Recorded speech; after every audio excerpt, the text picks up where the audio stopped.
do something.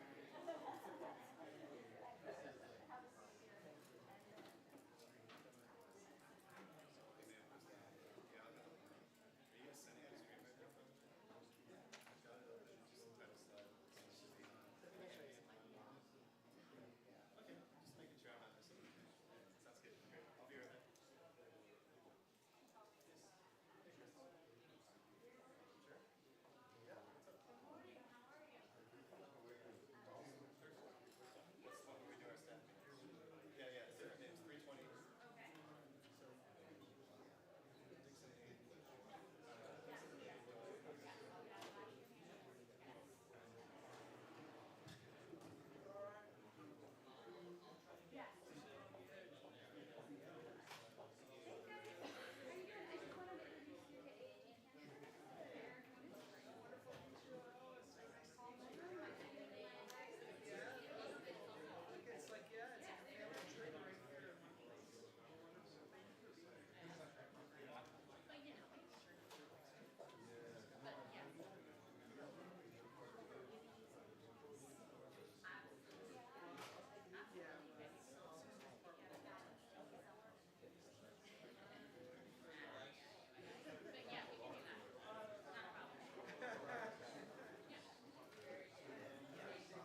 Good morning, and welcome to Stanford for our conference on promoting competition in artificial intelligence.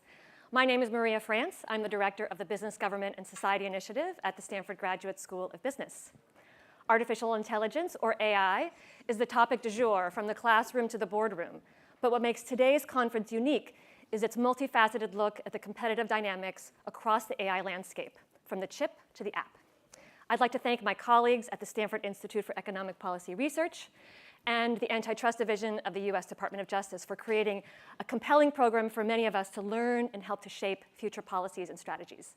So let's get started. It's my privilege to introduce our first speaker, Jonathan Kanter. Jonathan Kanter is the Assistant Attorney General for the Antitrust Division of the United States Department of Justice. He has served in that position since November of 2021. Throughout his career, AAG Kanter has been a leading advocate for strong and meaningful antitrust enforcement and competition policy, having served as a partner at 2 national leading law firms and as a founder of his own boutique antitrust law firm. He began his career as an attorney at the Federal Trade Commission's Bureau of Competition. Please join me in welcoming Jonathan Kanter.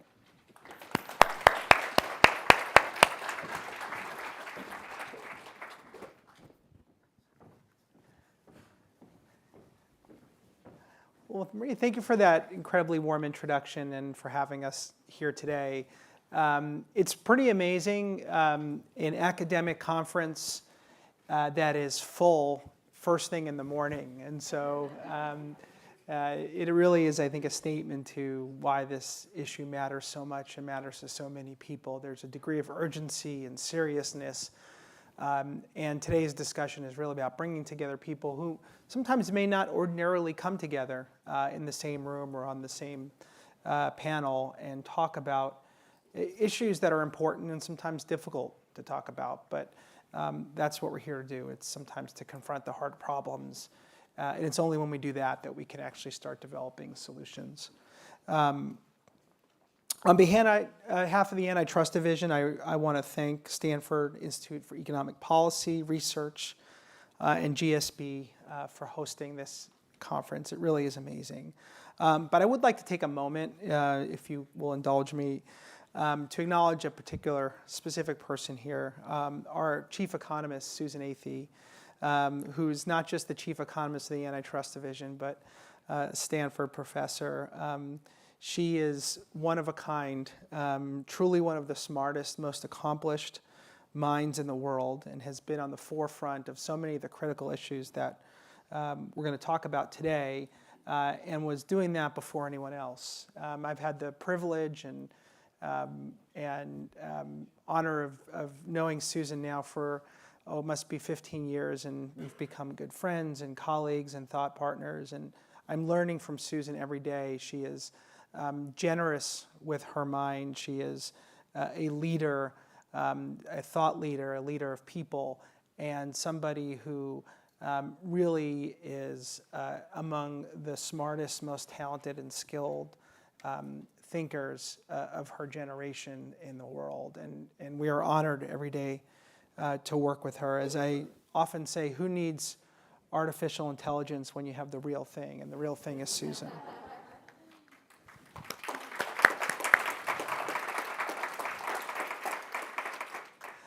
We meet today at the dawn of a new technological revolution. AI has so much promise, but as with prior technological revolutions, there will be threats to confront. There are ongoing debates, and we're hearing them all the time, and we'll hear them today, that impact safety and security, and talk about how new technological developments, including AI, can benefit society, but also create risks for society. The antitrust laws play an important role in this development of new technologies. And it exists broadly, the antitrust laws, to preserve healthy and competitive markets. Today, in this workshop, we're going to focus on how to realize the competitive promise of AI and reduce its threat to competition in the American economy. And reduce threats to competition in the American economy. History teaches us that effective antitrust enforcement often coincides with major industrial and technological change. Throughout history, we see examples of important antitrust cases, in fact, some of the most significant antitrust cases in history that opened up markets and paved the way for new companies and new innovations to arrive and to thrive. TR's Standard Oil case is a famous early example known to many, splitting that oil trust into, at the time, 34 independent companies. Today, we still know and talk about and purchase from the offspring of Standard Oil in companies including ExxonMobil and Chevron, Marathon, and even BP, which merged with Amoco and Arco, descends from Standard Oil. Antitrust enforcement actually resulted in the creation of new competitors who thrived because of their rivalry, and we've seen lots of benefits to society in their intervening century. We see a similar story with the Bell System breakup. When AT&T was broken up into multiple companies, competition in telephone markets thrived alongside those new firms. Today we have AT&T, Verizon, Lumen, perhaps not as many as some wish we would have, but they are direct descendants of successful antitrust enforcement. At the same time, that opened the technological space to competition and created the room for US telecom and internet industries to develop and thrive. And more recently, the division's victory in a 2001 case against Microsoft for illegal monopolization opened up the modern digital economy and paved the way for the success of today's firms and beyond, many of whom inhabit this very part of California. Over and over again, we see that antitrust enforcement at moments of industrial evolution has the opportunity to spur innovation in its wake. Opening the door to competition and new competitors allows for the development of different business models and new economies. But we also see structures and trends in AI that should give us pause. AI relies on massive amounts of data and computing power, which can give already dominant firms a substantial advantage. Powerful network and feedback effects may enable dominant firms to control these new markets. And existing power in the digital economy may create a powerful incentive to control emerging innovations that will not only impact our economy, but the health and well-being of our society and free expression itself. These technologies hold unbounded promise for innovations and change that were once the exclusive domain of science fiction. At the same time, AI inputs and outputs have unique characteristics that present new threats to the markets for human ideas and innovation. Generative AI, for example, leverages the creations of humans, knowledge, paintings, writing, ideas. Absent competition to compensate creators for their works, adequately compensate creators for their works, AI companies could exploit monopsony power on levels that we have never seen before, with devastating consequences. Everyone concerned about human progress should be concerned about that. What incentive will tomorrow's writers, creators, journalists, thinkers, and artists have if AI has the ability to extract their ingenuity without appropriate compensation? Financially, they will have only those incentives that competition between foundation models acting in concert with the IP system creates. In the absence of competition, we may see the problems market power on the internet has caused in journalism spread to other critical content creation markets. The people who create and produce these inputs must be properly compensated. This, of course, is critical to the creator community, which is not just about entertainment, but entertainment is very important, but about free expression, which is the most impactful and beautiful form of human innovation and ingenuity. But it's also about so much more. It's about the physicians and patients whose health data is fed into massive AI models. It's about the creators and artists whose words, thoughts, and creativity are being captured and used. And of course, the journalists, news outlets who are vital to our democracy. There's more good news in the history of industrial evolution, however. The antitrust laws adapt to changing market realities. The principles of competition enforcement apply whether an innovation is powered by steam, by transistors, or by reorganizing human thought through machine learning. At the Antitrust Division, we are actively examining the AI ecosystem, both through our policy work at events just like this one, and through our enforcement of the Sherman and Clayton Acts. Monopolizing upstream markets for creative works is monopolization whether or not a large language model is involved.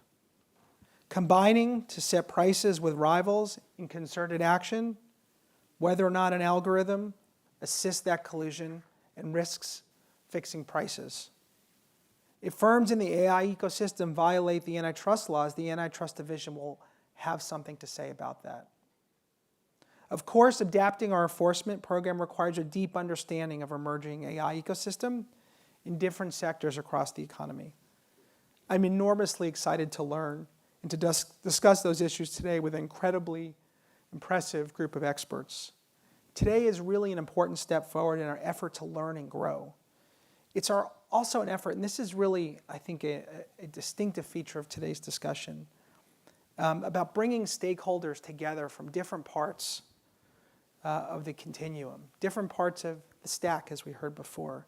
People who write code, develop hardware, write words, and everything in between. So with that, it's my pleasure to kick us off. And I'd like to introduce Vice President Jourova. She is the Vice President of the European Commission for Values and Transparency. From 2014 to 2019, Vice President served as European Commissioner for Justice, Consumers, and Gender Equality. Before that, she served as the Minister for Regional Development of the Czech Republic. In her current role, Vice President Jourova leads the Commission's work on values and transparency, upholding the rule of law, and ensuring the integrity of the democratic system. Her deep well of experience also includes issues in consumer protection, data protection, privacy rights, and importantly, media freedom. We are honored, thrilled to have her with us today. Thank you for joining us as part of your U.S. visit. Please join me in welcoming Vice President Jourova. Thank you.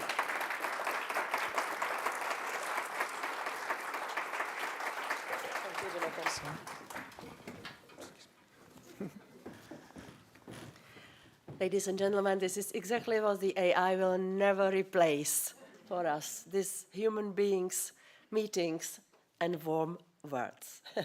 Thank you very much for giving me the opportunity to speak at this very important conference on a very topical matter, because the artificial intelligence, it's not the matter of the future, it's something we live through and with already today.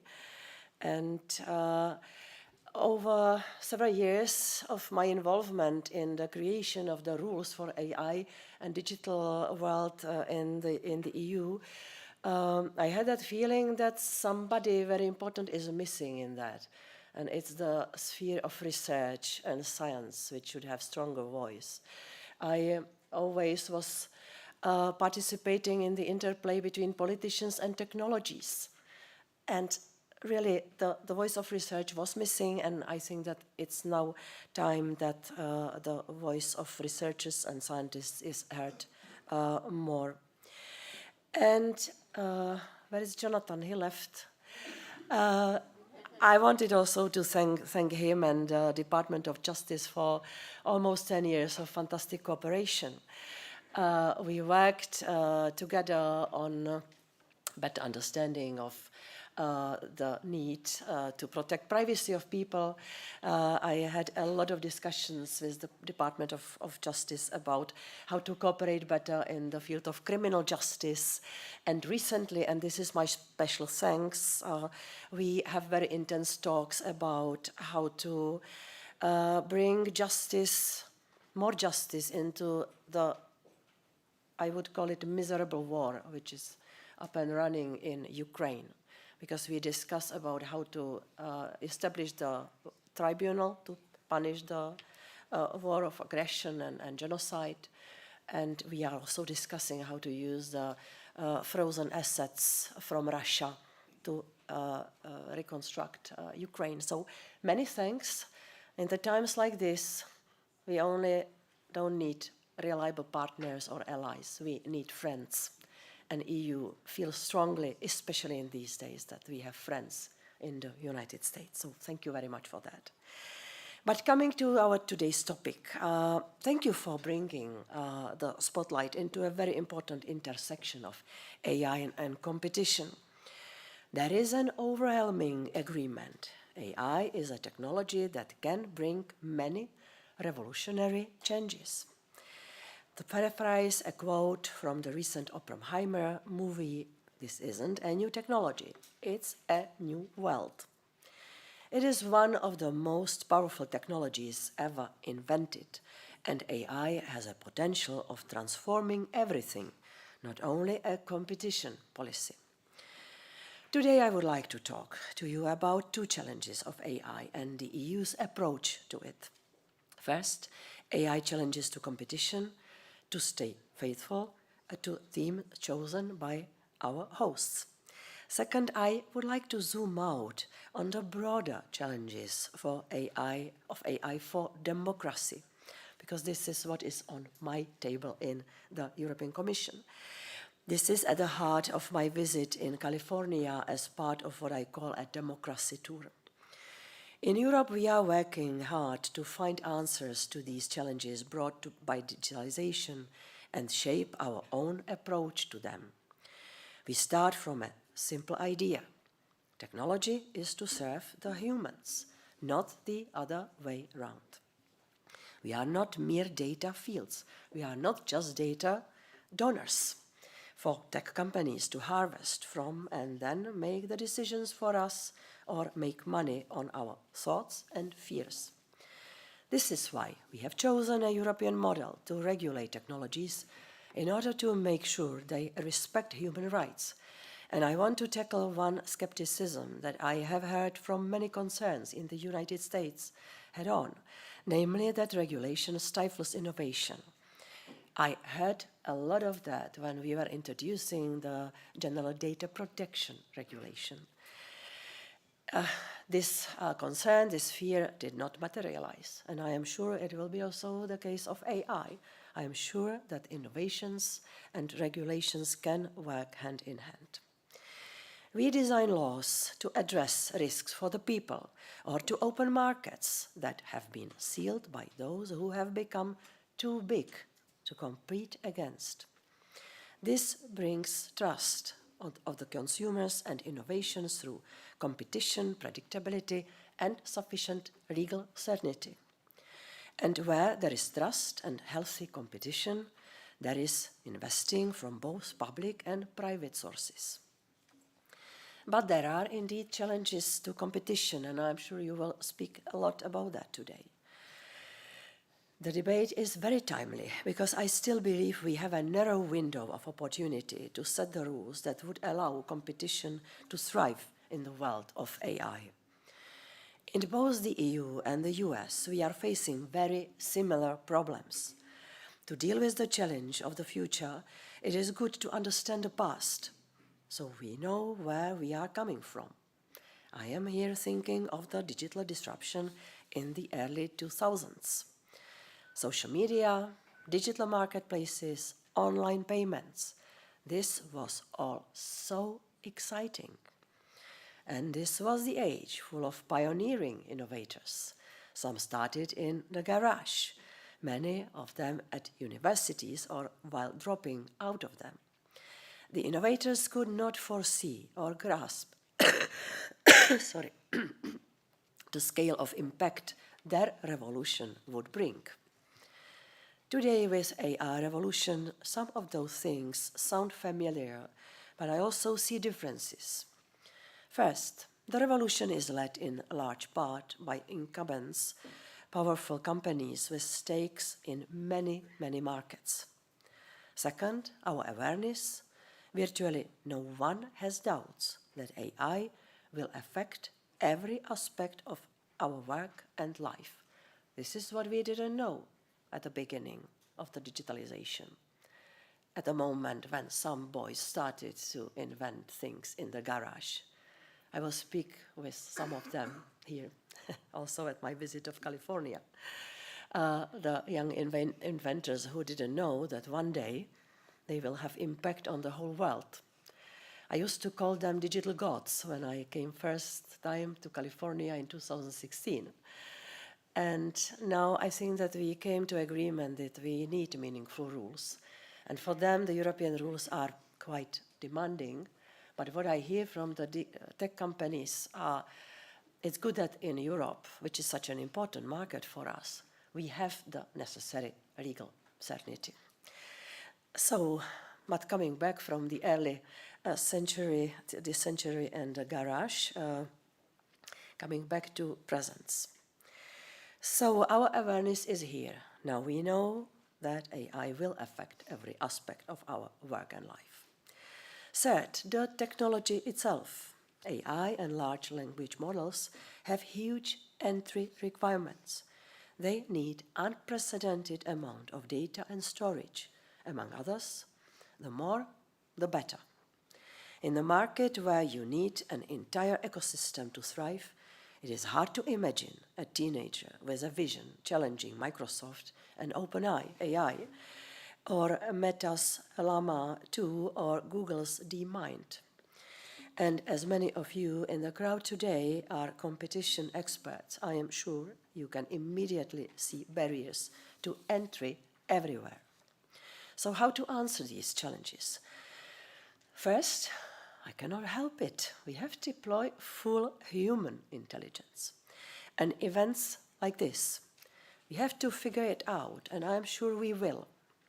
Second, by working together, and this is why I appreciate a meeting of minds with Governor Newsom, Europe and US must continue to work together closely on these issues to achieve a greater impact. And third, by thinking out of silos. Competition policy has to work together with digital regulation that sets guardrails. In Europe, this means, for instance, the Digital Markets Act. Let me now move to the challenges of AI for democracy. Democracy is an open debate where we can argue and disagree, seek for compromise, and then argue again. We are now a few days ahead of European elections.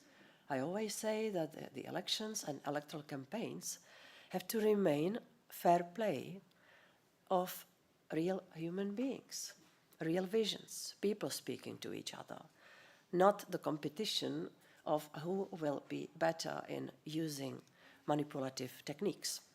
This is why I am traveling now from state to state in the EU and asking our partners how they are ready to counter these new threats. We have seen how digital revolution has pushed us further into bubbles or digital rabbit holes. We are still learning about the impact of social media on our children and their mental health, and I do believe this could be the main challenge for us in the years to come. We are seeing in Europe how Russia, but also China, Iran, and other actors use digital means to spread disinformation and foreign interference. And, ladies and gentlemen, this is a security risk to Europe and to the United States as well. Russia is fighting in Ukraine with bombs and with disinformation all over the world, also here in the United States. With AI, they are just gaining a new powerful tool to deploy old tactics. Why they are doing this? Because the essence of democracy is trust. Trust to one another, trust in the democratic institutions or the media. Without trust, democracy crumbles. Now with AI, we can hardly trust what we see or hear anymore. Deepfakes, synthetic images or videos, not to mention texts, are fast becoming indistinguishable. Here is my speechwriter. Never again this word.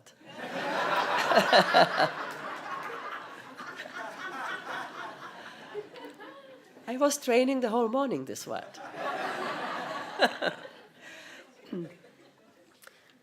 what he wanted to say. We had to notice that. But what I wanted to say, yeah, the human eye cannot distinguish between the false and the truth. This is what is easier to say.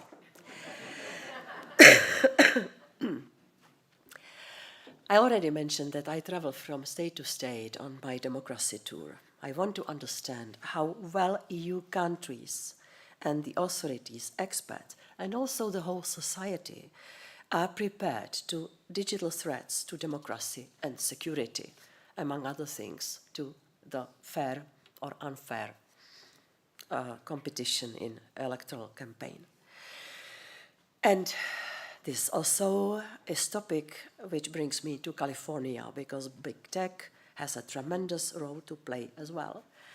What is being done here has a big impact in Europe and in the rest of the world. I cannot resist. I have to share with you the story when I first realized that. And I was here, I think it was 2016 or 17. We had a big crisis in Spain. The separatists organized referendum in Catalonia. And here in Silicon Valley, I received a lot of questions. What is Catalonia? And I didn't understand why they asked me. And they asked me because they had hundreds of calls on closing this or that website. Time is up. I am in the middle. But this is a good story. I will finish it. That was the moment when I realized that the boys in Silicon Valley will not decide on how our referendums will result. And this was also the moment which started first gentlemen agreements with the digital companies and then the regulation. Give me 2 more minutes. Madam Professor. Thank you. I will skip some part and do it shorter. Yes. We proposed an AI Act, a first comprehensive legislation on AI, including generative AI. It will enter into force in July. It is not only trust fostering, but also good for innovation. First, because of scale. It means one set of rules across all 27 European member states. Second, it gives the providers of AI systems a stable and predictable operating environment. And third, the AI Act encourages companies to develop new products easier. I've been 10 years in the Commission. Over 8 years, we were discussing how to regulate the digital space. 8 years of discussions. And then regulation came, the Digital Services Act. For AI, we feel we don't have that time. We had to act much quicker. So that's why we have the AI Act. And we also have relevant international agreements like G7 agreement on secure AI. In the AI Act, we took the risk-based approach. We require the companies to test the risky product. And the incidents with TikTok Lite or recent launch of the Google search product shows that this is only good for consumers, but good for companies as well. Ladies and gentlemen, the debate like you are having today is not only needed, but it is urgent. I don't have all the answers. I think nobody has. This is why we need collective efforts, collective wisdom, to ensure competitive and innovative market, preserve democracy, and ultimately our values. We still have a chance to shape the AI revolution, so it can become a force for a positive change, rather than another risk that brings us closer to a reality captured in a dystopian TV show, Black Mirror. Thank you for your attention. I wish you a very fruitful debate.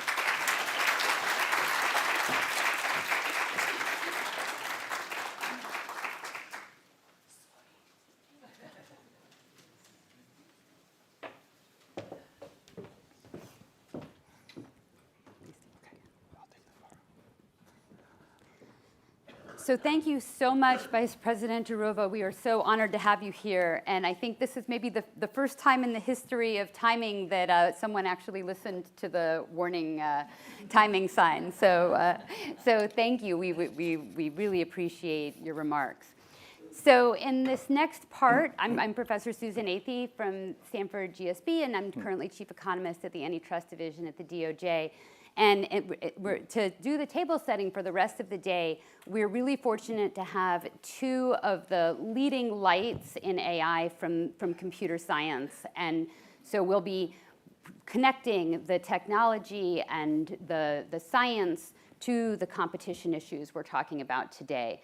And to start off with, we are so fortunate to have Percy Liang here, who's a professor of computer science, and all of the bios, extended bios for our speakers are on the website. So as a star AI professor at Stanford and one of the leading lights of natural language processing, you were perfectly positioned to lead us as we transitioned into this latest evolution of AI.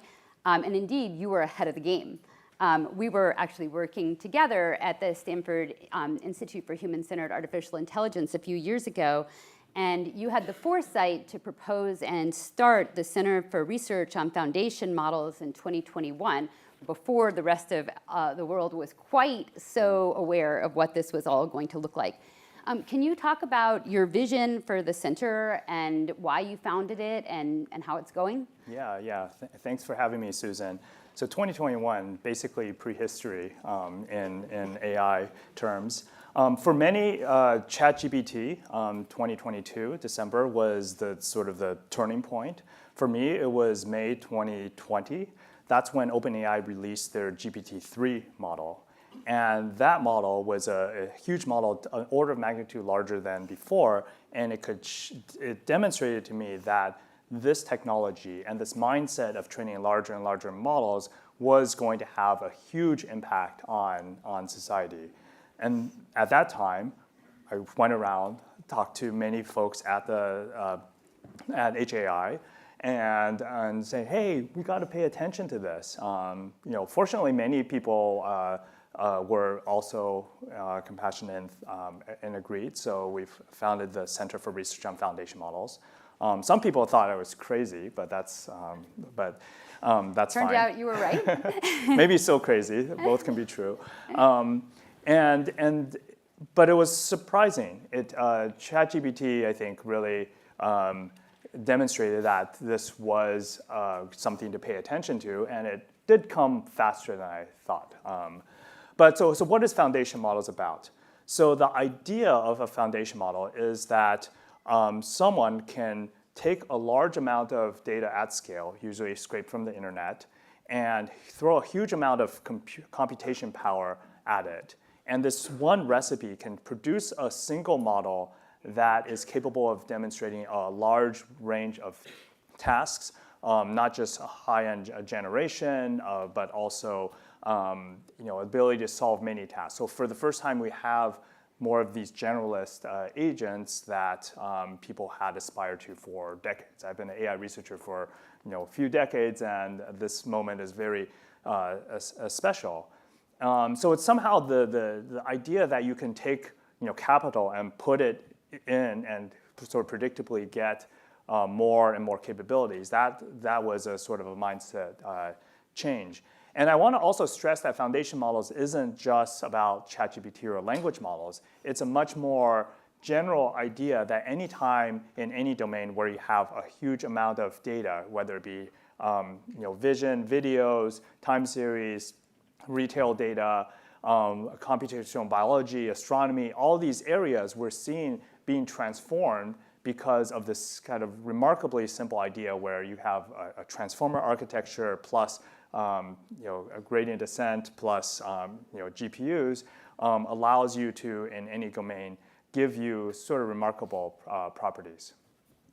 Great, thank you so much. And so what does the center actually want to do? What are your goals in this and hopes and how you can contribute to the conversation about them? Yeah, so why do we create this center? So one thing that we were reacting to was that at that time, since 2020, and you see it kind of progress more in this direction, is that the level of transparency and openness that we see in AI has diminished, right? In the 2010s, when the deep learning revolution was going strong, there was a culture of researchers sharing data, code, models openly, and various companies would be able to, startups would be able to leverage this. And I think a lot of the innovation came from this openness.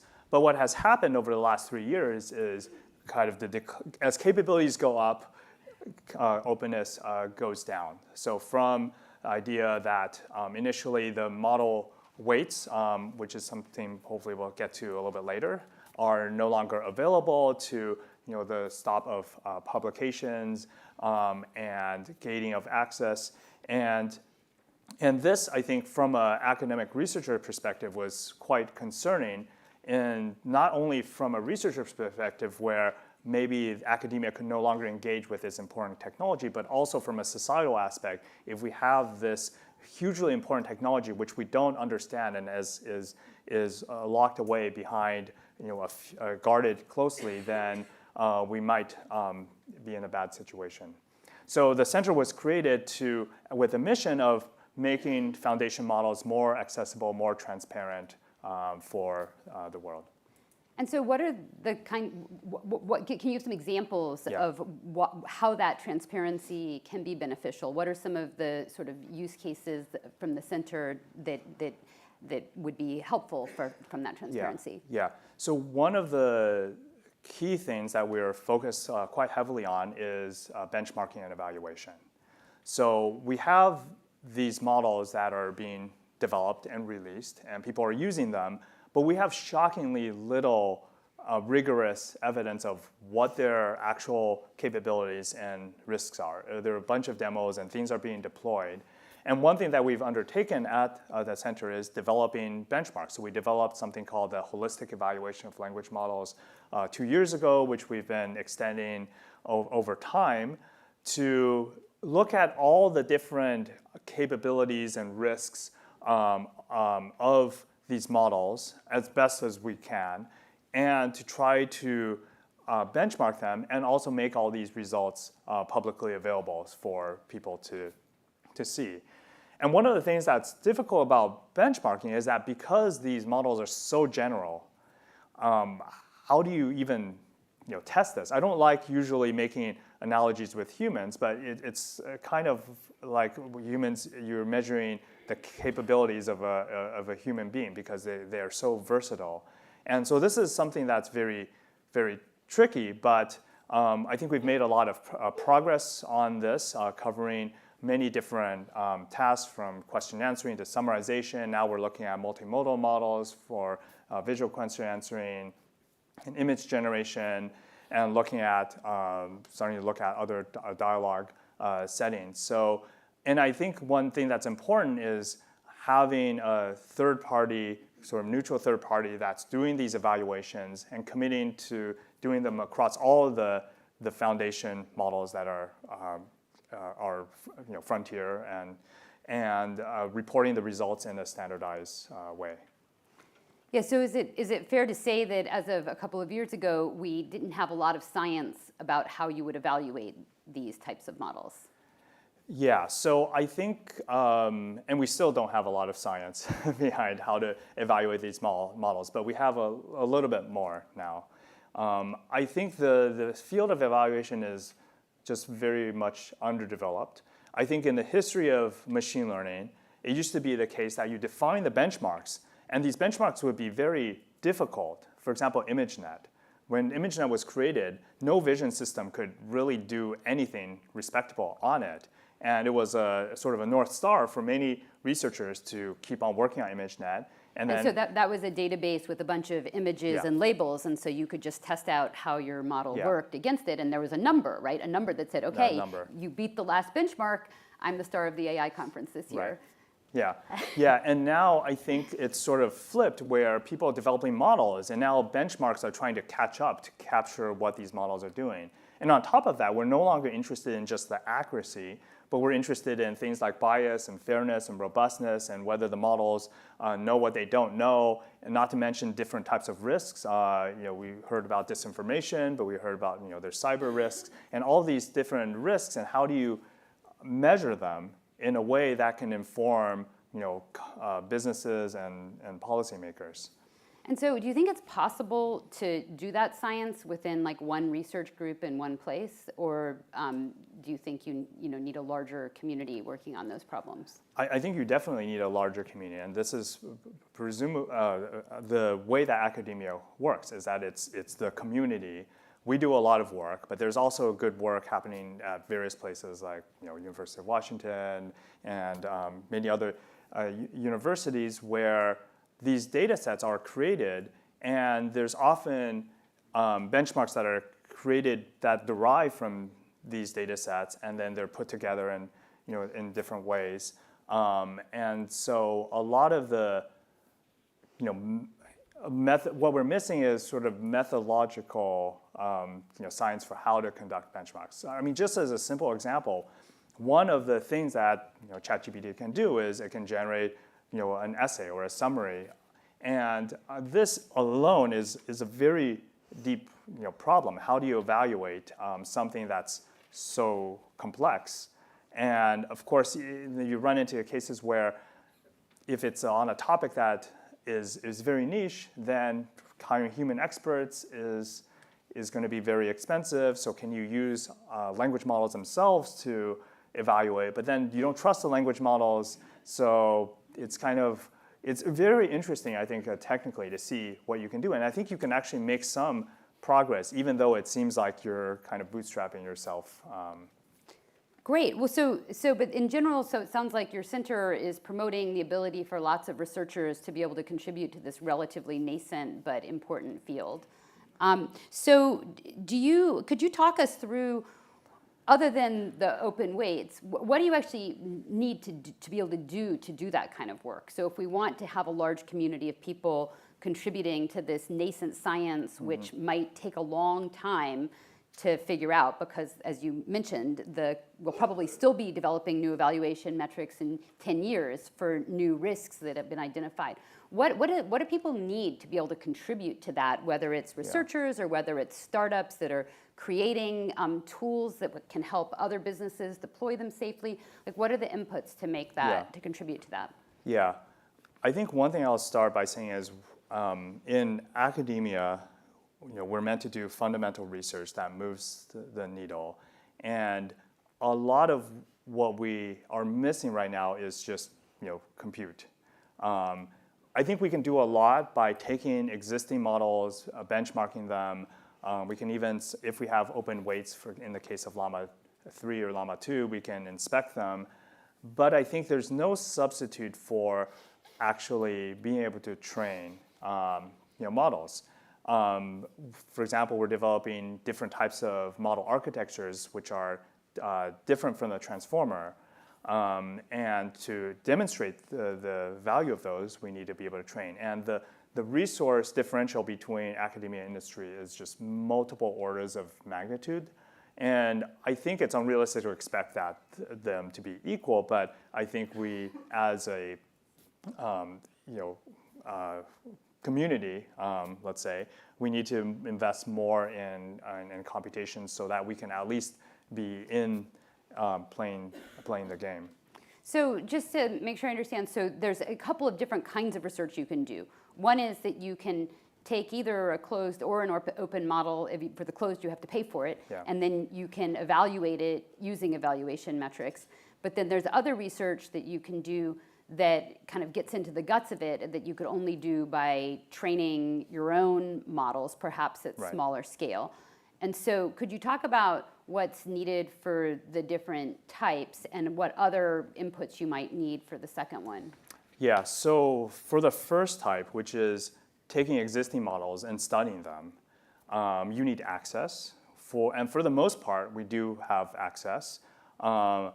I think it would be helpful to have deeper access. For example, with GPT-4, you can only get access to generations. You can't look inside what the model activations.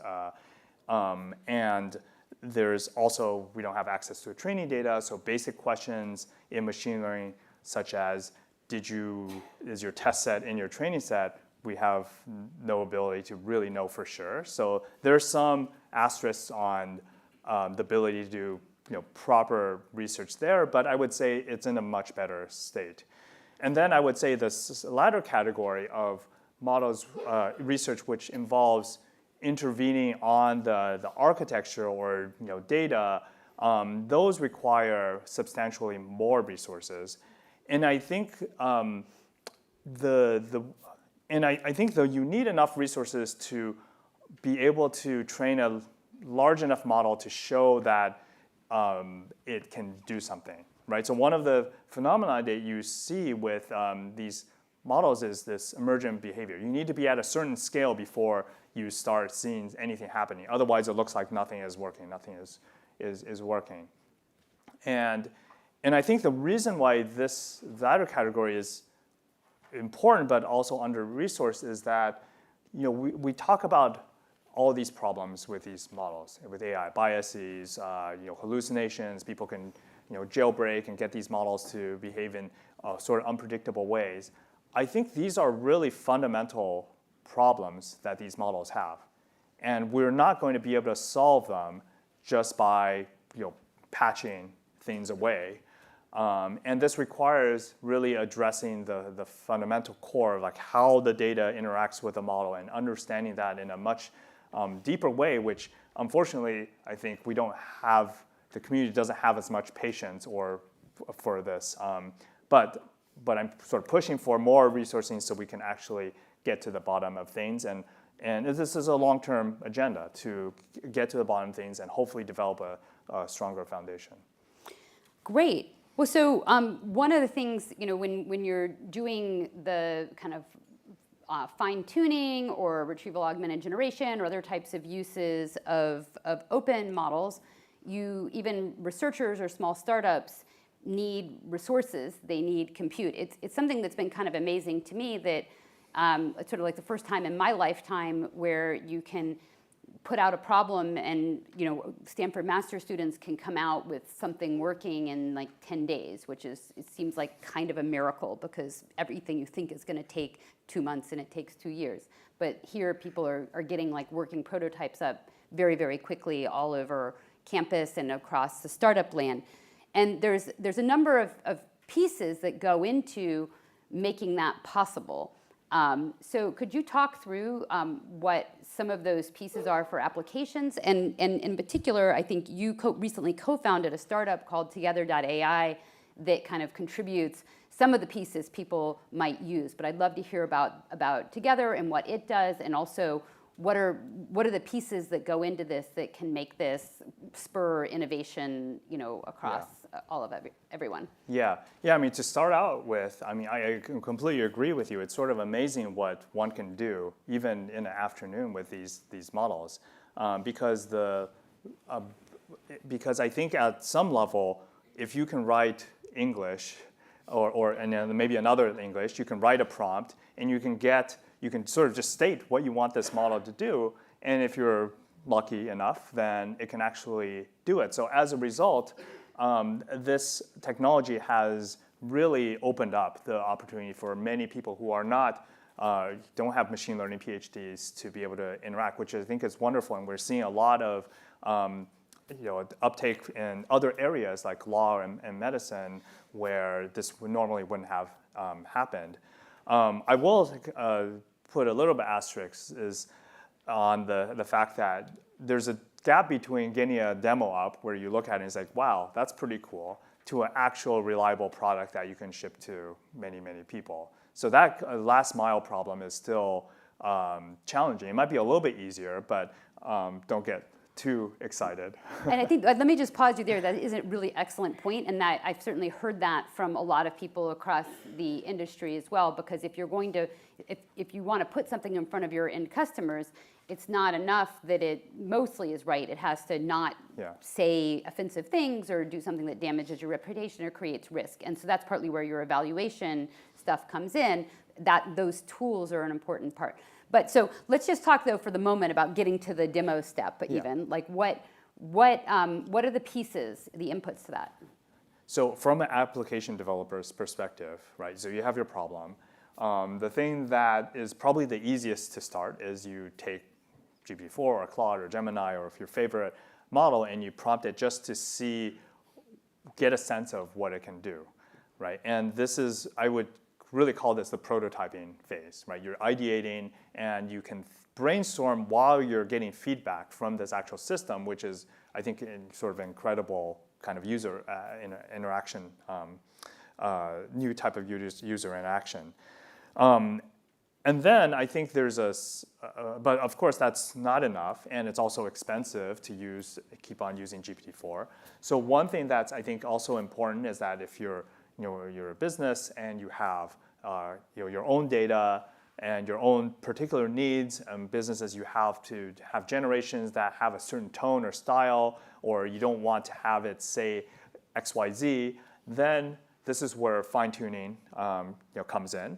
You have to be able to specify. Fine-tuning basically says, I'm more opinionated about what my system wants to do, so I'm going to take some work to really flesh out, here are the cases where it should do X, and here's the cases where it should do Y, and then you fine-tune a model. And on top of that, you can connect these language models with different types of tools. So interacting with the world, and this is, you mentioned RAG, which stands for Retrieval Augmented Generation, the idea that you can take your internal documents and be able to look at them and have that influence your generation, or you can, if you have a database or different APIs inside your organization, you can query those as well and have the language model essentially as a sort of a driver that dispatches to different services and aggregates and then generates the result. Let me summarize it at the end. So if you want to build something like that, Yeah. what do you need to build it, and how does Together.ai fit in? Yeah, so Together was founded 2 years ago on the premise that we wanted to build a platform that enabled developers to be able to use this technology in an easy and cost-effective and performant way as possible. So one of the services that we provide is simply inference. If you have, let's say, a Llama 3, an open model that you want to prompt and run, you can use Together, just like the way you would use GPT-4, but at a fraction of the price. You can also find. It's kind of like a cloud computing solution for this that could host the model. Yeah. So I think that's a good point. So one thing that people might maybe not quite realize is that there is the OpenAI and Googles of the world that have their ape services, and it's very convenient. And then on the other hand, you might hear these open weight models like Llama 3 or Mistral or Mixtral, where you get the weights, which is great for customization, but you might hear that, oh, okay, well, I have to host it myself and I have to deal with it. But that's not really true, because there's actually multiple services, including Together, that host these for you. So you really have the convenience of an OpenAI-like framework, but cheaper, and you get the benefits of transparency. So you load up your data. So like when I see students doing here, they might load up their data.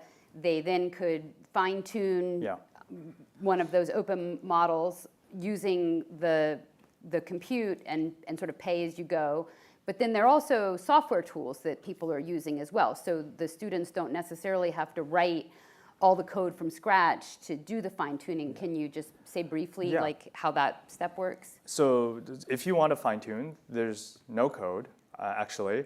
You upload a file that has examples of input-output behaviors. This is an instruction, and this is the response.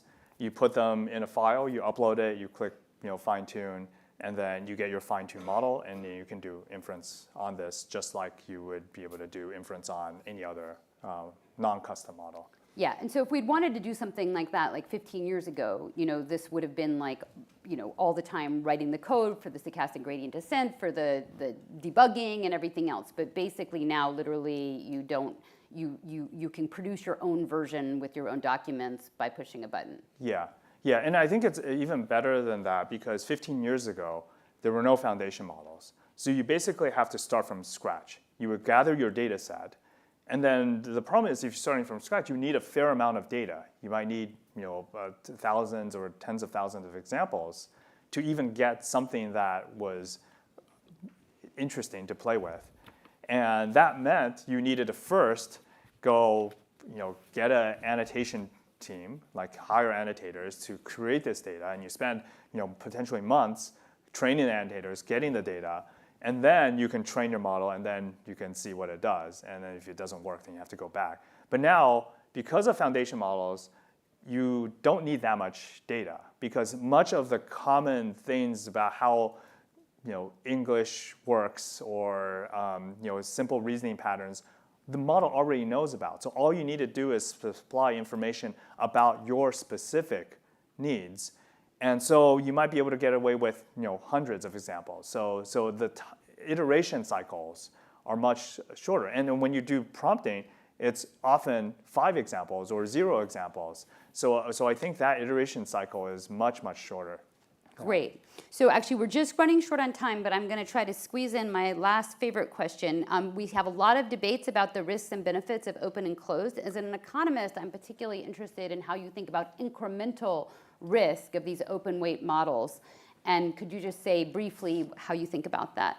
Yeah, so one of the things that you might hear is that open weight, and I use the word open weight instead of open source deliberately to be more specific, is about these models is that, well, people can use them for harm. You can fine tune it, you can turn off the safety, and you can spread disinformation and so on. And I think it's really important to frame this conversation in terms of the whole picture, which is, first of all, that this model is a tool that is used to potentially generate some harmful content. But then this harmful content also needs to be disseminated, or in the case of, let's say, biorisk, you need to also synthesize the proteins. And so you need to think about the whole picture and where you want to gate. Another thing is that just because a model generates, let's say, how do I make a bomb? Okay, here's how you make a bomb. Doesn't mean that we should immediately just shut it off, because you can also find things like this on the internet. You can find a lot of things about how to make chemical or bioweapons on Wikipedia, and so there's a lot of other things. So one thing that we've been trying to get people to think about is the marginal risk of a particular technology with respect to what exists, and I think only then can we make a meaningful calculation of whether introducing this what is the risk there compared to the marginal benefits of having these models. And I think right now I don't see substantial evidence that the marginal risk is high. And OpenAI actually also did certain studies. The current models just aren't that impressive when it comes to enabling much broader surface area of attacks. But this goes back to the point about evaluation. We need to much more rigorously evaluate the risks before we jump to conclusions and get out of our hells and speculate about what could potentially happen. Well, you've made every intro economics professor's heart sing with marginal benefits and marginal costs, so I think that's a great place to close. Thank you so much for being here. Thank you. That's great. Thank you. Thank you. You can go ahead on this. So next I'd like to welcome to the stage Andrew Ng. Please come on up, Andrew. Well, and just to remind everyone, if you're just tuning in, all of the speaker bios are online, and so we'll be short with introductions. Andrew, I think just to get started, you have a few slides to help frame some of your thoughts about open models, open source, and the role of competition in AI. So I would love it if you could just kick us off with a few comments. Awesome. Thank you, Susan. It's good to hear, Pressy. Good to see everyone. So I have just 3 slides, and I'll be quick. I think one of the hard things to understand about AI is that it's a general purpose technology, meaning it's not useful just for a single thing, but it's useful for a very large multitude of tasks. I think there are some business representatives in the audience. I think for businesses, this is exciting because it gives us the opportunity to identify and build tons of applications in healthcare, financial services, education, logistics, and on and on and on. And in terms of the regulatory landscape, I think my key messages are, 1, I think it's important to distinguish between technology and applications. And second, to promote competition and innovation, I feel like we should lean into regulating applications rather than technologies, and also really promote open source. So this is what I think of as the AI stack. Different people have slightly different versions of this, but I think the lowest level is a semiconductor level. On top of that are the clouds. Both of these are relatively capital intensive, thus maybe slightly concentrated.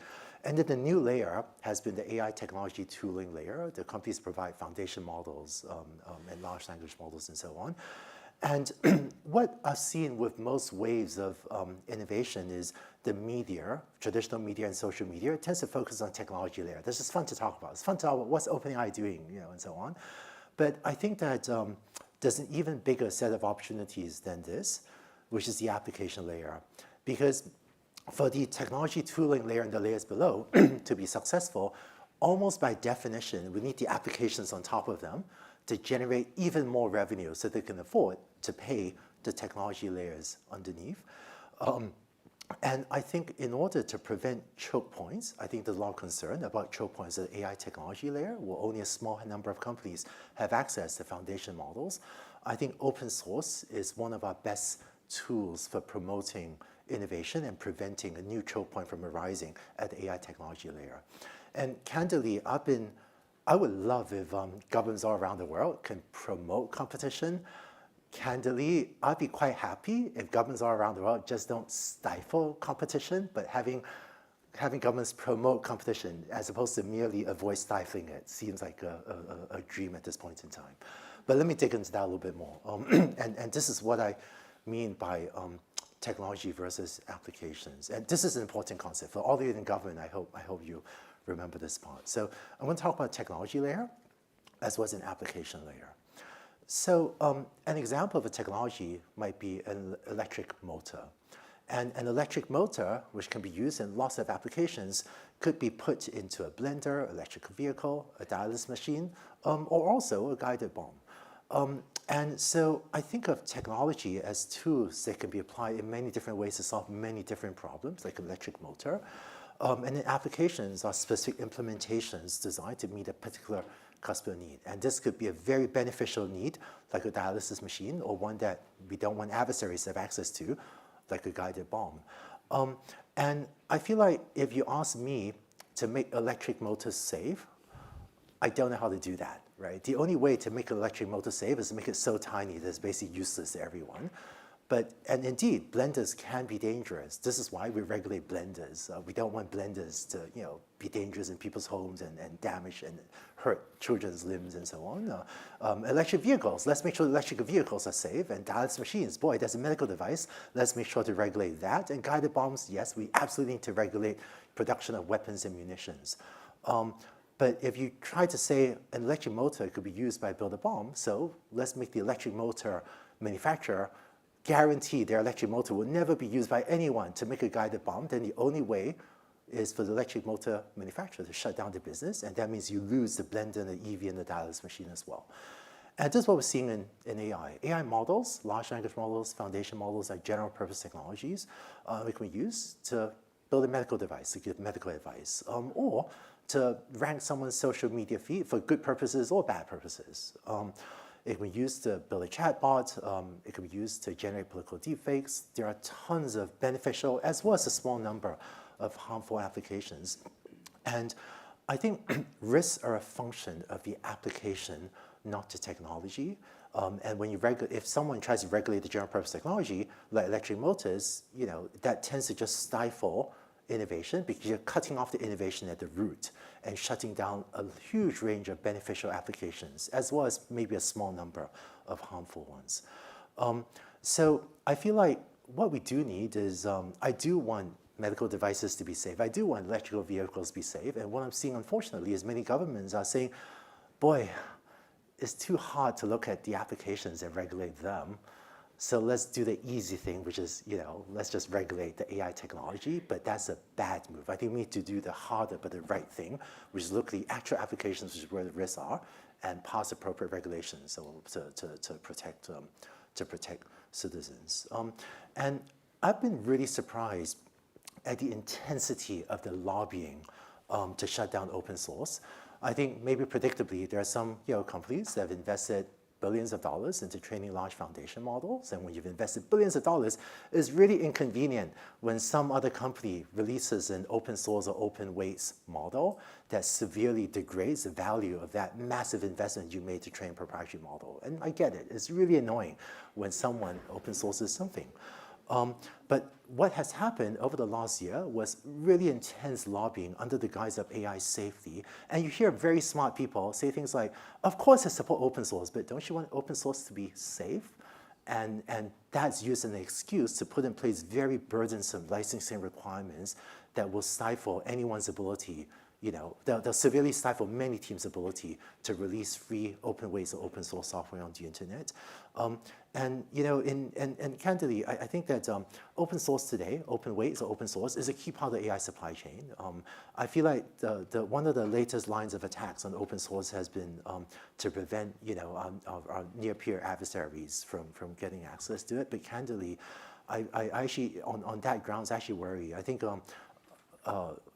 someday, right, some kid in some developing economy will go and ask a foundation model, ask a large language model, is democracy important? What's the role of free press? Is independent judiciary important? And when kids like that ask questions, I would quite like the large language model to reflect the values of liberal democracies. I'm biased, I like democracy. And I think that if democracies inflict this self-inflicted wound of shutting down our open source, then other countries will step into this to the detriment of democracy. So I hope that one of the best ways to promote innovation and competition will be to protect open source. I hope all of us will do that. Thank you. Great, thanks.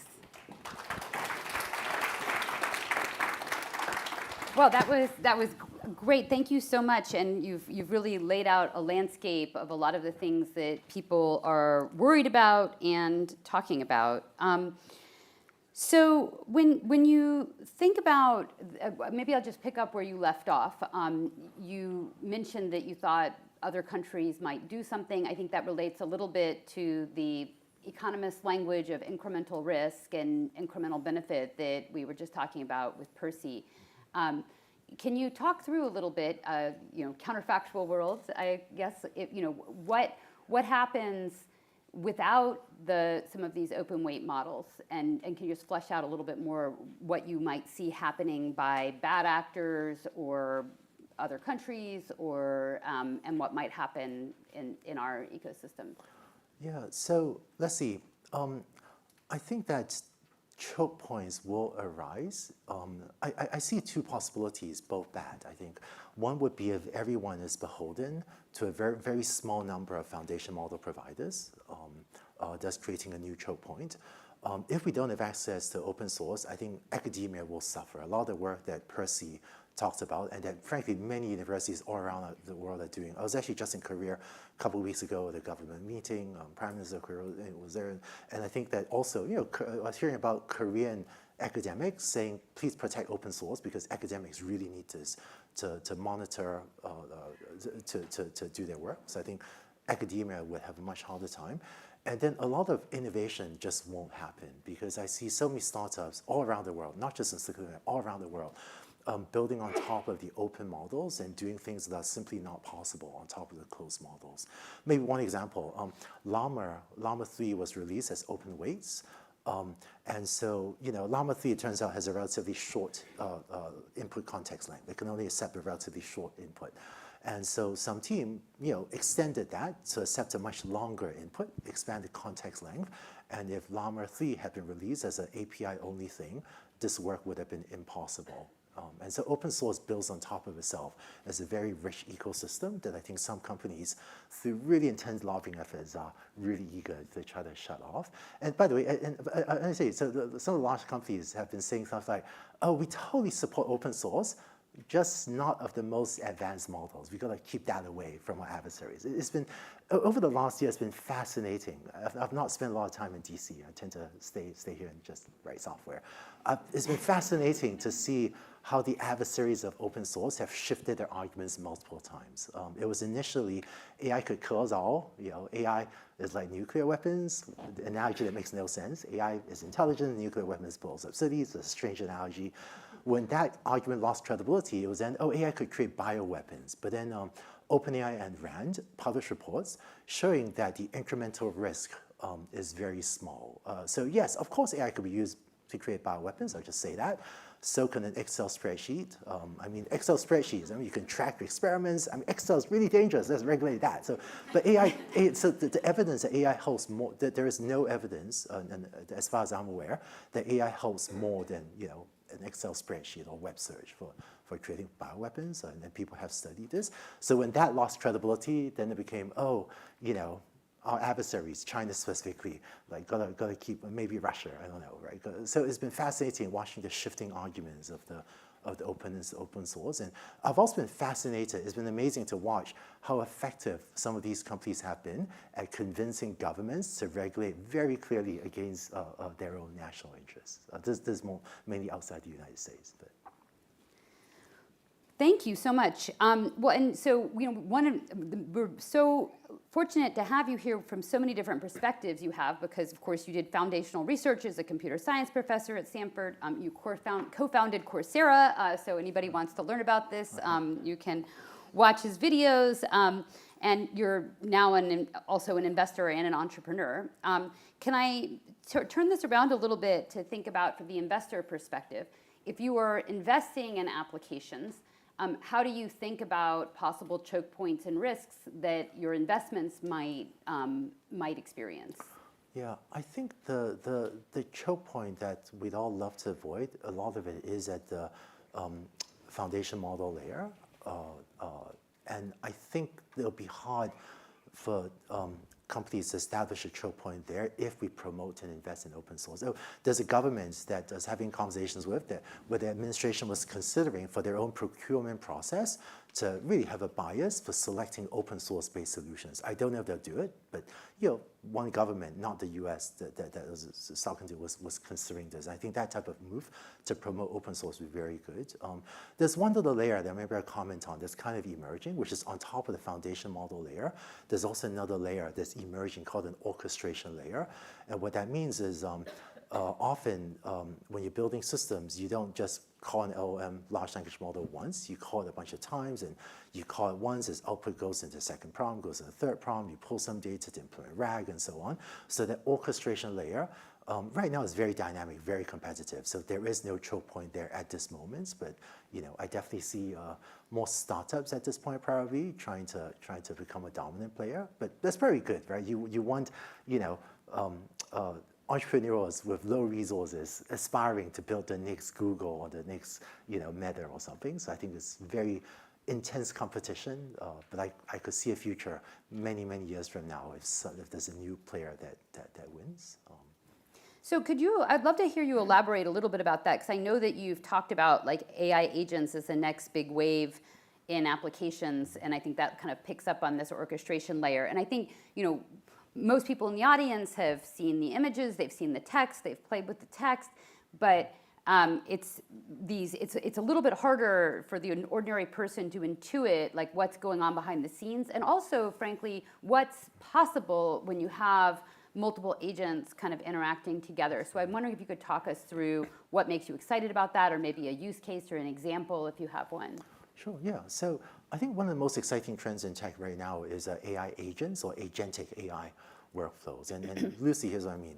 Many of us are used to going to a large language model and prompting it to have it write a response, right? And that's kind of like, imagine you go to someone and say, I'd like you to write a topic, I'd like you to write an essay on a certain topic, but I need you to type from start to finish without ever hitting backspace or without ever going back to edit your work. Or if you ask the AI to write code, it's like going to a developer and saying, I need you to just type out a computer program and just type it out from start to finish, and then I want it to work. And it turns out that, despite the difficulty of this, right, like I can't write like that, I can't code like that. AI actually does surprisingly well at this task. But it turns out that if you use an agentic AI workflow in which you can ask the AI, write an outline, and then think about your outline. Do you need to do any web research? If so, what do you want to type into the search bar of a web search engine? Then go do a bunch of Google or Bing or DuckDuckGo searches or whatever. And then get the results and then write a first draft. And then read your own draft and think about where you want to improve it and iterate over your own work over and over. So that's called an agentic workflow. And it turns out that this does way better than if you force an AI system to write from start to finish. One of the exciting things I found is that my team collected data, the kind of third-party data. We did a survey of AI, large language models and agents applied to writing code. There's a standard benchmark from OpenAI called Human Eval that measures how well AI systems write code. And it turns out that ChatGPT or GPT 3.5 had 48% right on this benchmark. GPT-4 had, I think I want to say 67%, 67 or 68%. So GPT-4 was a huge improvement from 48 to 67, 68%. But it turns out the improvement from GPT 3.5 to GPT-4 is dwarfed by the improvement from if you wrap an agentic workflow around this. And even using GPT 3.5 on this benchmark, you can get kind of up to 95% accuracy by having the AI system write code and then run some tests, fix its own code, and just iterate over and over to keep on improving its code until it works. So I think for those of you interested about applications, I think agentic AI is going to be a very large trend that I think we're actually seeing this in the field already. My Team AI Fund, we build startups. We build one startup per month. But for many applications, in legal work and healthcare and tons of other applications, we're seeing these agentic workflows deliver really fantastic results that we couldn't with other ways. And so what else could it do besides like search the web, which again, I think we have some intuition for that, but if you were building a custom one of those, what are other kinds of calls that this type of agentic AI could make? Yeah, so maybe some techniques I find exciting in agentic workflows. One is reflection, where we ask it to read over your own output and just see if you have any ways to improve it. That surprisingly helps quite a bit. Tool use, where it can search the web, or it can search different information sources, or access your calendar with permission if that's what you needed to do. Or sometimes it can also make an API call to take an action. So people are building agents, customer service agents, for example, they can make an API call to retrieve information, or even make an API call to maybe issue a refund. And then I think, and then agents can increasingly plan out complex sequence of steps, where we can say, to do this task, I need to first do research, then write an outline, then fact check, and then write the final draft or whatever. And it can decide for itself what sequence of actions to take. And then lastly, multi-agent collaborations has been a fascinating trend, where it turns out that if you have two AI systems and you say, you're the writer, you're the researcher, you're the fact checker, and then build 3 agents, and each agent is really built by prompting an LM. You tell the LM, dear LM, your role is you are now a fact checker, so go fact check these, please. Or dear LM, you're now a writer, so go write a clear article. Then if you have multi-agents interact, that also really tends to drive improved results. So, and it's a very nascent, very exciting space, right? Frankly, 6 years ago, this stuff it kind of wasn't working. A year ago, it was demoware. It was great demos, really couldn't get it to work at all. But now, I feel like I'm seeing month-over-month improvements on agentic AI workflows. So this is actually a very exciting space. And I think it does feel hyper-competitive right now at the agentic layer, and also the innovation, all the applications. How do you take this and apply this to many different domains? That's a very, that layer of innovation feels like it's exploding as well. It's a very exciting time to be in. So one of the things that was interesting about the first large language models is that they were mostly using open data that they scraped. And later this afternoon, we're going to come back and talk more about the scraping issue. but they were using kind of common data and not as much like proprietary data, not as much like user click data or things like that. But in some of these applications you're talking about, and also I guess previously the foundation models would kind of interact with lots of different things, but they weren't like directly connecting to other software products. So the agentic products you're talking about, you mentioned they might read your email. Later this afternoon, we're going to talk about using like CRMs, talking to CRMs. So some of these layers might now need to interoperate with other software products, and they might also possibly make more use of user feedback data depending on what they're interoperating with. So I'm sort of curious if you could do a little bit of like forward-looking where you think things are going.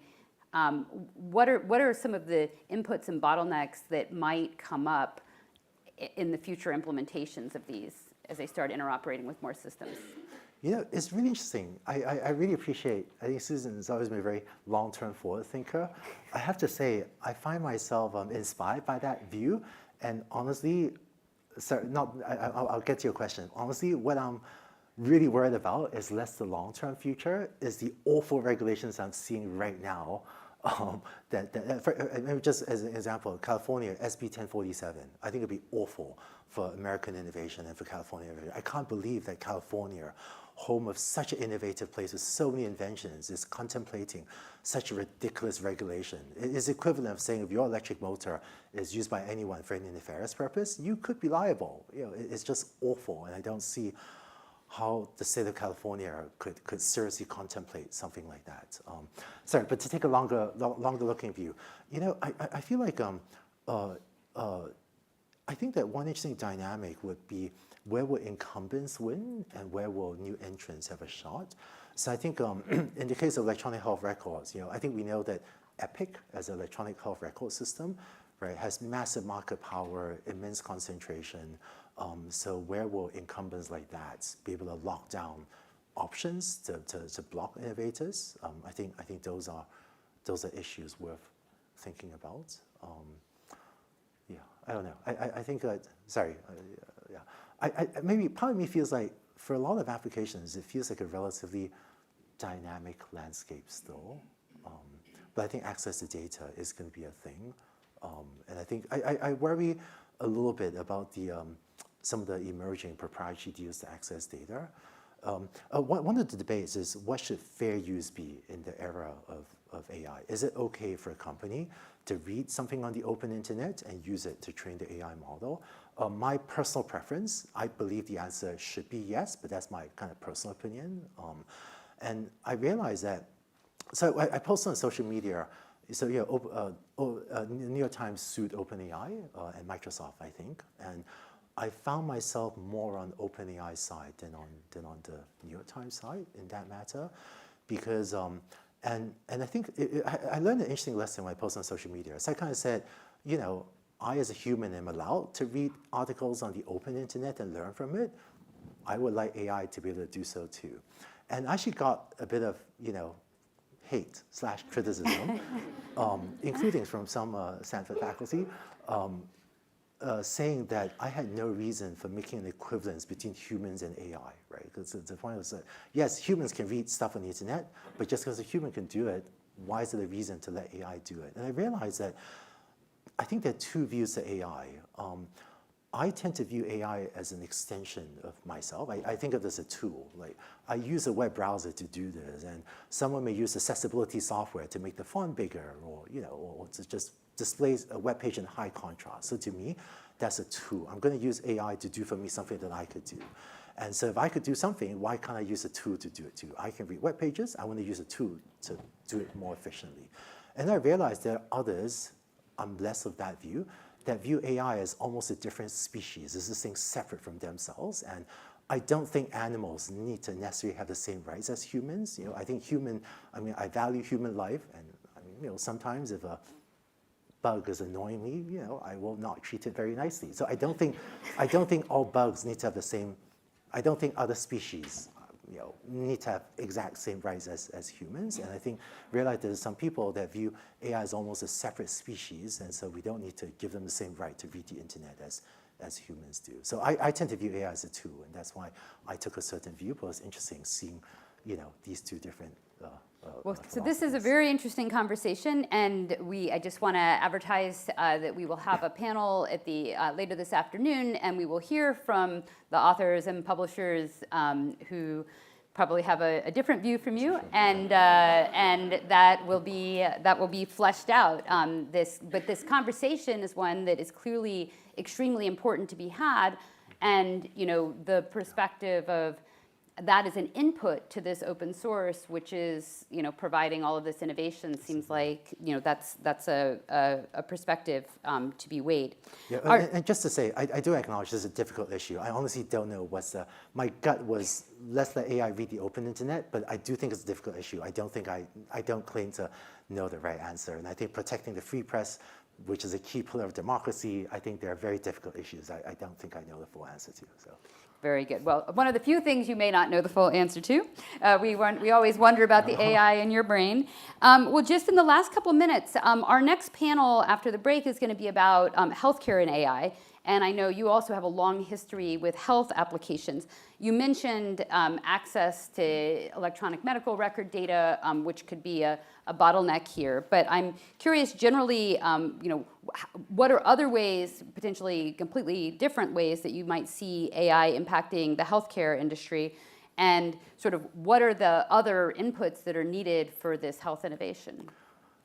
It's been my group here at Stanford has done a lot of work on healthcare. We've deployed stuff at Stanford Hospital, kind of publishing a bunch of papers and so on. It's been fascinating watching how difficult it is to approach healthcare in the U.S. I feel like, and my team at AI Fund, we see opportunities left and right? There are so many ways we can drive efficiencies, improve patient care, make doctors' lives better. And the problem we keep on running into over and over is not that we don't know how to use AI to make things better, is to go to market. I think that with the U.S. patient payer provider, misaligned incentives, lots of choke points. How do you get a payer to, how do you get there to be a code so the payer can reimburse and all that? So those tend to be the problems, not even the technical problems or how to build things that can actually make lives better. And then the other dynamic I'm seeing is because of this gnarly ball of stuff that's so hard to approach in the US, I'm seeing a lot of innovation and startups, for-profit, non-profit, academic, happening overseas rather than in the United States. Was visiting Singapore a few months ago, I was seeing stuff deployed in hospitals in Singapore that I've not seen deployed anywhere in the United States. So, check in the hospital in Singapore if you have pneumonia, or read your EHR and try to give the doctor guidance on, does it see something that maybe the doctor has missed? I see stuff deployed in Singapore, which has a unified patient ID, basically, that we don't have in the US, low litigation risks, all sorts of things. And then recently, AI Fund recently working with a startup that decided to pursue an India go-to-market, because candidly, it's going to be much easier to take certain things to market in India than here in the United States. And just as a U.S. citizen, I just felt kind of sad that we can't seem to get the job done here in America. Well, so thank you so much, Andrew. Your many different perspectives in here were so interesting, and I also love that you're not afraid to say what you think, so that it makes for a much more powerful and interesting conversation. Can I add one comment that might get me into trouble? Okay, all right. So I know there are a lot of government officials here, so this is something I shouldn't say, but honestly, I'm pro-world, pro-tech, and I'm also pro-America. One thing that saddened me was it felt like parts of our government have become anti-tech in a way that I've not seen before. So in multiple previous administrations, not one, multiple previous administrations, if European regulators were messing around with American companies, our government went in to argue with the Europeans, right? And I appreciated that. Now I kind of see when foreign regulators are messing with American companies, feels like sometimes our administration doesn't lift a finger to help them. I'm sure I'm seeing only isolated cases. I'm sure this is a broader context I'm not seeing. But I feel like I'm pro-tech, I'm pro-competition, I'm pro-startup, I'm also pro-American big tech. And I wish that Silicon Valley and American tech in general is very precious. And then candidly, when I see our politicians call up individual entrepreneurs, like Bernie Sanders call out Elon Musk by name for the sin of being successful and wealthy, and yes, he's committed other sins, but it feels like I wish I felt like America remained, firmly pro competition and pro tech, including big tech and small tech and startup. But let's just keep building this together. Well, so Andrew, thank you so much for being here. We're going to move to a coffee break, and we'll come back in about 10 minutes for the next session. Thank you.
Good morning, everyone.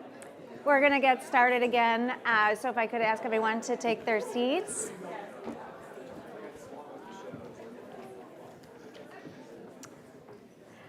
I'm Jennifer Dixon. I'm an assistant chief in our policy section at the Antitrust Division and also special counsel for IP and policy.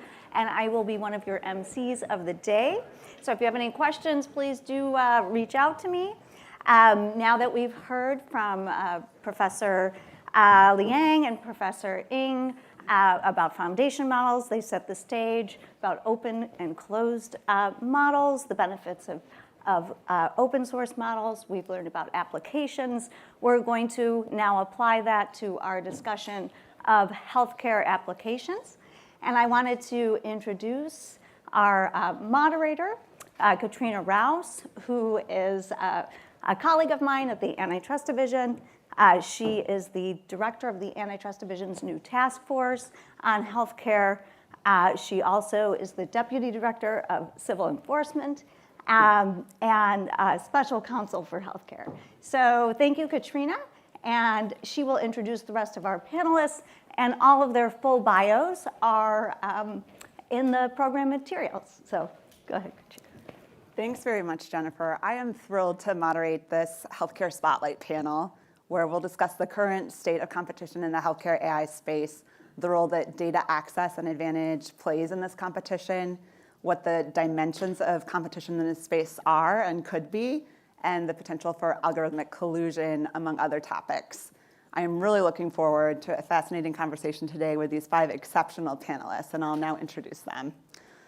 Elena Vibach is a partner at the VC fund General Catalyst, where she focuses on investing in life sciences.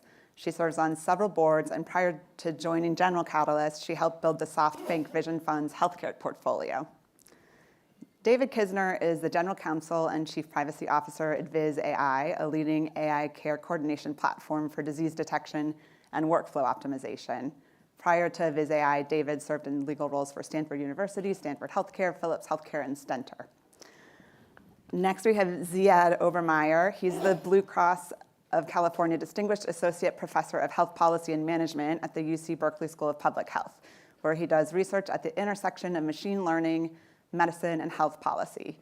He is a practicing emergency medicine physician, and he's also a founder. He co-founded Dandelion Health, an AI innovation platform that makes healthcare data available to algorithm developers.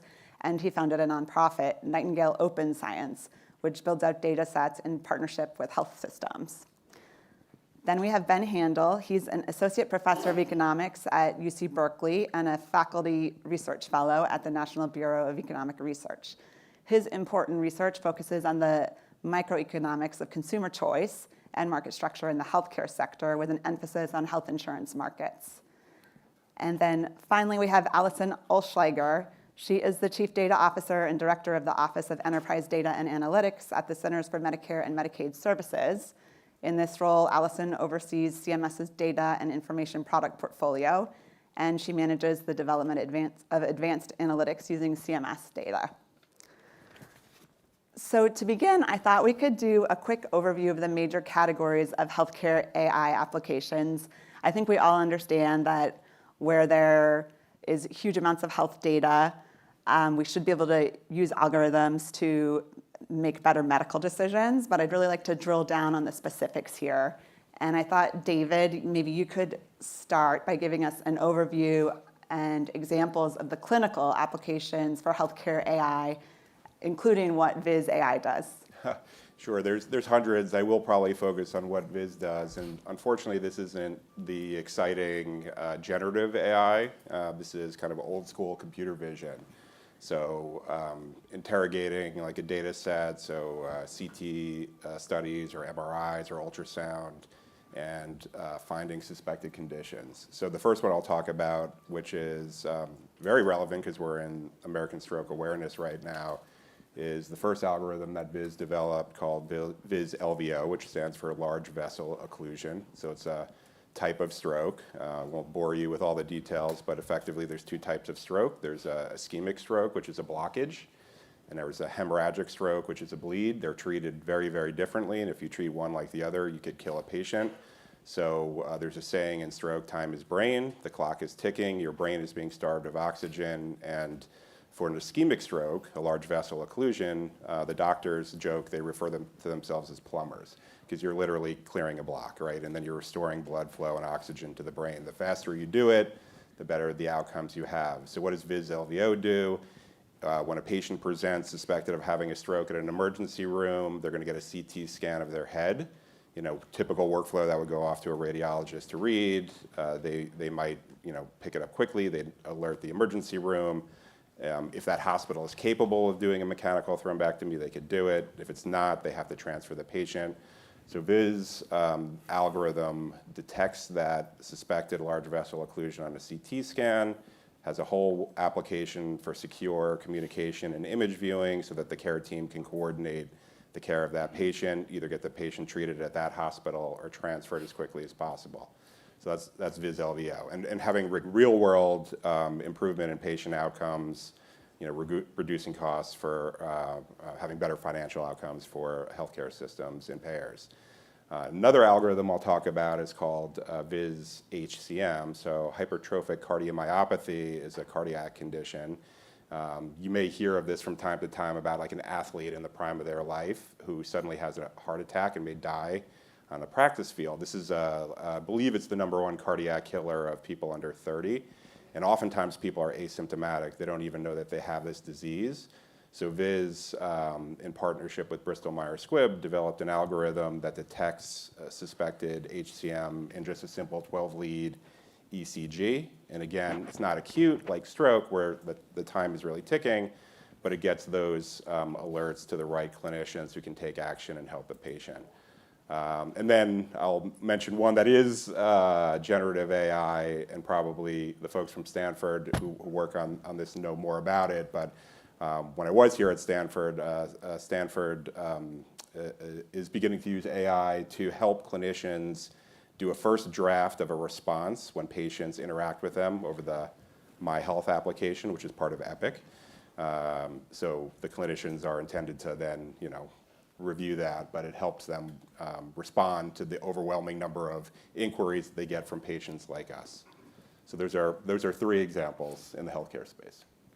Can I hop in with a little bit about the health system beyond kind of the Viz point? So, just broadly, General Catalyst invests in healthcare. I'm a life sciences specialist, but learned from my colleagues in healthcare, and some of the things that we're seeing in AI for healthcare and health delivery are things like Viz AI, which help enhance efficacy or quality. So can I enable a doctor to treat a patient faster, which drives a better outcome, or to lower an error rate in things like radiology or pathology? So that's one overall category, or to find sepsis based on synthesizing various data and run an alert. Everyone hates Epic Sepsis Alert. It's been around forever. It's not AI, drives people crazy, but can you actually drive better quality with these kinds of alertings? That's one category, is how can you use AI to drive better efficacy? Then there's better throughput or lower cost. Investors get seduced by this, but it's not what health systems are solving for, right? So like better throughput is nice. There are various ways, in radiology or pathology that you can use AI to move faster. But what people really get excited about is driving patient impact, differential outcomes. And then the last aspect is taking cost and friction out of the system. So doctors don't like doing notes. Imagine some of you guys are doctors in the audience. And also, when you think about the overall costs in the healthcare system, you're paying a lot of people for things like healthcare billing and coding or nurse scheduling, right? There's a big workforce shortage. You're actually paying someone a lot of money to schedule and reschedule nurses. So there are places where AI can slot in to relieve administrative burden, which frees up money for research, frees up money for patient care. And so things like that are as simple as nurse scheduling. Commure is a company in our portfolio that has that among a really broad set of offerings. Things like helping patients prepare for their appointments and giving nurses leverage in that. And things like healthcare billing and coding, which are very manual and labor intensive. In an ideal world, we could remove that as a job category. But given that it is a category, how can you make it high quality and faster using AI? So that's kind of how I think about it, like within the broader healthcare delivery side is most exciting, appeals to my heart, driving better patient outcomes, important is better throughput, and then indirect effect, but really good for the health system, are where can you take things that are manual and labor intensive and transform them to be less labor intensive and more compute enabled. Thank you. And I thought we could turn to Ben to discuss healthcare AI applications on the insurer side. Yeah, absolutely. So I think one of the main points I'd like to make at an overview level is that as many of you know, in the health insurance space, insurers do a lot more than just providing insurance. So I think of insurance business models a lot as relating to kind of developing a collection or a basket of different rationing policies or different care provision policies that kind of get care delivered to consumers in a way that the insurer feels is kind of efficient and effective for them. And of course, private insurers do this across a range of markets: Medicare Advantage, Medicare Part D, the Affordable Care Act exchanges, and large employer markets. I think insurers have always used data as a core part of their businesses, but I think that in recent years, data has become an even more core part of what insurers are building as kind of a business and building as assets. And together with that, together with those data assets, complementary expertise in data analytics. I think something that's quite important here is that for insurers to gain competitive advantages in this space, they're really working hard to develop proprietary data sets and develop proprietary data sets that really are kind of span the whole vertical supply chain of healthcare. Not just, we're looking to try and kind of rate risk of certain customers, but all sorts of details on metadata relating to the interactions between physicians and patients, metadata related to claims denial and prior authorization, things like that. And so I think, just some of the functions I think of insurers leveraging these data and techniques to work on include, prior authorization for drugs and for services. How do we implement claims denials in a way that's consistent with our policies? That's kind of how insurers would describe it. How do we implement value-based care policies that also may rely on data related to electronic health records that they're bringing in? And then on the insurance side, how do we find customers on the employer side and split their risk in a way that kind of allows us to be profitable? More recently, I think data, one thing insurers have been using data for is to highlight providers that they can look to purchase.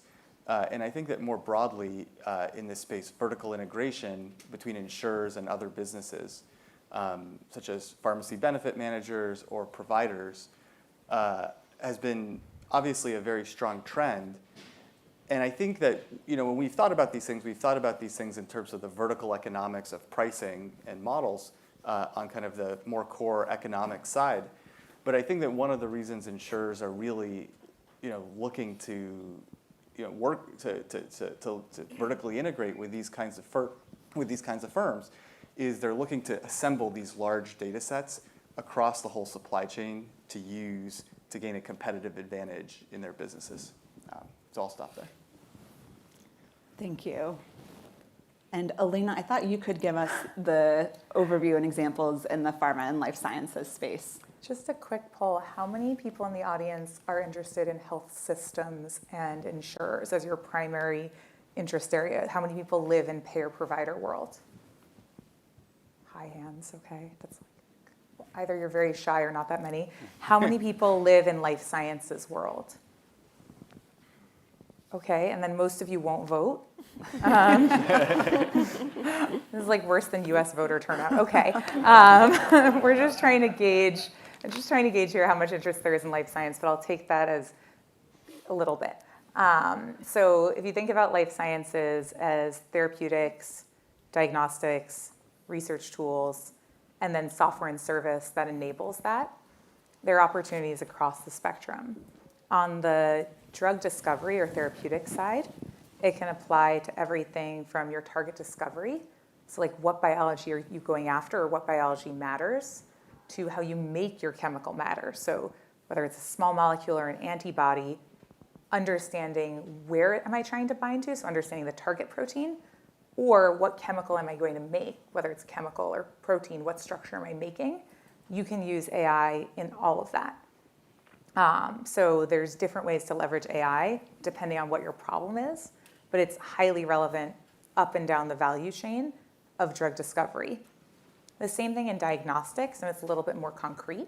So back to sepsis, are you mining the EMR or aggregating other sources of data to provide an early warning system and an early intervention?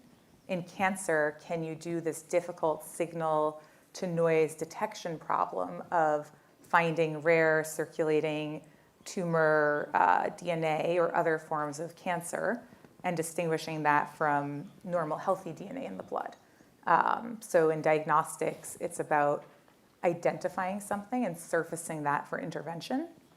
And then in research, it's actually really cool. Something that happened here at Stanford by a fellow named Renee Casey is he started a company called MetaLoop that does end-to-end enablement of research. So everything from helping you write your grant to data collection, so pulling data out of the EMR, pulling data out of wearables, so how do you get all of this multimodal data, to data analysis, to writing your paper at the other end. So basically, for each of these areas, you can take AI and apply it to every step in the value chain. You can't have it do it for you, but you can get a starting draft for your grant. You can gather multimodal data more easily. You can analyze it more easily, and you can put your results out more easily. And that's maybe like the most concrete example of the same concept, whether it's therapeutics, diagnostics, enablement for research, is take whatever value chain you had before and think about where can AI solve a problem that couldn't be solved before, or help me do this better, faster, cheaper. One other example on research I'll mention is screening for study subjects, right? Yeah. Like how can you find study subjects faster to power a study? It could be hugely valuable, saves time, right? And gets a study completed sooner. So if you can use AI to find those patients, sometimes needles in the haystack, it's much better than waiting for the principal investigator to have that person show up in their clinic or their ED. It's a huge deal because right now, nurses have to go through electronic medical records, surfacing, hey, I think this patient could be a good fit for your trial. And then the PI says, maybe I'm going to enroll them. But if you have something like Viz AI, they can pull through scans and in real time say, hey, this patient could be a relevant subject for this intervention, especially for things where you need to identify and enroll patients quickly for sort of urgent or critical studies. It's a huge challenge for how do you find the patient to offer them that intervention. And usually it involves having a nurse sitting right there, waiting for a patient to happen. And then like operationally, for a place like Stanford or anywhere else, the question is, are you going to fund or staff a clinical research nurse at all times where you're taking risk on that person's salary while hoping to have a pharma partner sponsor it? That's kind of hard. But if you have AI-based tools that can enable patient identification, then you can bring in a nurse when needed without having to take that risk on staffing. And it means you can do a lot more trials without requiring an external sponsor or without requiring you to bear the burden of that cost. That's just like a good example of like one kind of like, it sounds like a simple problem, but really hard problem of how do you go from this patient could benefit from a trial to actually giving them access to that trial. With that very helpful background, I wanted to have each panelist go through and give their take on the state of healthcare AI competition today. And so the question is, are we seeing the amount of competition we would expect in a competitive marketplace? And if not, what are the barriers to competition? And to make sure we're hearing from everyone, I'll start with Ziad, who we haven't heard from yet. Thanks. So I thought instead of directly answering the question, I'd tell you a story that speaks to the state of the market. So a few years ago, with some colleagues, we started evaluating a family of algorithms that is sold to a number of healthcare systems around the country. So just to give you a sense of the problem these algorithms are solving, you've got a population of patients, you know some of them are going to get sick. If you knew which one of them was going to get sick, you would do a lot of things to help them prevent exacerbations of chronic conditions, flare-ups, things like that today.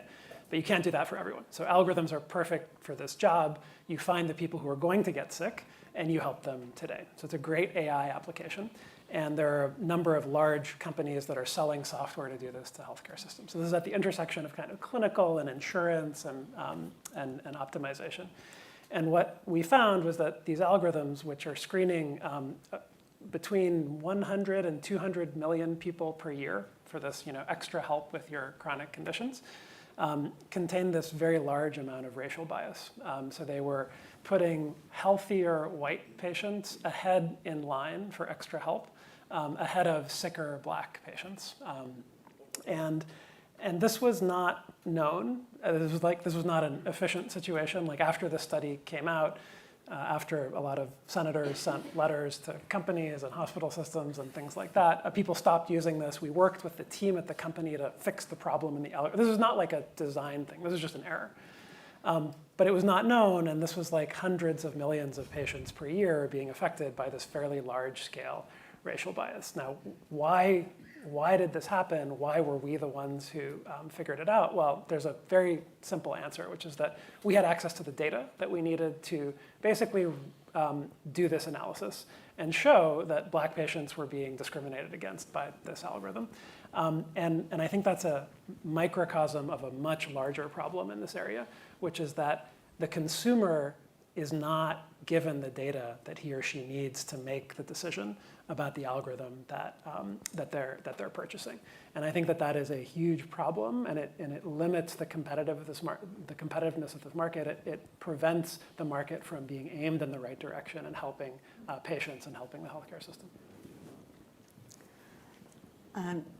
Ben, do you want to go next? Sure, yeah. I'll be brief, and I'll just talk a little bit about the role of data in insurance markets. I think that data are just, and this kind of agglomeration of data as an asset, it's kind of one ingredient that has kind of led to economies of scale for insurers, both across kind of horizontal markets where insurers are merging with other insurers, as well as vertical markets where the insurers are merging with other parts of the supply chain. And I think that in health policy, we've seen this in the past with things like accountable care organizations.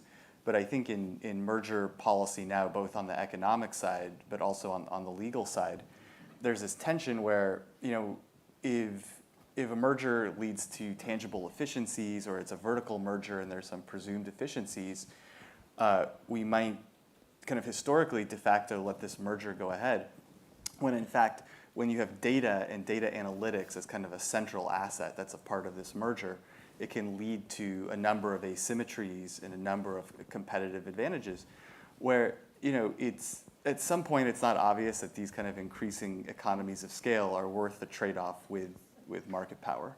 And I think that, the new merger guidelines, for example, try to speak to these issues, but I think that there needs to be both kind of more development on the economic side, but also on the law side, on the legal side here. Allison? Yeah, just building on some of the points that the other panelists have made, I think in the healthcare space, data is such an asset, and as Ben pointed out, it has continued to grow as an asset as more and more folks have started to use artificial intelligence.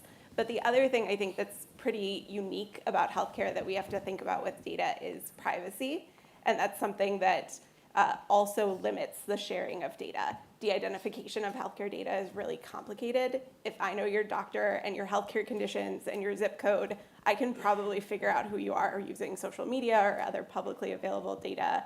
And so I think there's this kind of holding on to data because we can get value from it, but there's also holding on to data because we're worried about the risks to patients. And I think those are two things we have to balance as we start to think about how we can make data more available to promote competition in this space. Elena? Yeah, the panelists have covered it really well so far. So just add maybe two small thoughts. One is when we invest in companies, we take a look from the responsible innovation perspective. And so what we mean by that is we think about intended and unintended consequences.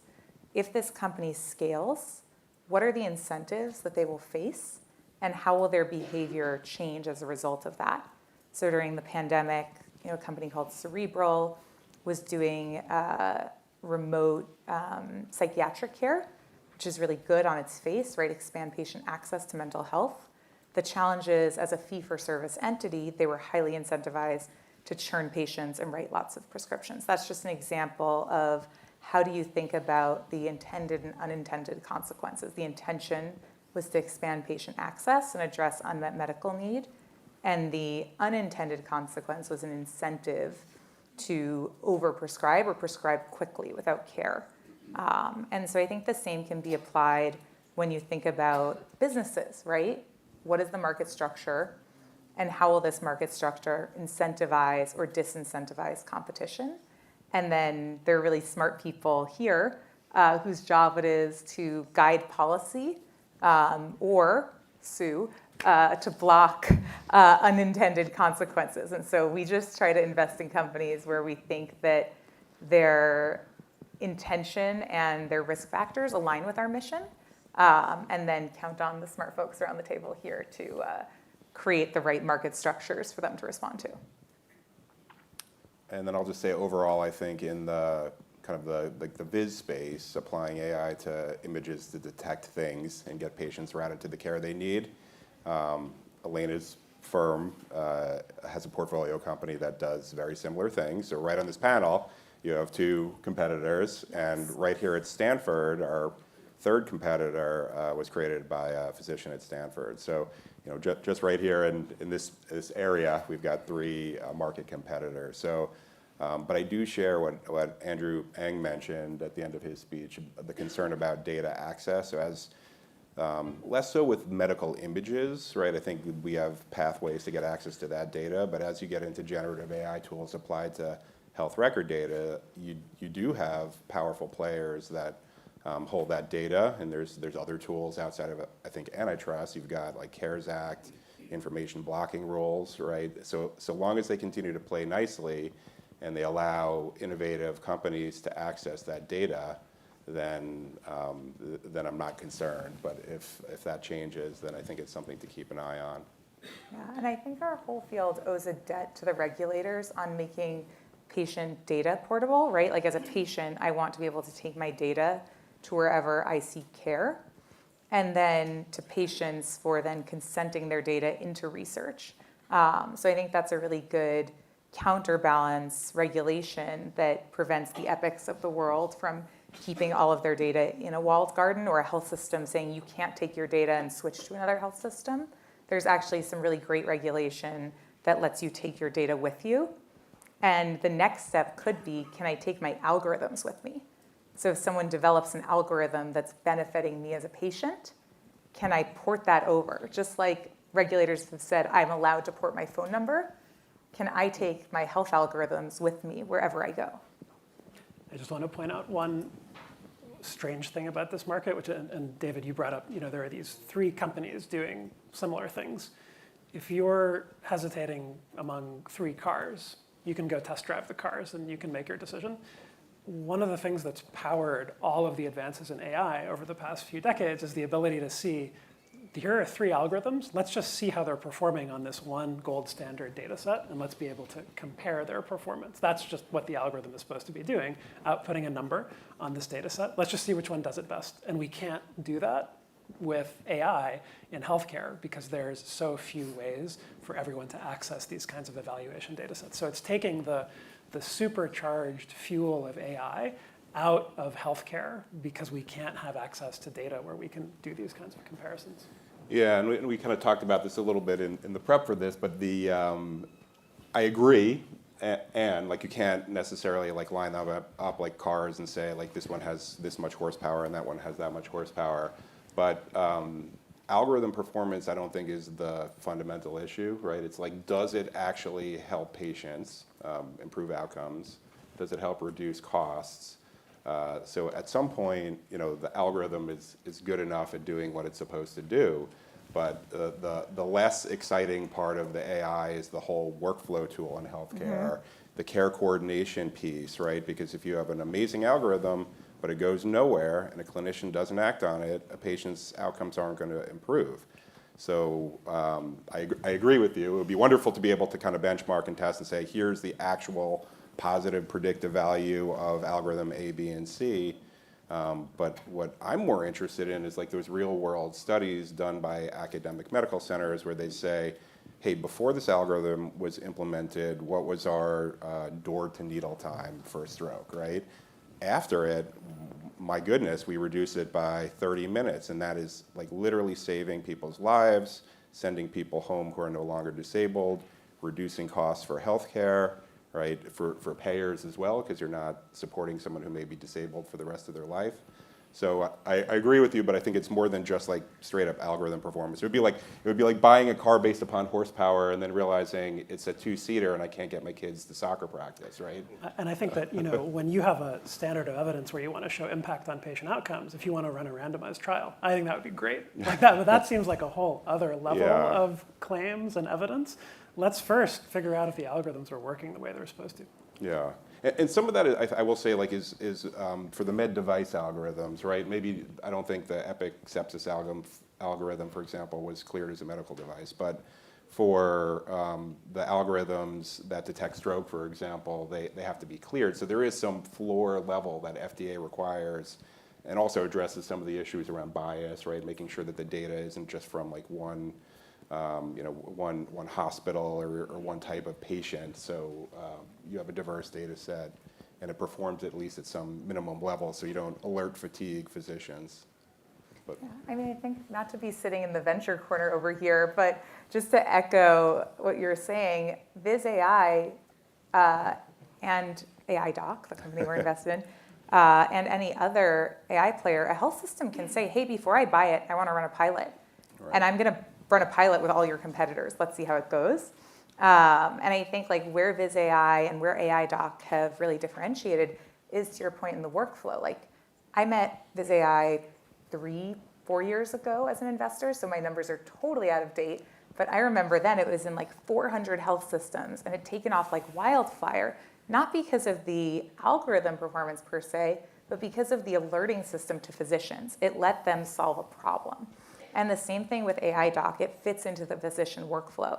There's another company whose name I won't name that went bankrupt, which was funded by one of my competitors.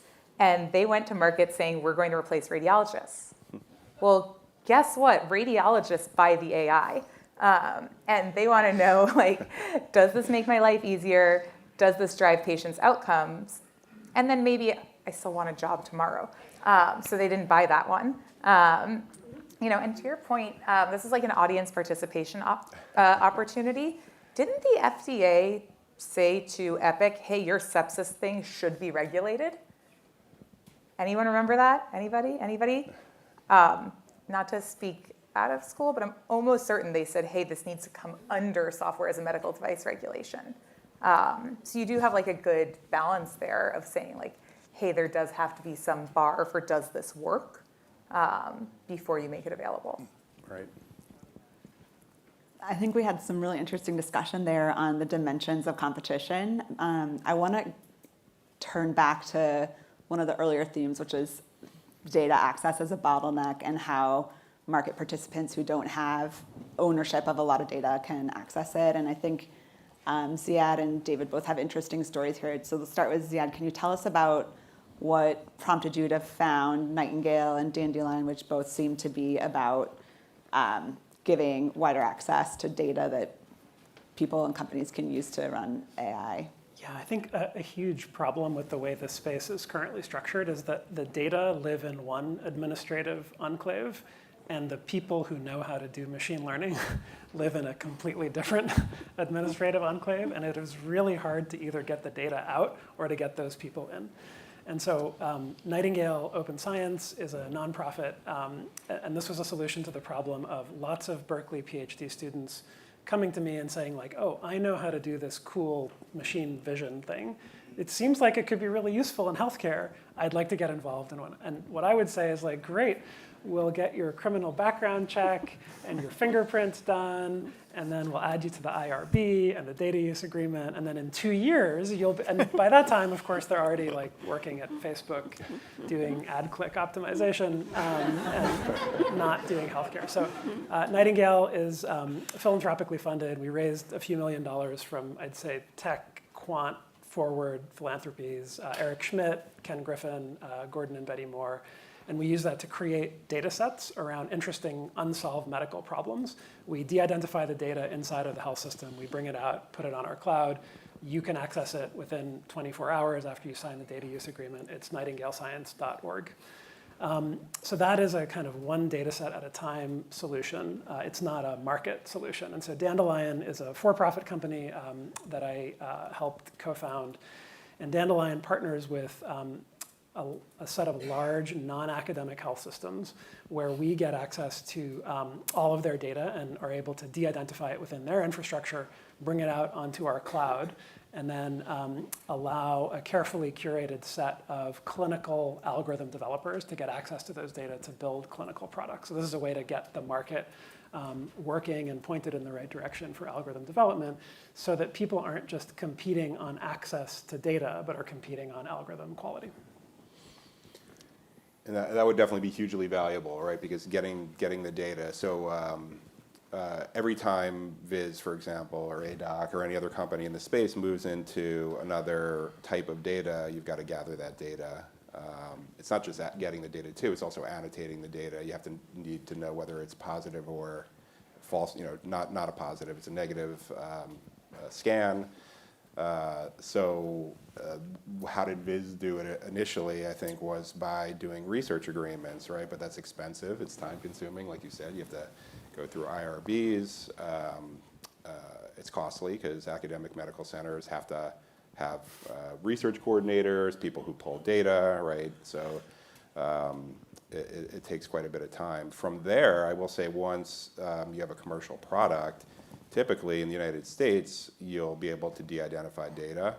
There's an interesting wrinkle with an FDA cleared algorithm is that currently FDA doesn't allow that algorithm to improve in real time, right? Like if you use, I don't know, like Gmail, for example, and it starts to realize every time you sign your emails with best regards, it starts to suggest best regards, right? It doesn't have to be trained with your data outside of that. But for cleared algorithms, FDA cleared algorithms, you have to train in a non-clinical setting. So when we engage our customers, healthcare systems like Stanford or others, we negotiate the right to de-identify that data and train the algorithms, and it's for the benefit of the healthcare system because their data is being used to improve the algorithm. It's for the benefit of Viz and patients because the algorithm gets better. And then you've got that potentially, depending on the rights you have that data for other purposes. But if you go to a whole new type of data, like ultrasound, right, you'd have to somehow source that data. And if there was a way to do that, to partner with a company like yours, that would be hugely beneficial because it's not easy to find the data. Ben, you talked a little bit about how large data owners might have a competitive advantage here. Can you share a little bit more about that thinking? Do we see large data owners taking advantage of their data access to do healthcare AI applications or to disadvantage rivals in any way? Just any general thoughts there? Yeah, I mean, I think the answer is very likely yes, because they have the incentive to do so, and in some ways, the fact that the data are proprietary make it harder to assess whether that's actually happening. I think one good example of this is the United Healthcare merger with Change Healthcare, where I was a expert witness for the DOJ, and there, United was acquiring Change, and one of the aspects of this merger is United is gaining access as a broad parent company to this great meta data set that has lots of information on kind of the secret sauce rationing technologies of many of their rival insurers. So you can kind of name all the other insurers you want. And as by being able to acquire that data set and own that data, they gain a serious competitive advantage in terms of being able in real time to assess and learn about the strategies of their rivals, right? And for example, if that merger didn't happen and Change was an independent company, it could be that they're going to develop products that are more publicly available or purchasable by all the insurers, who can then use that to run analytics, for example, on de-identified data. So I think it's kind of an insurance side version of what Ziad was talking about and what we were talking about in the health space. But I think there's a real, just kind of important discussion about, what data sets do we want to live in a proprietary space under companies, and what data sets do we want to at least live in a firm that's kind of independent of kind of the companies are using it versus live under kind of a more like regulator purview. And to that point, I wanted to ask, what are the alternatives to corporate amassing of data in this space? Should we be thinking about, from a policy perspective, making some of this data publicly available through a regulator? And I know CMS already does some of that, so I thought maybe Allison could talk a little bit about that. Yeah, so we do a lot of work to make CMS data available for research, but it's the way Ziad talked about. You have to come through a data use agreement, you have to tell us what research you're doing.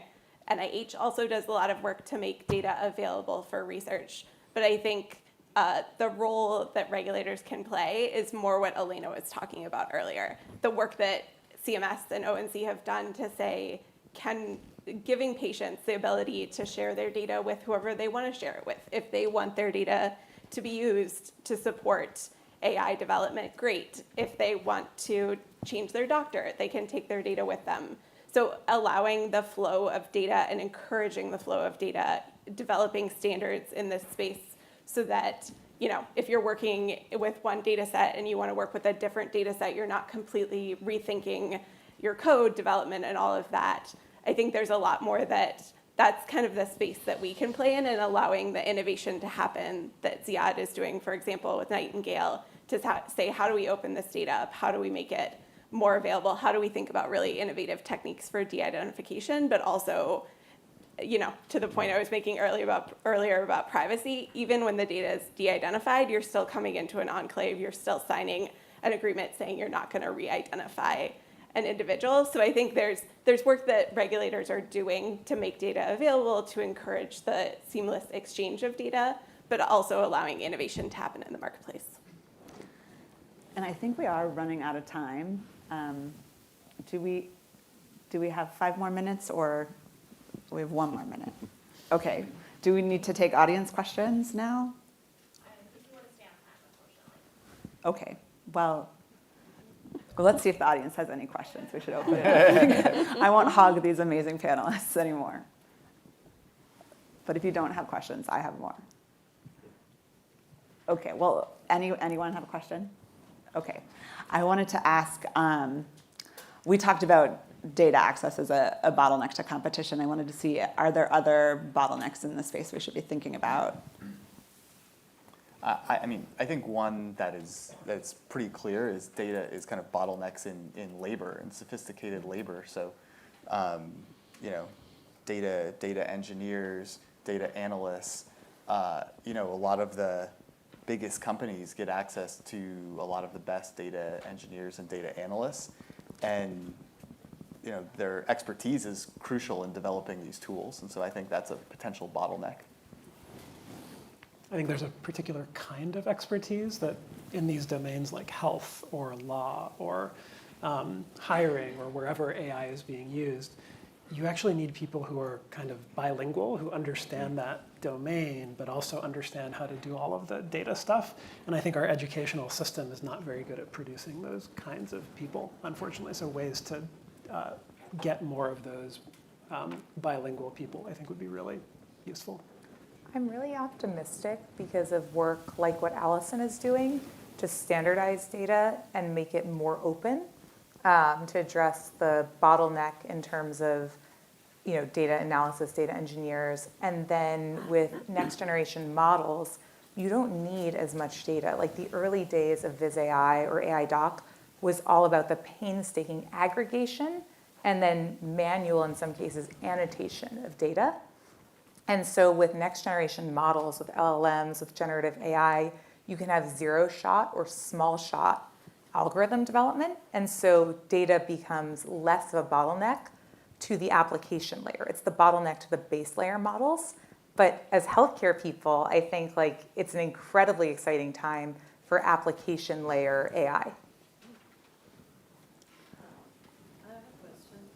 I'm wondering, Alison and Elena, do patients have this vast knowledge of their data and the data, the algorithm, and whether they can transfer it when they change insurance, especially the older populations?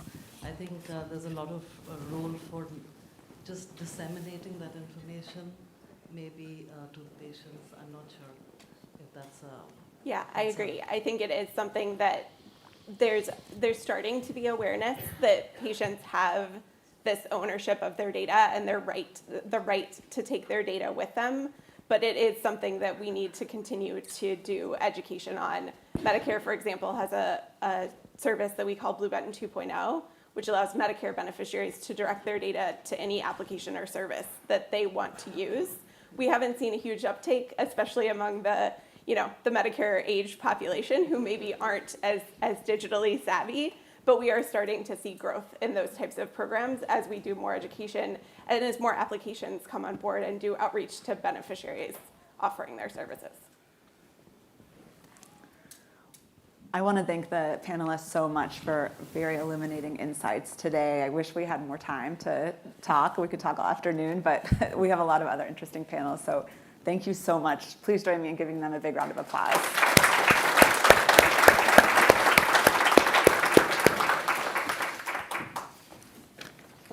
Thank you. All right, we're going to move on to our next panel of the day. After we studied our healthcare applications, we're going to study and learn more about chips and hardware that can make some of these applications run. And we're very pleased to welcome to the stage, we have our two folks that will be engaging in a fireside chat. First, we have Paula Blizzard, who is the Senior Assistant Attorney General in the antitrust section of the California AG's office. And she will be having this discussion with Victor Peng, who is president at AMD and has very deep knowledge of the chip industry. So please let me welcome Victor and thank him for talking to us about hardware and chips in this space, and then we will be joined by the rest of our panel discussion in about 15 minutes. So thank you, Victor. Great. Thank you. Thank you very much. Thank you to Stanford and the U.S. Department of Justice for organizing this. As was mentioned, I'm with the California government.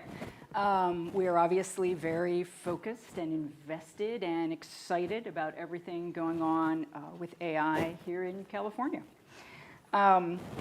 Victor Peng is the president of AMD, as was said. He has 40 years of experience in innovative hardware and chip development, and he's responsible for the company's AI strategy.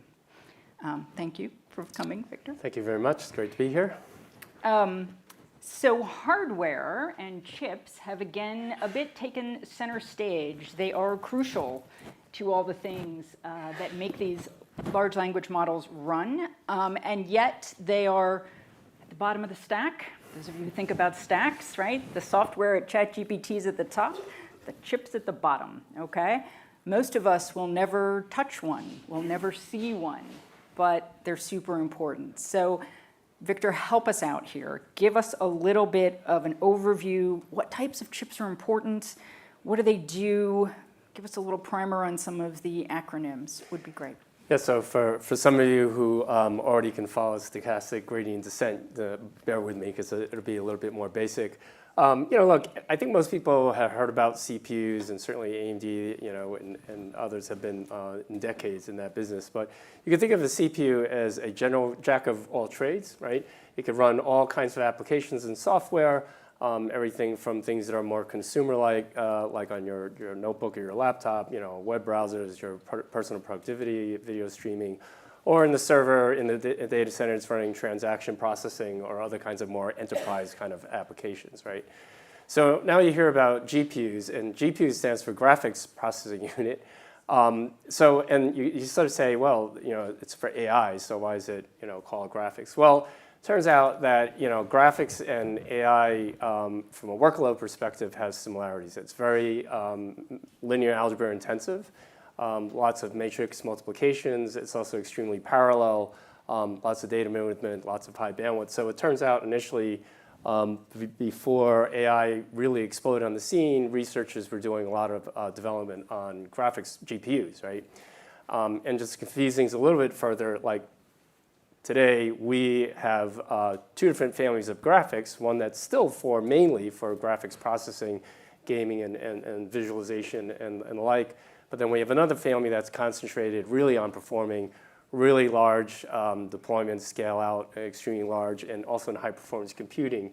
And they're both called GPUs. But in any event, then you've probably heard of other kind of AI accelerators like TPUs, lots of different startups that have many different architectures. They're all, broadly speaking, a form of accelerator for AI applications, right? So the other thing I would say from semiconductors, to click down one level too, is that when you have these massive deployments of tens to hundreds of thousands, and people are talking about millions of GPUs, at that point too, you also really need to have a really good networking architecture, because you're taking these models or you're taking large workloads and you're actually dividing it across the entire data center, multiple IKEA-sized buildings large, and your bottleneck oftentimes at that point is more the network as opposed to the compute on any given node. So there is a lot of complexity, and maybe the last thing I'll say, even though there's a good deal of summarization going on in Andrew's talk, which makes sense. He just showed at the very bottom of the layer, as you say. But even at that, I talked a lot about hardware, but there's a tremendous amount of software and firmware, embedded software, so to speak, that makes that work.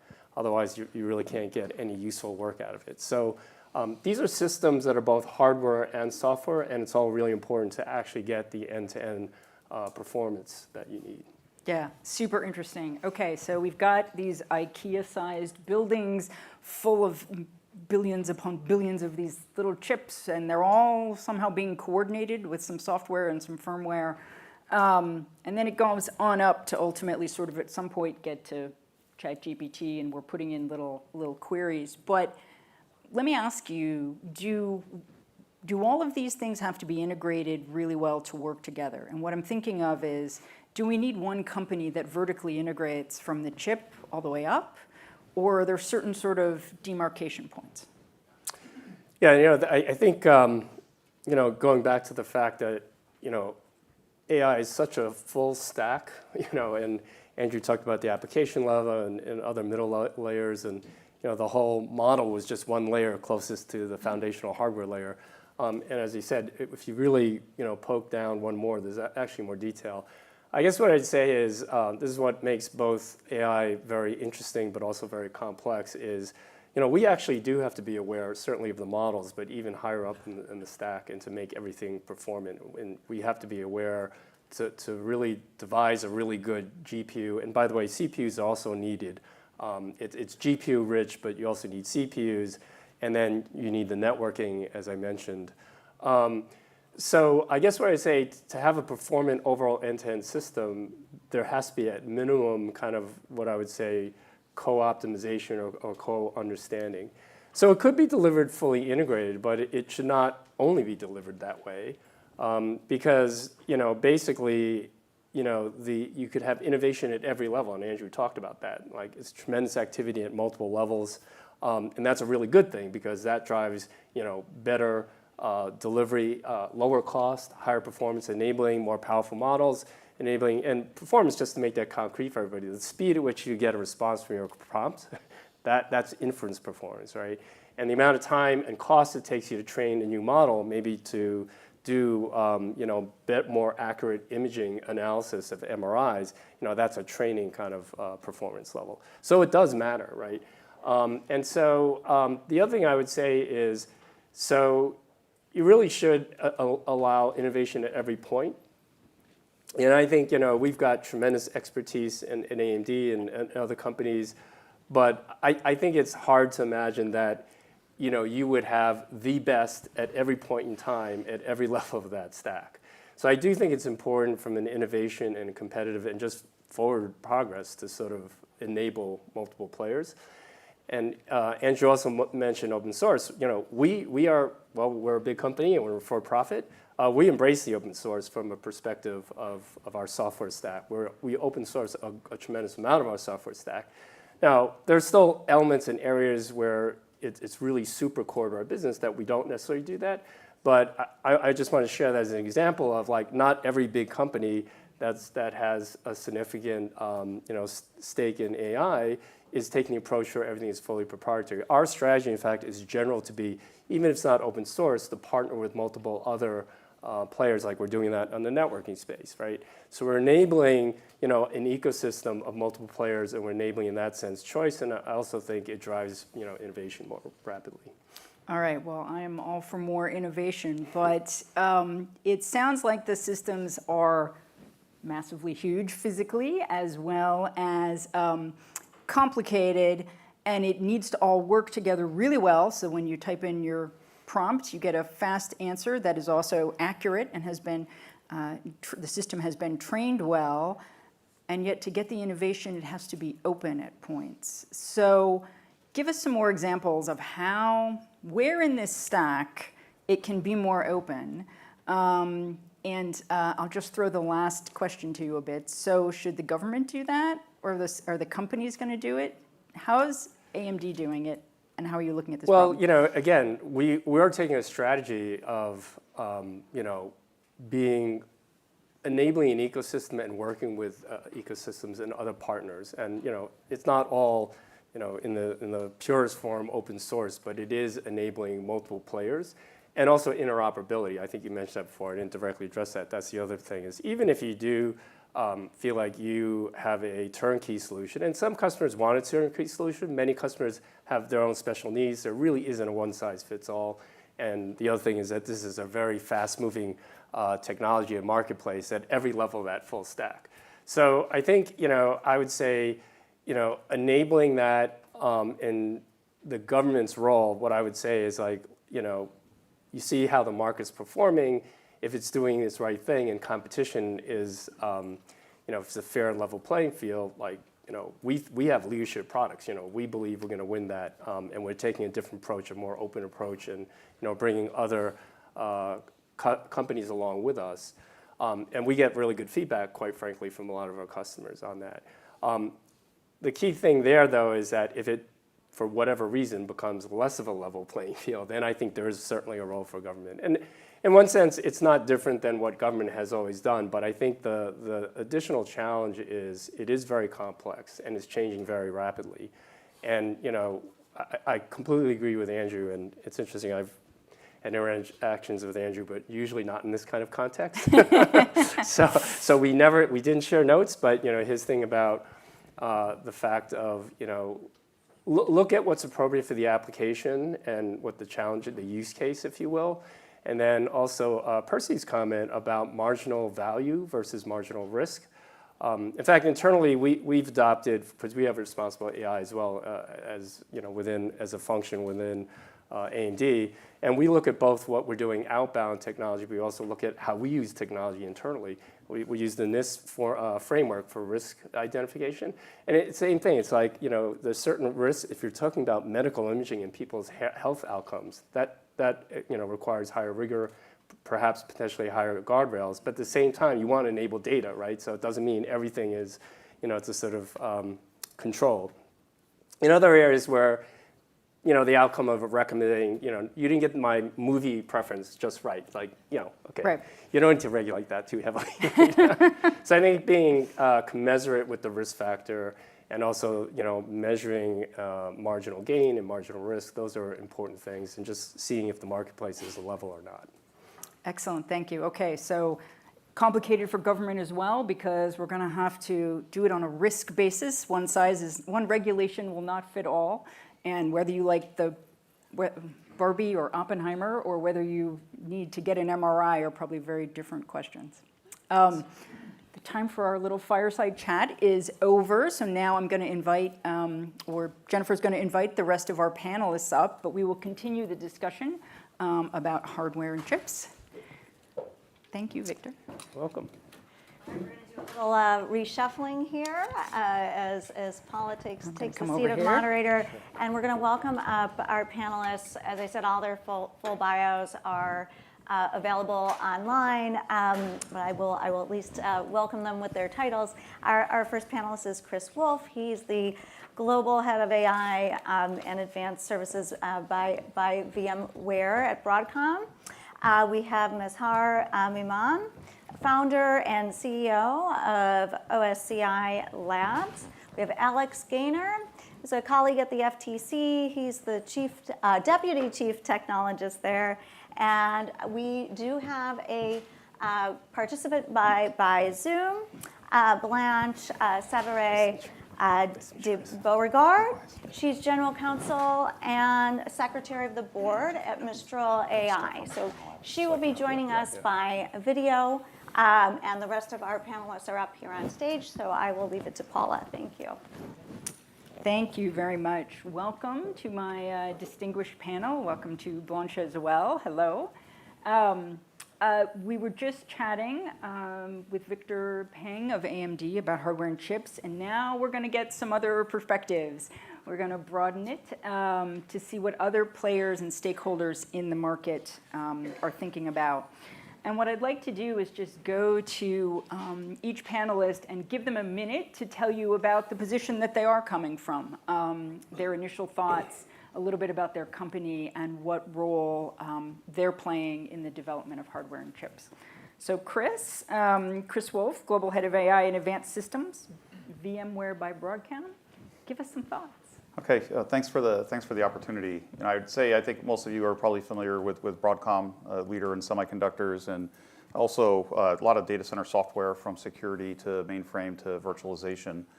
I'd say one thing that's been unique about my role is that we, in addition to leading the product development side for AI, we also operate the internal AI services, and that's driven our product strategy. So some examples, we run a chat service for product support, and we're seeing just incredible efficiencies and accuracy from that particular service, and this is using an open source model.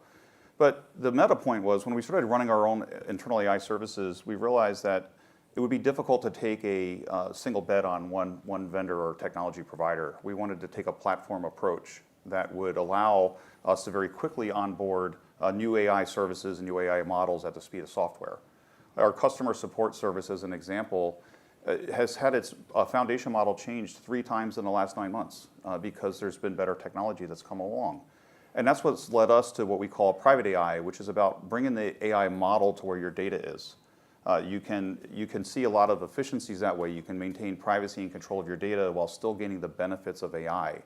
And we've seen this really resonate with our customer base, and that's where we are pushing some new solutions that we have that it's not just a Broadcom or VMware perspective. We see this as really industry, and there's lots of ways to gain these similar benefits. But it doesn't have to be a trade-off, I'd say, is my first point. And the second is you can gain these benefits with probably less GPUs than you think. Like Percy mentioned retrieval augmented generation this morning. One of our flagship services is running on 4 GPUs.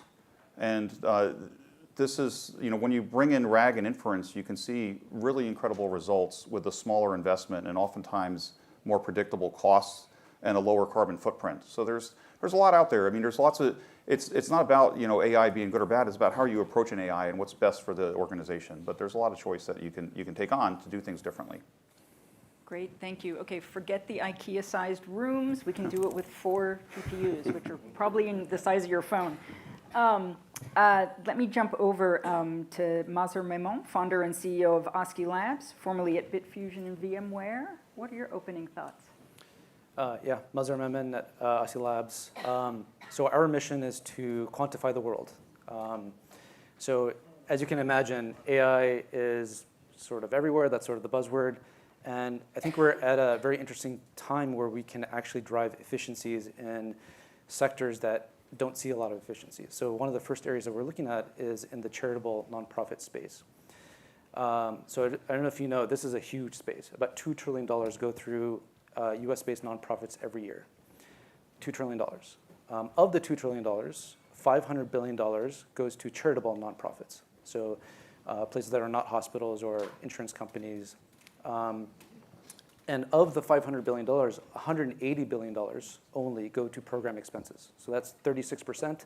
And who knows how much of that is actually effective, maybe 10 or 20%.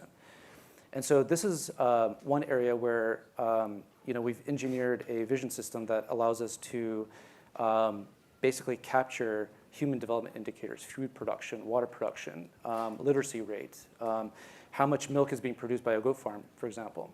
And we think that creating this feedback loop will make charitable giving way more impactful. So that's kind of what we're looking at. And kind of answer your question about competition. So we have like a lot of thoughts on this. I would kind of crystallize it to three. One is that AI is not a differentiator, and there's very little value capture from AI functionality, intelligence, or machine learning, or data science. And similar to that is that software is also not a differentiator. It's sort of an expected outcome. The marginal cost of creating a new line of code is approaching zero. And the marginal cost of creating software that creates software is also approaching zero. So what do we take from that? We're not an AI company, as a rule. But we will use AI and software to accelerate our engineering. So Agentic AI, we accelerate our engineering, our testing, our robustness in our services.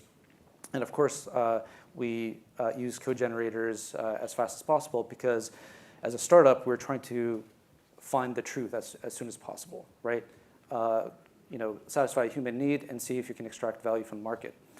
So that's the second rule. Third rule is deep tech is probably can be accelerated.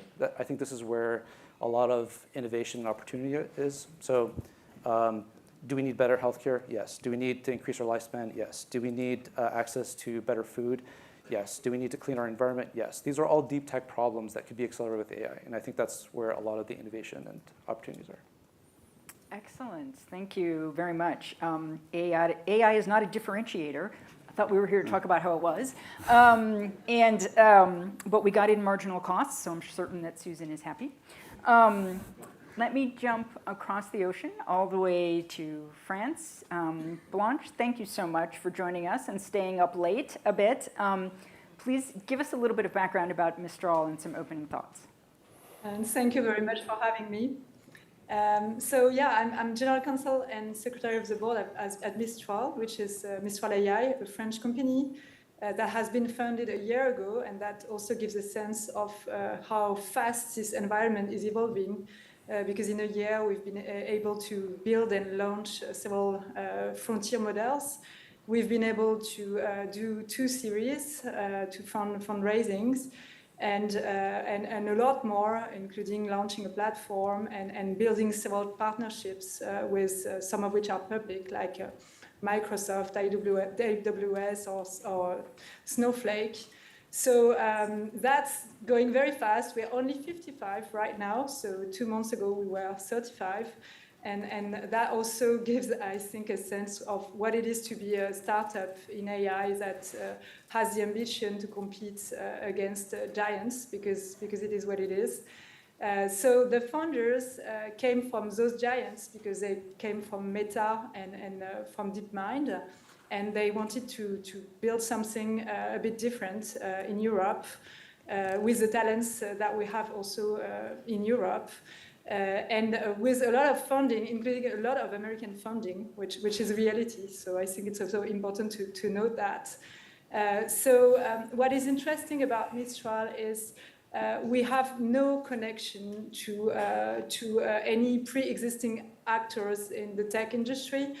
So we, of course, have certain tickets in the fundraising of some of these actors, and we have some partnerships with them, but we have no connection in the sense that we are a pure player. We are not integrated on the stack, and we are in the middle of the value chain, building frontier models.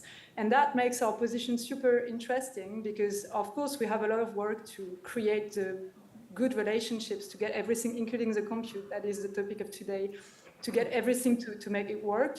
But we are also in a very good position to be available everywhere where the customers want us to be, and to be deployed the way they want us to be deployed. So we deploy on-premise, we deploy on clouds, we deploy on our platforms, and many other deployments could be considered. So that's also a key differentiator that makes our position interesting from a competition standpoint. And of course, and I heard a lot earlier about Victor's commitment to open source, and I think we can say the same. Some of the models we launched have been on Apache 2, and we will keep doing that. We launched yesterday Codestral, a model dedicated for code that was under our first draft mixed license, meaning that the weights are open, but it's for testing. So that's also an interesting experiment for this model, and we've had already a lot of adoption. So that's what we do. So yeah, I think this is what I wanted to say about Mistral. Maybe to finish on this introduction, we've had already a lot of interactions with regulators in Europe. So I think probably most of you have, but because those regulators are very active these days. But we have been at the forefront of that experiment too. And the challenges, this environment is going very fast, so the challenges are only going to grow very fast.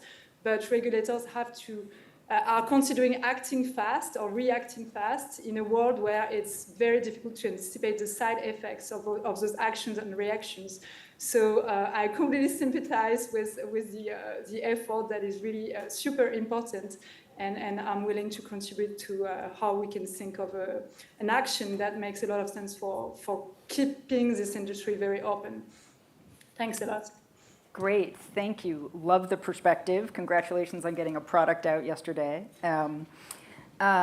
Okay, let me turn briefly to Alex. Alec Gaynor is a Deputy Chief Technologist at the FTC. The FTC and many other agencies are bringing in more and more tech people to help with these market challenges. But maybe you can give us a little introduction from how you see all of this playing out. Sure, good morning. So the role of the team I work on at the FTC is to provide technical expertise to the commission and to the attorneys we work with on how these technologies show up in the agency's enforcement work, both in consumer protection as well as in competition. And so I should say that these views are my own and don't necessarily represent any individual commissioner or the commission as a whole. But a top-level way I orient myself in this space is that there is no single question of what is competition in AI. I've got at least three that I think are top-level questions. One is, what are the competitive dynamics in companies building models themselves, particularly building foundational or frontier models? So that's one market or one question of competitive dynamics you might have. A second question you might have is, how does AI impact the competitive dynamics in markets, particularly in the supply chain for AI, the chips, cloud computing, orchestration tools, all the other software and hardware you need to actually build and deploy these models? That's a second question you might ask about the competitive dynamics. And a third question you might ask is, how will AI impact competition in markets it's deployed in, whether that's healthcare or finance or any other market that you might find uses for these models? And these questions don't, the state of competition in any one of these questions doesn't necessarily have the same answer. And there are interventions you might consider that will improve competition in one, but might not impact another. So I think I will do my best to, as I'm saying, this has potential to be good, this has potential to be bad, to be specific. Where do I think it has the potential to be good or bad or show promise or any of those other things? Because I think it's very easy to talk past each other when something has potential advantages in one area or disadvantages in another. There doesn't have to be a single answer. All right, sounds like you've got your work cut out for you. Lots going on. Now let me just bring it back to Victor, and you can react a little bit to all the other panelists and or give us a little more on AMD's thoughts on Yeah, let me first do that because we only kind of talked about CPUs and GPUs, but AMD actually has of course been in CPUs, and I kind of mentioned that's what's in your device, your notebook or your desktop versus what's in the cloud. So we do server and client CPUs. We also have, I mentioned, the GPUs that are very focused on really high-performant AI, and that's the MI Instinct line. And then we have the Radeon line, which is still doing gaming, which, by the way, of course, in gaming, there is going to be some AI there. But we also have even more special, I won't go into the primer on that, but products from the Xilinx acquisition, which is a product called FPGAs and adaptive SoCs. And these are products that are in many, many embedded products. And the reason why I want to first share the breadth of the product portfolio is because also it's in many different products that actually you may not think you're touching it, but you're probably using an A&D product every day because we're in cars, we're in infrastructure, we're in communications infrastructure, both wired and wireless. And then, of course, we're in like the more traditional computing things. We are in healthcare. So it's quite broad. And the reason why I also mentioned that is because AI is going to, I think, just revolutionize and really enhance everybody's everyday lives. And of course, we have to be mindful about the negative things. But we do play across all of that, and there's different software dynamics around that.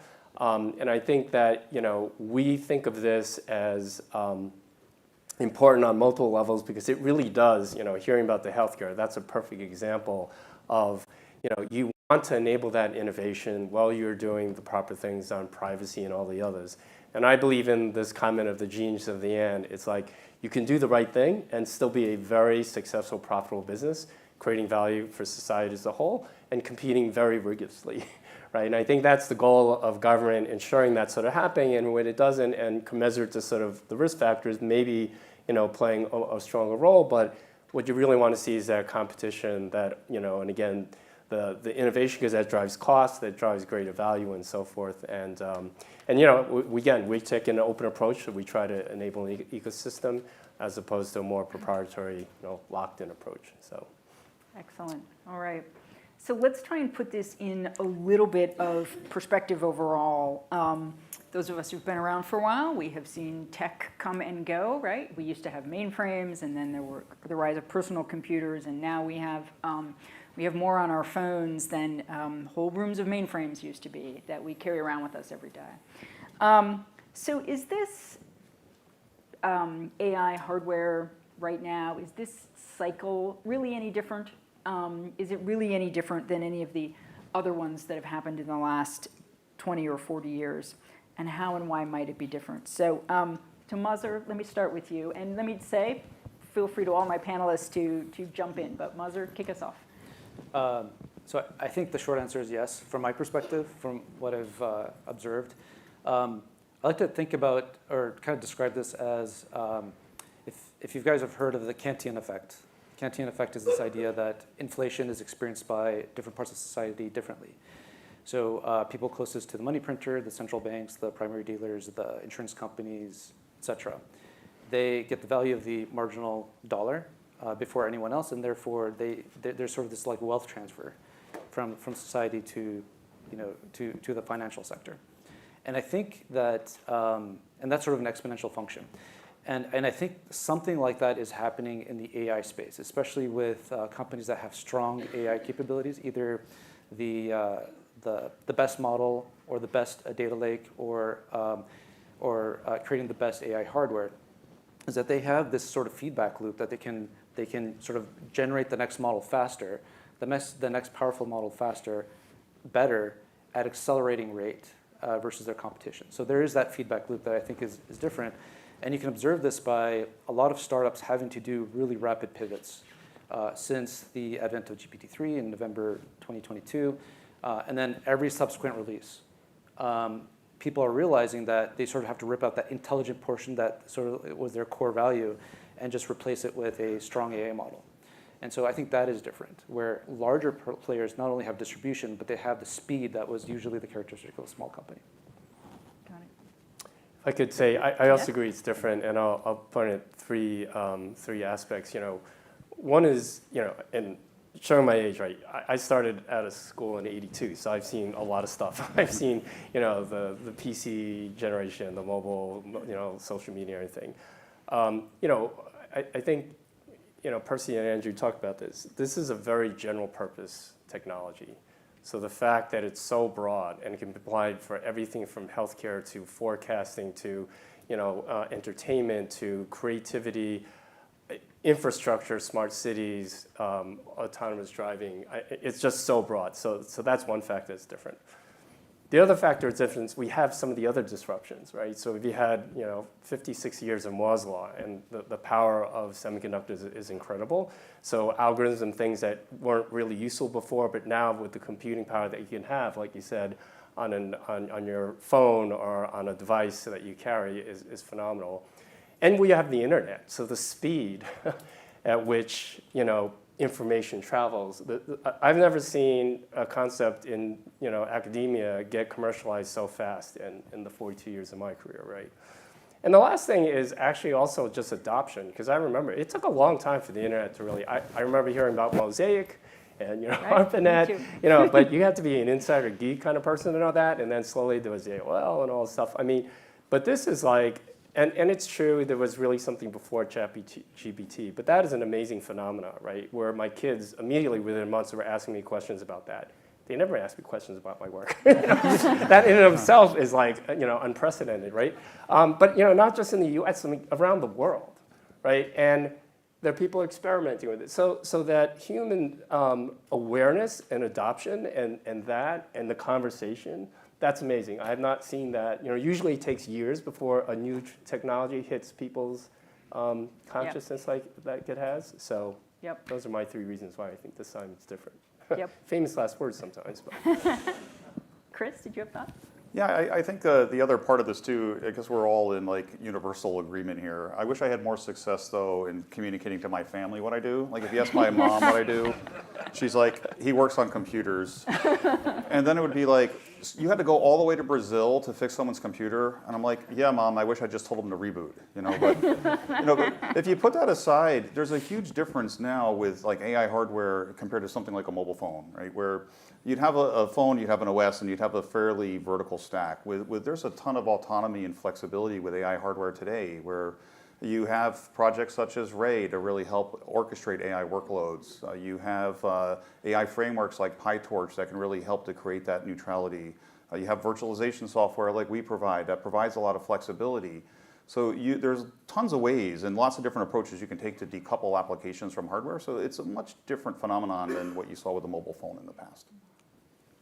So I'll just say, I have no overarching answer to is AI different than any past technology. I'm happy to take a wait and see approach. But I do think we are seeing something that is different from the last 20 years, particularly with respect to chips and hardware, which is that if you're not a practitioner, this may sound strange. And if you are, I guess it'll be boring. But the last 20 years were really defined by a use of general purpose commodity hardware in the data center. It was not about specialized chips for each workload. Whether you were running a social media application or an enterprise application or as a software as a service business, probably you were running on roughly similar hardware. And AI is really taking a different approach in that it is fundamentally accelerated by GPUs and even more specialized hardware. And it is really, I think, driving a resurgence of what we might call like an accelerator, right? Dedicated hardware for a specific task. And I just think from the perspective of chips, like that is something that's just different from how the median business, even the median tech business was operating 5 or 10 years ago. Absolutely. Well, let me go on to my next question. What are the market dynamics? We're thinking about these chips that are now, we're hearing more and more important, that this is different. You may need vast quantities of them, and we're here to talk about competition in markets. So what are the market dynamics when we're thinking about these chips? How do chips affect access to capital? How does access to capital affect access to chips? Blanche, can you start us off? Yes, thank you very much. Yes, I will begin with basics. So you understand I'm not the technical person in the panel, but I will give you my perspective on how we see the market of chips from really companies that needs them. So beginning with the basics, the requirements for training are not the same as for inference. It has been said in more technical words, but that's important to recall the basics. And servicing the chips that are the ones that work for training, requires some criteria, which is the most powerful chips. So we speak about flops, chips with lots of memory. And also, so those chips today, the H100, the H200 that will come, they are pretty rare. That's the first point. And also, the third aspect is, for some reason that I cannot explain, but this is what we observe, for some reason, having those chips is not enough. You need a cloud provider that has a very good infrastructure to assemble them by 8 and to assemble them in a way that that creates a good connectivity between the chips. Otherwise, the training is super long and it just fails or it costs too much. And that is something that, so the chips are rare, and the providers that can, the companies that can assemble them and make them work in a way that is efficient for training are even more rare. So, so if you have providers that do not combine all those criteria, you can do some inference with them. You can do some other things. Someone spoke about RAG, and that's true. You can do a lot of things with less power, with less memory, and also maybe with some infrastructure that is less efficient, but you cannot do training. The other thing that is important for training is that you need a huge number of chips, and you need them at the same place. So that means that if you don't have them at the same place, you will be able to train several models of different sizes, adapted maybe to the chips that you have available in the same data center, but you won't be able to build a huge model with your chips scattered in different places. So what that means really practically is that you need a very big ticket of cash to the same provider to be able to train big models. And so if you don't have cash, you don't have that. But if you don't have that, you also have problems convincing your investors to get your next fundraising, because you have problems convincing them that you are a realistic actor for the future. So that's kind of what we're struggling with. Struggling not so much because we've managed so far. And also because maybe we took the opportunity to not being able to train all the time the biggest models, to make sure we trained the best smaller models, which also has some virtues, because not all use cases require the biggest models, and it's better for environments. It's also been said already, but that's maybe how the landscape is as of today. So as of today, what we are experiencing, and that will be my conclusion at this point, is a massive bottleneck, both on the provision of chips and on the provision by the few companies that know how to manage them in the right way to be able to train models. And that means that there is a queue, and there is a queue for a company like ours on training, but there is also a queue for customers of ours that would like to have their own infrastructure for inference this time. So that reduces the possibility of distribution on the side of customers to do on-premises, for example, and that also probably reduces the possibility of new companies to start from scratch and convince all these actors to provide them fast with a lot of compute. All right. Well, a bottleneck of chips. You need only one major provider. Sounds like an antitrust problem to me. Of course, I'm an antitrust lawyer, so I see that. So I feel compelled to sort of say, Victor, we're coming to your rescue, right? We're gonna like reduce that scarcity, reduce the TCO, give you choice. And look, let's face it, the MI300X, which is getting stood up in like it's public, Azure and a lot of the public, infrastructure is going to get out there. We're getting there. And we really do, have the leadership in inference, exactly that for large language models. We've mentioned on things like Llama. And you mentioned also the distribution, and that's why I'm saying networking equipment. We also do have networking equipment, but we're also partnering with Broadcom and with others, actually to enable an open interconnect. Because, it is true, you need powerful, compute nodes, but you also, for these large models, you need to have the connectivity, because you could lose a lot of performance through that. Now, at the same time, there are more modest-sized models, and one thing I didn't talk about earlier, I talked about how A&D spans end-to-end. We're in AI PCs, so in your laptop, we have acceleration within that, right? So you don't have the same connectivity issues. and that's going to go to a large extent help democratize, maybe, if you will, like, get broader access. But it wouldn't be so for the really extremely large models. They need the large infrastructure, right?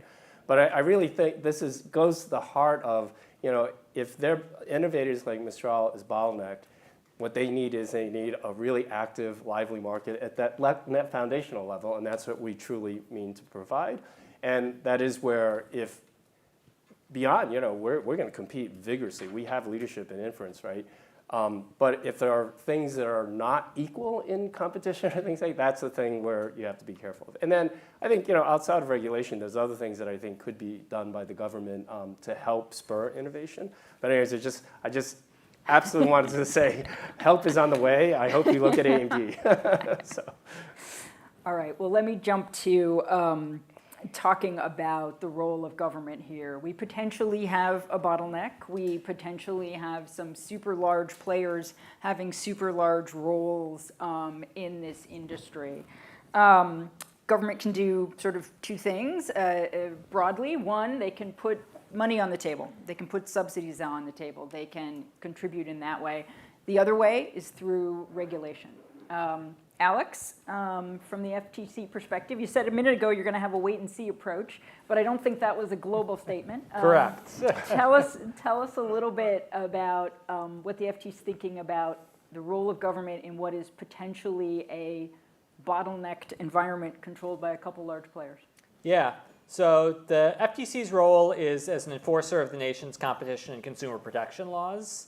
And the first order belief we have is that there is no AI exemption to the rules that are on the book. Existing competition laws apply to the sector like they would any other. I think the AAG Kanter said it well this morning. If you use an algorithm to collusively price fix, that's as illegal if you didn't use an algorithm.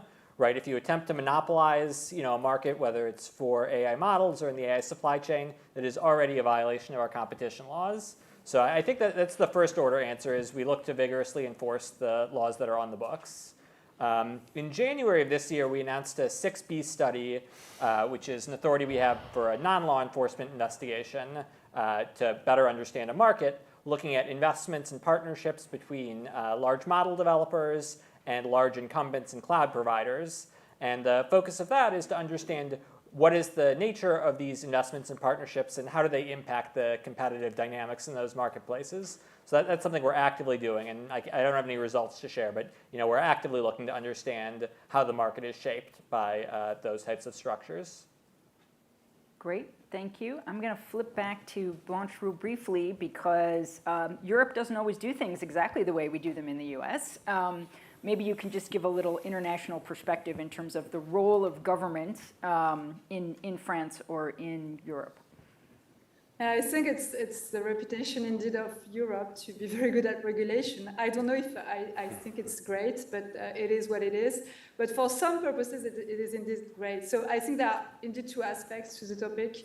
One of them is really encouraging this innovation, putting money on the table, creating the universities and the schools that will accompany populations to ramp up to this innovation, make sure that there is no one left behind into this adoption, and also that the persons which have the jobs that are revolutionized by this technical revolution are accompanied to change their way to work. So I think that there's a lot to do for governments on the positive side, and I think that France is doing a lot on this, and this is maybe one of the very good reasons why Mistral is here today, because a decade ago, the French government has started to put billions on the table and to make sure that there were some centers in France, in Paris, where students would be very good at AI, and there would be some also some welcoming some of these hyperscalers in Paris to have their hub, their AI hub in Paris, to keep a French ecosystem lively, also thanks to US companies, to be frank. So that will happen. And a week ago, our French President Macron announced some other hundreds of millions put on the table for funding AI innovation, including chips.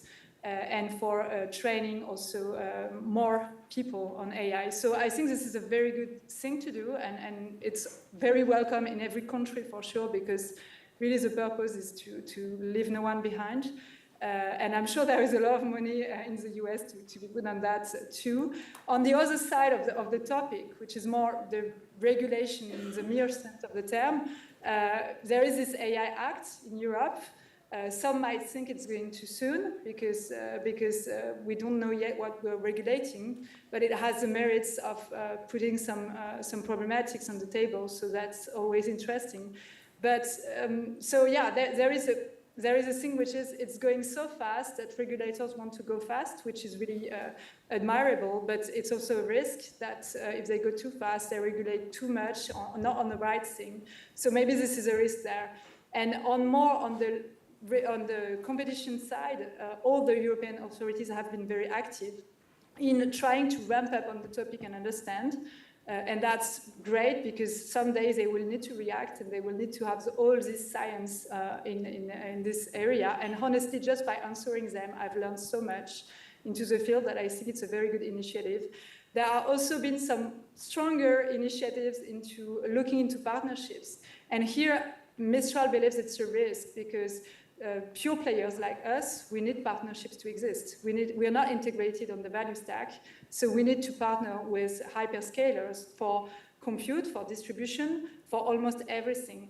And if we cannot do that, there is a risk that we just do not exist. So here, we tend to think that there is a risk that by reacting too fast, it could also create some side effects that could have contrary effects to what competition law is here for. So that's kind of the dynamic. Knowing the topic, being ready to react and to regulate, and trying to anticipate the side effects, which is very difficult given how fast it's moving. Got it. Thank you. Anyone else want to jump in on the role of government? Chris? I would just say, a couple things. We're very supportive of what's already happened with the president's recent executive order, as well as even the NIST framework, which is something our internal AI policy also points to. These are very effective guidelines for steering the safe and secure adoption of AI. And it focuses on areas such as being able to A/B test different AI models, being able to have choice. And this is what's driven our both internal and external approach to having an AI platform. The other thing I would just mention is, I've seen this a lot. My career, the last decade, key part of my role has been bringing new technologies to market. And where I see a little bit of a gap in terms of support from the government is the government's been very good in terms of trying to promote innovation, but hasn't invested equally in promoting adoption of innovation. So sometimes getting that first mover agency to adopt technology is where that bottleneck exists. Because if I'm a CIO of an agency, I want to see which of my peers has adopted first. So incentivizing adoption is just as important as incentivizing innovation. Interesting. Thanks. I wouldn't have guessed that, as Victor was saying, everyone used ChatGPT the week after it came out. And but there's a difference between all of us typing something in randomly and really using it in a business context where they're going to be looking at what are their competitors doing. A big part of my job last year was saying no to product teams wanting to embed ChatGPT integrations into products. Got it. Okay. Let's talk a little bit about vertical integration. We've talked a little bit about the stack, chips on the bottom, ChatGPT on the top.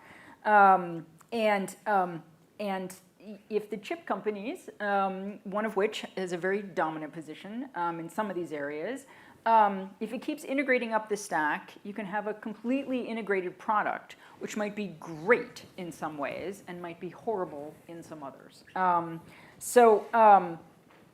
It might be good for, and it might be horrible or good at different levels. Customers might have a view, chip makers might have a view, people who are in the middle of the stack might have a different view. So vertical integration, what should customers be thinking about? What should government regulators be thinking about? What should other companies be thinking about?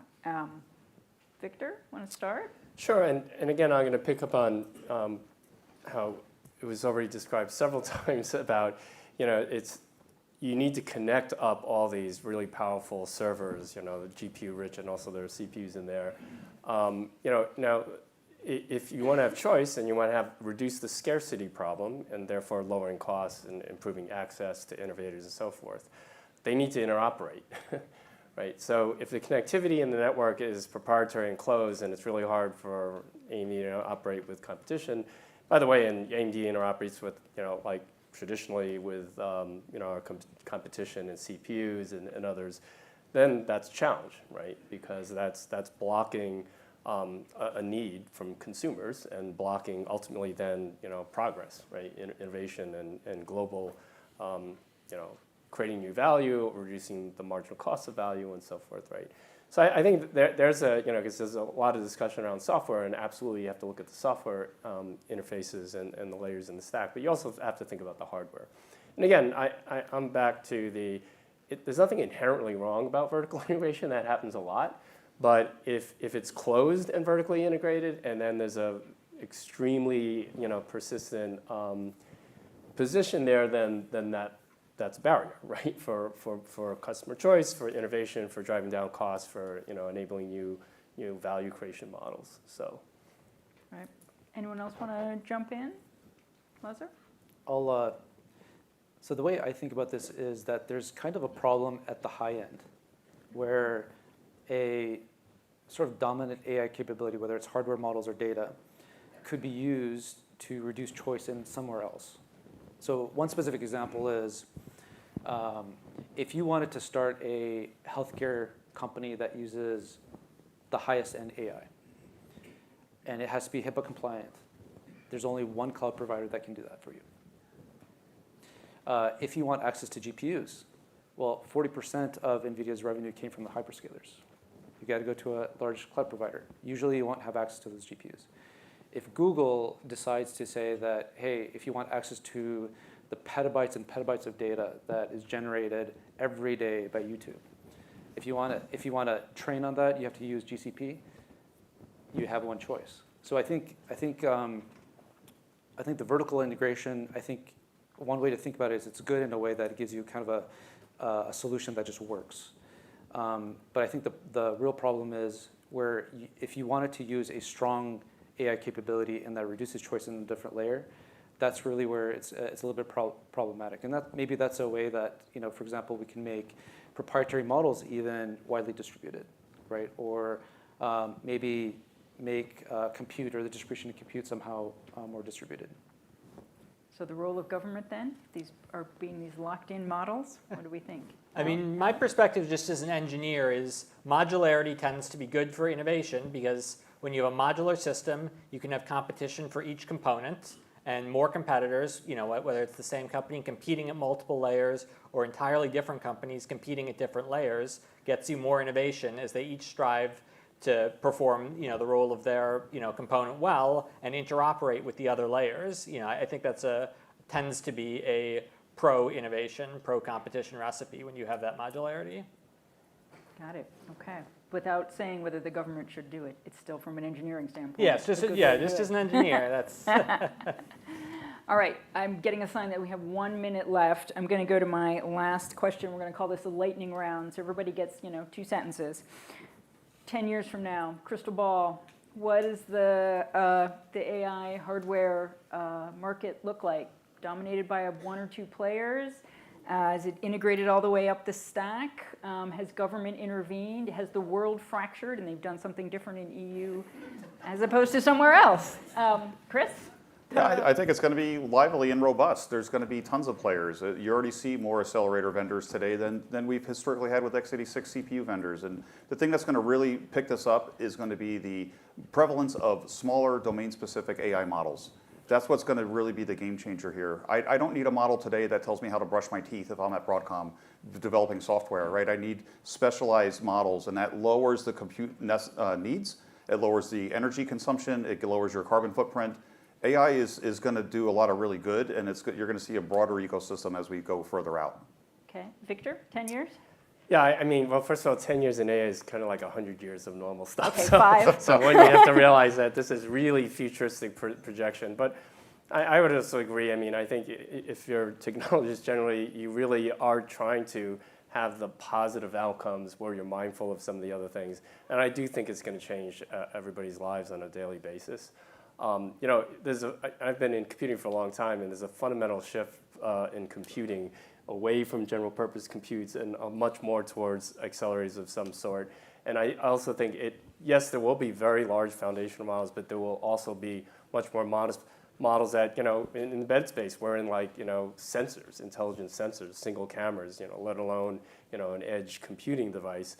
And there'll be agents. I really liked also how Andrew talked about agents. There'll be intelligent agents that are advocates for you, right? And I think there'll be, it's just really going to, I hope that we will accelerate the outcomes in healthcare too, because that's certainly, whether you're in it, I think all of us have, you know, have in their personal life a touch point on healthcare. So that's, you know, super important that we get those breakthroughs. Absolutely. Mazhar? So I'm going to say I don't know. I don't think anyone knows, because I think in the last year it's been quite astonishing. And to think about the next 10 years, I think it's kind of unknowable. But I think there's two trends that we have to look out for. One is that AI is a very centralizing force.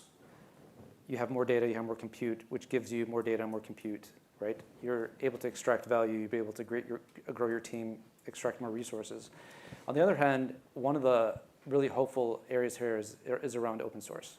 Like without open source, I'd be quite pessimistic. So thank you for everyone, you know, contribute to open source. So maybe a lot of AI capabilities will be democratized. So that's kind of a hopeful worldview. All right. Blanche, you want to go next? Yes, thank you. So yeah, I share everything that has been said, and I truly believe that open source is going to create some more variety because everyone is able to adapt open source and to build on it. So it's going to foster innovation and open market for sure. My vision is a world where compute is everywhere. So today it's difficult to get some European compute, for example. And here I'm speaking about Europe. I'm not even speaking about other areas of the world. So I think that in 10 years, I see a world where everyone has access to AI, everyone has access to compute, and we are greener and better in the way we distribute compute and the way we use a variety of models that are smaller when the need is smaller. And I think we're going to be smarter in the way we use the variety of AIs that are going to be available everywhere. Got it. I hope so. Alex, final words? What's the... Yeah, assuming AI remains a transformational technology, it's an if, I don't take these things for granted. It's my hope that events like this reflect an increased attunement to the importance of competition, both for models themselves, but also in the supply chain for models. And I think we can hope that produces positive results in competitive markets. All right, competitive markets, 5 to 10 years, we hope. Thank you all. Thank you so much for the panelists. Thank you to all of you. I know I'm between you and lunch, so Jennifer's probably going to orient you where to go next. Yes, thank you. We are going to have lunch now out in the courtyard for about 45 minutes. There's boxed lunch out there for you. I encourage you all to come back in 45 minutes because we have we're very grateful that we have recorded remarks from Senator Amy Klobuchar, who will be talking about her work to continue to promote competition in digital markets and AI in the Senate. So please do come back for those recorded remarks in about 15 minutes, in 45 minutes. I'll give you more than 15 minutes, and see you soon.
All right, welcome back. Please take a seat.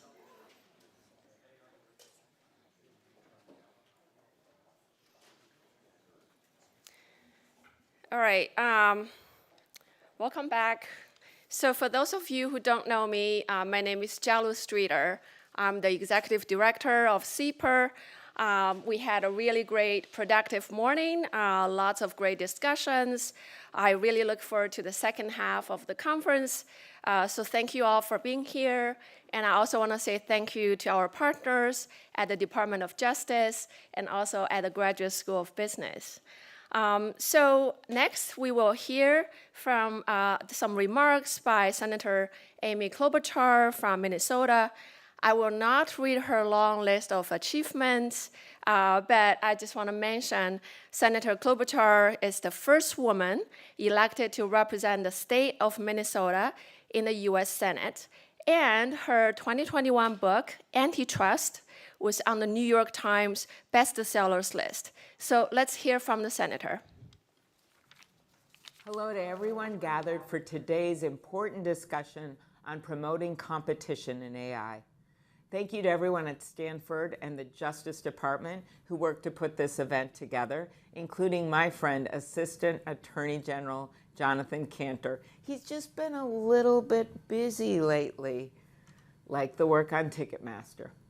I wish I could be there with you in person. As you know, I actually wrote a book on competition.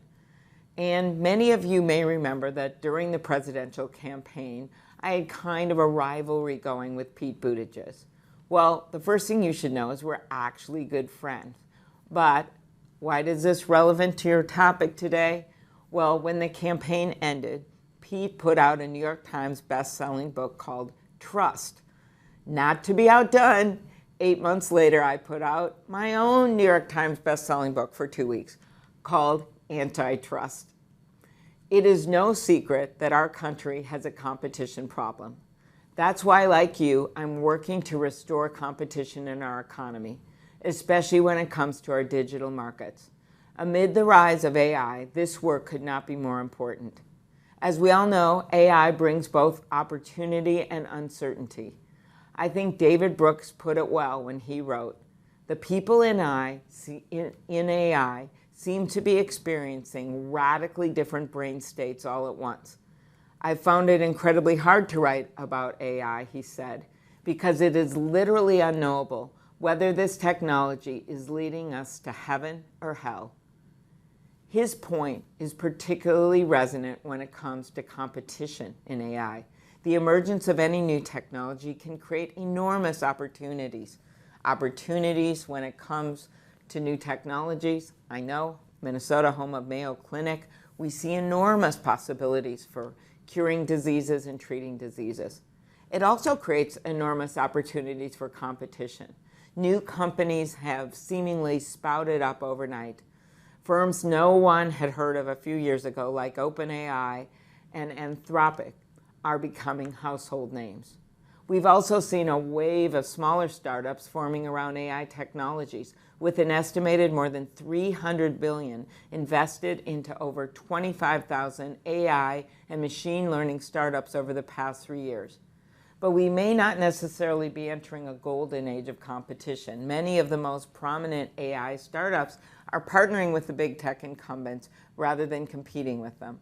Of course, business partnerships, investments, and even acquisitions are not necessarily anti-competitive. We all know that. But we can't make the same mistake with AI that we did with prior technologies by allowing markets to consolidate and turning a blind eye to exclusionary conduct. That's why we need to look out for anti-competitive behavior all the way down the AI supply chain. We must ensure the markets that are vital to the safe and responsible development of AI allow for the entry of new innovative startups that can compete. The development of AI models requires enormous amounts of computing power that often only large firms can provide.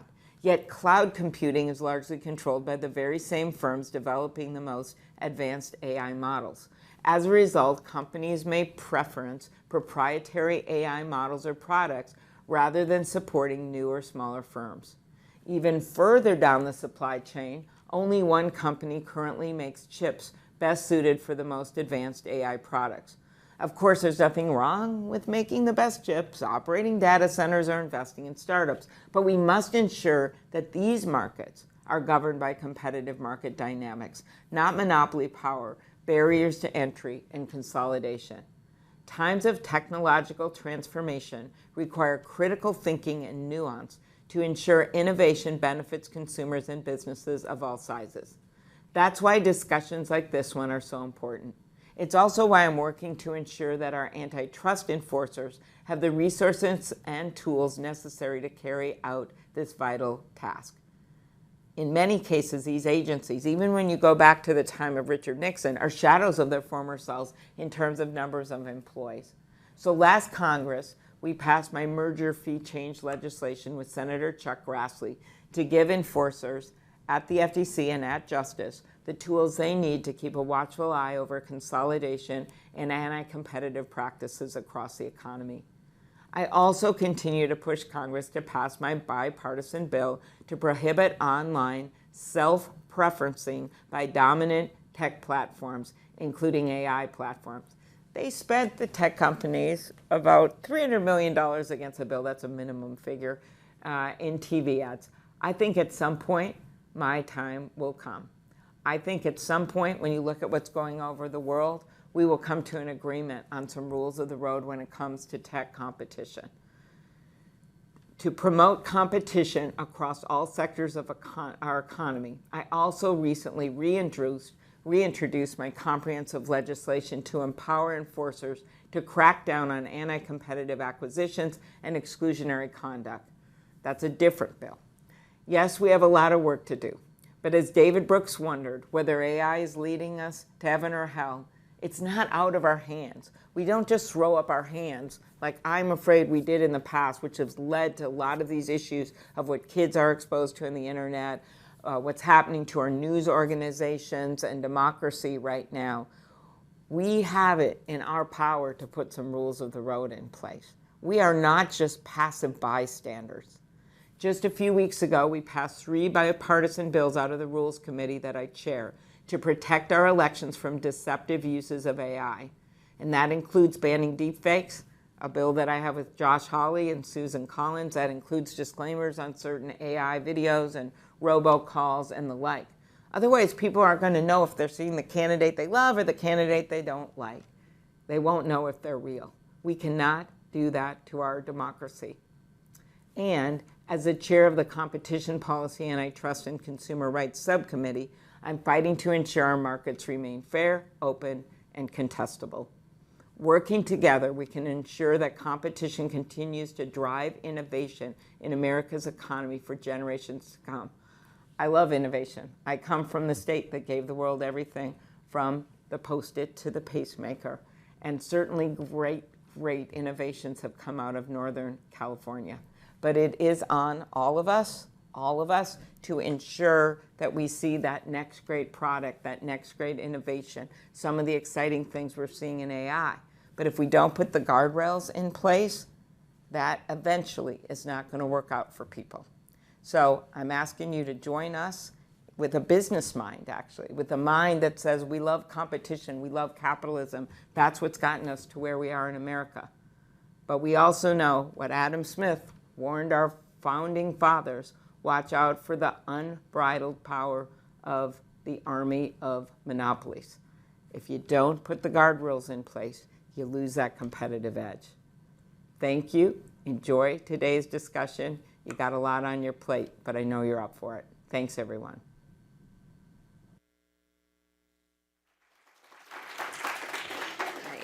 Okay, so now let's move on to the next panel. Our next panel will cover competition and innovation in foundation models. We will hear about how companies are incorporating AI in their products and services, and how investors think about the value of AI for the world and the regulation in AI. So this is a very complicated area, very important. I'm really thrilled to introduce our moderator, Professor Mohsen Bayati. Professor Bayati is an associate professor of operations, information, and technology at Stanford University Graduate School of Business.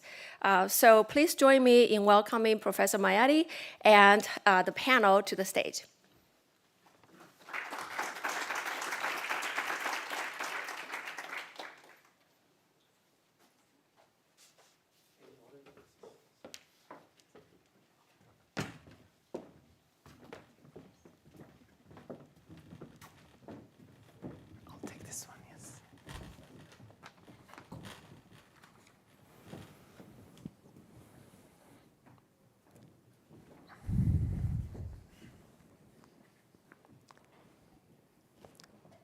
Welcome, everyone, and thank you for attending this panel where we explore competition in foundation models and beyond. We also examine how companies employ AI, barriers to competition, what drives investment in AI technology markets. I'm thrilled to moderate this panel featuring such exceptional experts. I will briefly introduce their names and current titles, and you have access to their full bio in the program. So we have Karen Croxon, Chief Data, Technology and Insight Officer from UK Competition and Markets Authority, or CMA. Jayesh Govindarajan, Senior Vice President at Salesforce AI. Our next speaker is Venki Ganesan, Partner at Menlo Ventures. And David George, General Partner from Andersen Horowitz, or A16Z. So the structure of the panel is we're going to start. Each panelist will give us introductory remarks about their work and the topic of the panel. And then we'll follow by a series of questions that we have prepared, and then we'll open at the end for the audience's questions. OK, so we're going to start maybe with Karen. I have a question about, can you tell us about the work the CMA has been doing to study the competition in the AI stack? Yeah, thanks so much. And really appreciate the invitation to be here today. Obviously, such critical discussions. And it's a nice opportunity to connect and to share a little bit about our work at the CMA on AI and recently also AI foundation models within that. So let me just introduce myself briefly and the role and the focus, if you like. So I am the Chief Data Technology and Insight Officer at the CMA. I joined the CMA relatively recently, so it's last year. I joined in a role there to lead the work of something called our data unit. Data is an acronym there. I'll say more about that in a moment.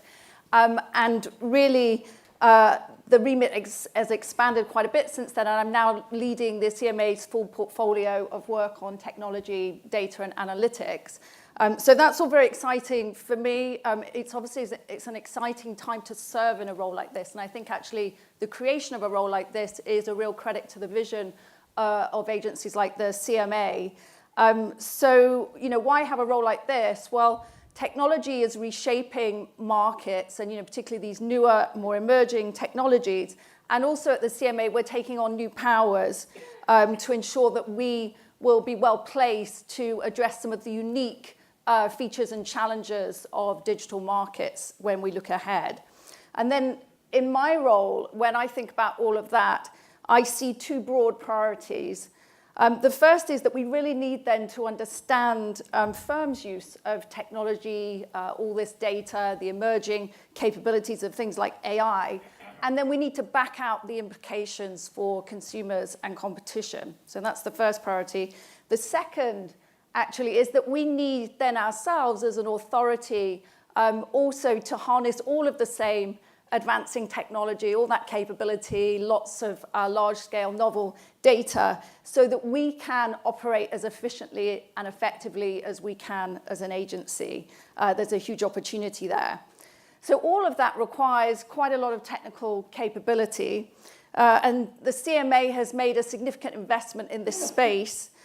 We've got a dedicated in-house capability. This data unit I referred to stands for Data Technology Analytics. It was set up about 5 years ago. The focus back then was data science and engineering, but it's really expanded a lot Today, when you look at that unit, it's a very interdisciplinary, substantial unit. It has skill sets still in data science and engineering, but also behavioral science, technology insight. We've got some digital forensics, e-discovery. We've got a covert internet lab, and we're adding some capability as well. So there we have, in this unit, a really interesting capability, a strong technical capability, and we're using that in many ways already across the organization. It's giving us quite a high return. So some of the things we're able to do now are really better meet the demands of more complex cases, including all of the major digital cases that my teams work on.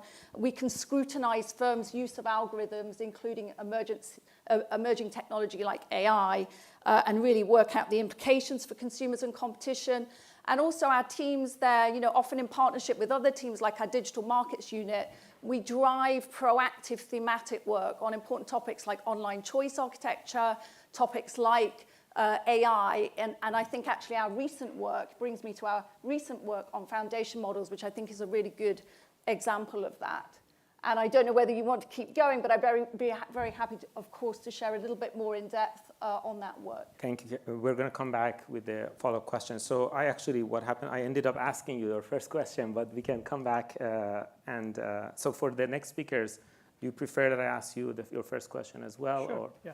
OK, so maybe we'll move to Jayesh, and you can give us some introductory remarks about your work on the topic of the panel. But the first question is, can you start by sharing examples of the most exciting tools you are building with AI and how they benefit customers? And what is Salesforce's philosophy on how to incorporate AI into its products? Great question. Let me start by a quick introduction. First of all, pleasure to be here. My name is Jayesh. I lead Salesforce AI engineering and science teams. Salesforce, for those of you that don't know, is an enterprise software company.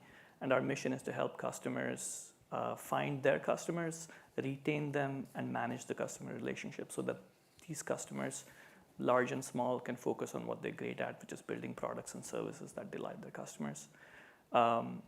My role in Salesforce is I lead the Salesforce AI organization, engineering and science teams, and I'm responsible for building software services that infuse every aspect of AI within the flow of work. Your question was twofold. Let me start with the first one, things that I'm most excited about. No surprise there, incredibly excited about how generative AI is transforming work and the ability to get work done better, faster. My team's currently working on something called copilots, which are, in essence, an assistant for every persona at work. Salesforce, we've been building software for over 2 decades now. We understand quite deeply people that run sales teams, people that run service organizations, and we have a deep definition of what it means to go get that job done. Including all of that into assistants, being able to blend generative and predictive AI capabilities in a way that come together to create an assistant for every persona that can make work easy is sort of what my team is deeply focused on. Of course, a lot of this employs large language models, both from the frontier model providers as well as open source models, all in service of getting an assistant built. How we do it was the second part of the question. Salesforce's AI stack, we call it the Einstein 1 platform. One core tenet of ours is open and extensible. This has always been true. This is where our customers take us. The stack consists of a data layer. It consists of a foundational model layer as well as predictive models layer and transformers that we run on top. On top of that is the Copilot orchestration and execution layer, and on top of that, all the applications and assistants that we build. At every layer, we allow extensibility, which is to say our customers can bring in a large language model of their choice. We allow that. They can bring in their data from any lake. We allow that. And we allow customization right at the app level as well. So in short. Thank you, Jayesh. I'm going to move to Venki. So we're looking forward to hear about your work, and particularly what are successful AI implementations you're seeing taking place now, what type of firms, market leaders or challengers are having most success? Thank you so much for having me. It's a very important conversation. I think when you look at the history of regulation in our country, this success has been mixed. And I think it's been mixed because we have not had conversations like this up front. So I'm grateful we are having this conversation. It's a complicated issue. A little bit about my background. I'm a managing partner at Menlo Ventures. Menlo Ventures is one of the oldest firms in Silicon Valley. We are 46 years old, which in the context of the East Coast is not, or in the UK, not that old, but in Silicon Valley, that's almost ancient. And we have been all in on AI. So we have pivoted the firm to completely focus on AI. It's not an area that's new to us. We've been thinking about this for the last 15 years. And because of that focus on AI, we are the largest or lead investors in foundational models like Anthropic outside of Google and Amazon. We're the largest investor in Anthropic. Vector database companies like Pinecone, other technologies like Unstructured, and a variety of app companies. So that's where our experience comes in. I would say in terms of technologies that we're seeing a lot of traction in, I think ChatGPT was kind of like the Netscape moment for AI. For this audience looks like they actually know that reference. And I talk to my kids, they don't know what Netscape is. So when Netscape went out, it's not like the internet didn't exist. ARPANET was there, thanks to the government, thank you very much. I used to intern when I was in college, but when Netscape came out, it made the internet accessible to everyone, including my mom. And that actually changed consumer adoption of the internet. And I think that's what happens to AI. It's not like AI is new. You can go back. There are papers in the 70s, the convolutional neural nets. Minsky wrote about AI in the 70s. So it's not like this is new, but all of this is building to this moment. And what ChatGPT did was go up and allowed everybody to actually use it, which then meant that we have now crossed the chasm and people are adopting it. And as we get to this adoption, we've got to think about some other issues that it raises. But when you come to the specific areas of where we are seeing the biggest adoptions, I would say in the enterprise and large companies, the knowledge management enterprise search is becoming a big area. Companies like Sana, Glean, they're able to collect all your information and answer questions. So anybody here who has worked in a large company knows they have a portal and you have to go and search for documents. Well, with generative AI, suddenly people are able to just ask questions. A very common question people ask is, what's a parental leave policy? And can that be extended? And previously, you would have to go and look through documents to find out. Those questions are answered by generative AI. So that's, I would say, like the number one use case. Number two use case is code generation. And so this is where a co-pilot is being sat next to your development platform, and it's allowing engineers to be 30 to 40% more productive. Those are the clear, I would say, use cases in the enterprise. On the consumer side, we are seeing use cases around conversational AI. So I'm afraid if you didn't like talking to customer service before, you're not going to really love talking to the customer service agent AI, because that's your future. It's going to be very hard for you to get to a human. But the good news is the AI is really good and almost makes you feel like you're talking to a human. So I'll stop there and we'll go further. Thank you, Venki. So David, A16Z has written extensively about little tech. You work closely with a large number of early stage companies. What is A16Z seeing in how the AI market is developing, and what are things that your companies are excited about, and what are they concerned about? Yeah, so thanks for having me here. Venki, I for one am very excited about customer support just with machines. It can't get much worse. I think it can only get better. And no matter how much you yell at an AI, it's infinitely patient. It won't come back at you too badly.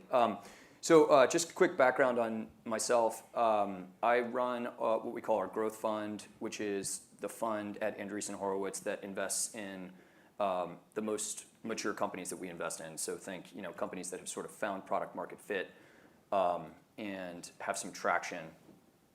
We at the firm are very large investors in AI. We have been for a long time, similar to Venki. We're the largest or very large investors in leading foundation models in language, both closed source and open source, in voice in image, in video, in music. I'm sure I'm missing some other categories, but all the main categories where there are foundation models. And we're astonished at what this technology can do. I agreed with a lot of what Senator Klobuchar said, actually, which might be somewhat surprising to people for a person in my position. One thing that I did not agree with, which I know she was quoting, is AI going to be heaven or hell? I think taglines like that serve really the only purpose is to strike fear in us, and I think would cause us to act potentially hastily and create regulatory structures that actually could do more harm than good. And I'll talk a little bit about what I mean by that with some examples. I think, Professor, you asked me about little tech. We came up with this tagline at the firm to refer to what our interest is. So we're venture investors, obviously, so we have a financial interest, but we also think this is what's best for society, which is to enable little tech or small businesses to have a fair shot to fight against big tech. And one of the things that we are seeing with a lot of the discussion around policy at this point is big tech that is extremely capable and extremely motivated. So, there's all these stories about when the mobile phone came out and, Microsoft leadership sort of dismissing it and saying, oh, this is a silly little thing, why would you want that, and totally missing the boat. I think the big tech companies right now are very effective. They have extremely smart people, both technologically and from a business and regulatory standpoint. And they are throwing their weight around in a way that we haven't seen in previous cycles. So when the big tech companies come and try to make proposals, often it's around safetyism or things like that, understand that it is likely to be very self-interested. And it's a blatant attempt in a lot of cases at regulatory capture. And so our attempts at backing and representing little tech in the market sort of revolve around that as the big idea. And so a couple of the things that we are most focused on to that end, one is we have a great framework of rules and regulations and laws that we can enforce today. I get the idea behind creating new agencies and new compliance requirements, but just understand that every time we go down the path of one of those, it is competitively favoring big tech over little tech. And it's likely to entrench them relative to startups who are trying to compete but don't have the resources to invest a lot in compliance purposes. The second big thing, which I know we'll talk about in much more detail, and I know you've touched on during the sessions already, is open source. We believe it is absolutely critical that we invest aggressively behind open source. There are two main reasons why. One is we believe that it's our best way of staying ahead in the worldwide race in AI. China is moving very fast, our other adversaries are moving very fast, and we think having more eyes on things, more transparency, is the most effective way for us to be maximally competitive as a country and as a West. The second part is it's the most effective way to combat potential lock-in with the big tech players themselves. Capital requirements are high. Getting products built is very difficult in this space. Open source allows other people to have access to this technology with transparency around what they're working with, which big tech closed model things will not provide. So, if I could sort of impart two big things as it relates to little tech, it's don't let big tech set the rules because those are likely to be self-interested. And secondly, we should go much, much harder on open source and support it rather than try and restrict it. Thank you, David. We're going to, Karen, come back to the topics you brought up. So specifically, you talked about some principles you identified. And can you tell us more about the specifically key competition risks you identified and how your principles address these and how this is shaping CMA's work and action in the space? Yeah, thanks. So I mentioned our work on algorithms and AI. We've been doing that for some time. Recently, you'll see that a lot of our work has been on foundation models, specifically, a word on why that is. Obviously, I won't rehearse a lot of what we've heard at this excellent event already, but these markets have huge potential promise in lots of different ways, right through to, I think we heard Andrew Ng earlier talking about some of the possibilities around agentic systems. So potentially a lot of promise, potentially a lot at stake. Of course, a lot of uncertainty as well, and nobody really has a crystal ball here. It's a little bit difficult to see quite how transformative and the shape of that here in advance. But clearly considerations, and I think when we think about our role as the CMA, we feel a real responsibility to be using the full range of our powers to ensure that these promising emerging markets are underpinned by fair, open, effective competition, and also, I should say, strong consumer protection. So that was the motivation for us in May last year, opening an initial review, an initial period of work on foundation models, diving into this space a little and looking at considerations across the stack. We published our first report back in September. And what were we doing there? Well, really, we were approaching this with curiosity. We were looking to build and share some early understanding. What are these technologies? How are they being developed and deployed out in markets? What is the future outlook? What are some of the potential evolutionary paths here? And what are the considerations that we see emerging in this space for consumers and competition? And we noted the many potential benefits of this technology, but we did also identify a risk that these markets could develop in a way that would harm competition and consumers as well. And you mentioned our principles. We laid out a set of draft AI principles to, if you like, to guide this market as it develops. And I'll come back to those in a moment. And then we entered a period since September of really monitoring the many developments in this very active ecosystem very closely. It's been really interesting. We've engaged a lot with a wide range of stakeholders across industry, civil society, fellow regulators and agencies, and little tech and big tech. And we have taken feedback on our principles and our work. When you fast forward to about a month ago, you'll see that we published a further update report. We kept our analysis going. And what are we doing in this report? Well, one thing we do is take stock of the developments we've been seeing, the rise in use and experimentation by consumers with these models and outputs from these models, a growth in the number of models, their capability, distribution and routes to market, and an interesting and quite striking drumbeat generally of innovation, industry activity, industry announcements, many relating to model launches, some relating to partnerships and investments in this space. So we took stock of these developments. And again, I think we continue to note the many potential benefits that can accrue from this kind of technology out there for society and the economy.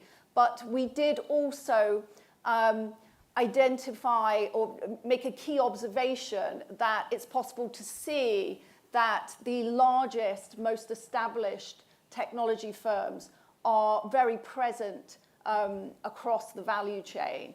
And this is manifesting in a few ways. This is through vertical integration. It's also through a number of partnerships and investments. And we identified actually a set of an interconnected set of investments involving the biggest tech firms. I think there were over 90 that we identified, and of course this is a fast-moving space. Now, I should say that obviously we do think that the largest technology firms can play an important role in this market, have an important role to play. When you think about there were mentions a moment ago of the wealth of expertise and the resources in a market like this with some of the fundamentals. And And so there could be an important role for big tech to play. But we do know that digital markets can tip very quickly to more of a winner-takes-all scenario. So it is really essential to be vigilant in a market like this. And we set out 3 interlinked key risks to fair, open, effective competition. If there's time, I might touch on those very briefly in a moment and tell you about some of our work and actions. On the principles, the principles that we then confirmed last month in our report, they are access, diversity, choice, fair dealing, transparency, and accountability. Very briefly there, with access, this is about access to the critical inputs to develop these models, the data, the compute, the expertise. With diversity, we're looking for a sustained variety of models and model types, and we heard a little bit about types of models as well. With choice, it's really about ensuring that businesses and consumers are able and empowered to make choices in relation to their use of these models. Fair dealing would mean no anti-competitive bundling, tying or self-preferencing, and then transparency and accountability are really key as well, including for consumer protection. So with transparency, it's about really making sure that the risks and the limitations of these models can be understood, including right through to consumers who will need to make these decisions about their use. And then accountability, we're really looking for that accountability across the entire value chain. So that's the developers upstream right through to the deployers and all of those involved in the value chain, the accountability for the outputs. And if there's a moment, Moise, I might just mention these 3 interlinked key risks to competition. So the first is that the risk that incumbent firms, powerful firms with control over critical inputs for model development may constrain or materially restrict access to these in order to shield themselves from competition. In terms of some of the, and obviously they're thinking about our principles, so access is a very important one. I think also diversity there too. And in terms of some of the actions that we're taking in this space, I'll mention our cloud market investigation, which is ongoing over in the UK. And there we are looking at competition in the cloud market, and we're also going to be including a forward-looking assessment of the foundation models market and the impact that that could have on competition in cloud. We are looking at relevant partnerships. We are looking at the AI chips market and some of the considerations there for the foundation models ecosystem. And I mentioned at the start as well that we're taking on new powers to enable us better to ensure strong competition and consumer protection in digital markets. And we will be going through an exercise of prioritizing digital activities, areas to focus on. And of course, there'll be considerations there for our prioritization. And should add that we haven't taken any provisional decisions yet, and everything will be subject to full consideration and investigation. The second risk, thinking now a little bit more downstream, is that then powerful incumbents with powerful positions in downstream markets that are important for the deployment of these models could distort choice in those markets and undermine competition in those markets. And so when you look at foundation models and you think how they might be deployed, what comes to mind are some digital activities that might serve as critical access points or routes to market. So I'll mention mobile ecosystems, search and productivity software as examples. And here too, I think there are going to be important considerations for us as we take on these new powers and think about our prioritization. And then the final risk to open, effective competition, I mentioned the partnerships and the investments in this space. So a risk is that partnerships involving key players in this space, perhaps players with power both upstream and downstream in these markets, could inhibit fair, effective competition.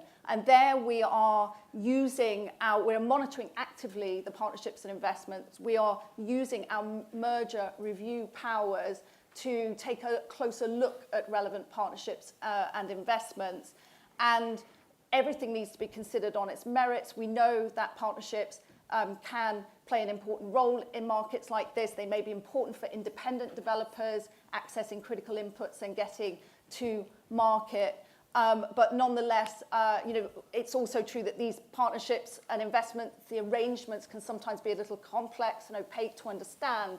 And it is important to ensure that strong competition is upheld. And so we are using our powers to take a look, to gain some clarity over what could fall in the scope of our merger powers and where concerns about competition may arise.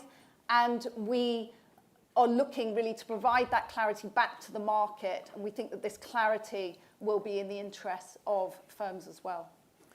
Thank you, Karen. We're going to actually take the topic of partnership and go to Jayesh. There has been a number of such partnerships between specifically LLM providers and major public cloud providers over last year. Do you have any concern about how certain terms are in these partnerships, like exclusivity type arrangements, could affect competition?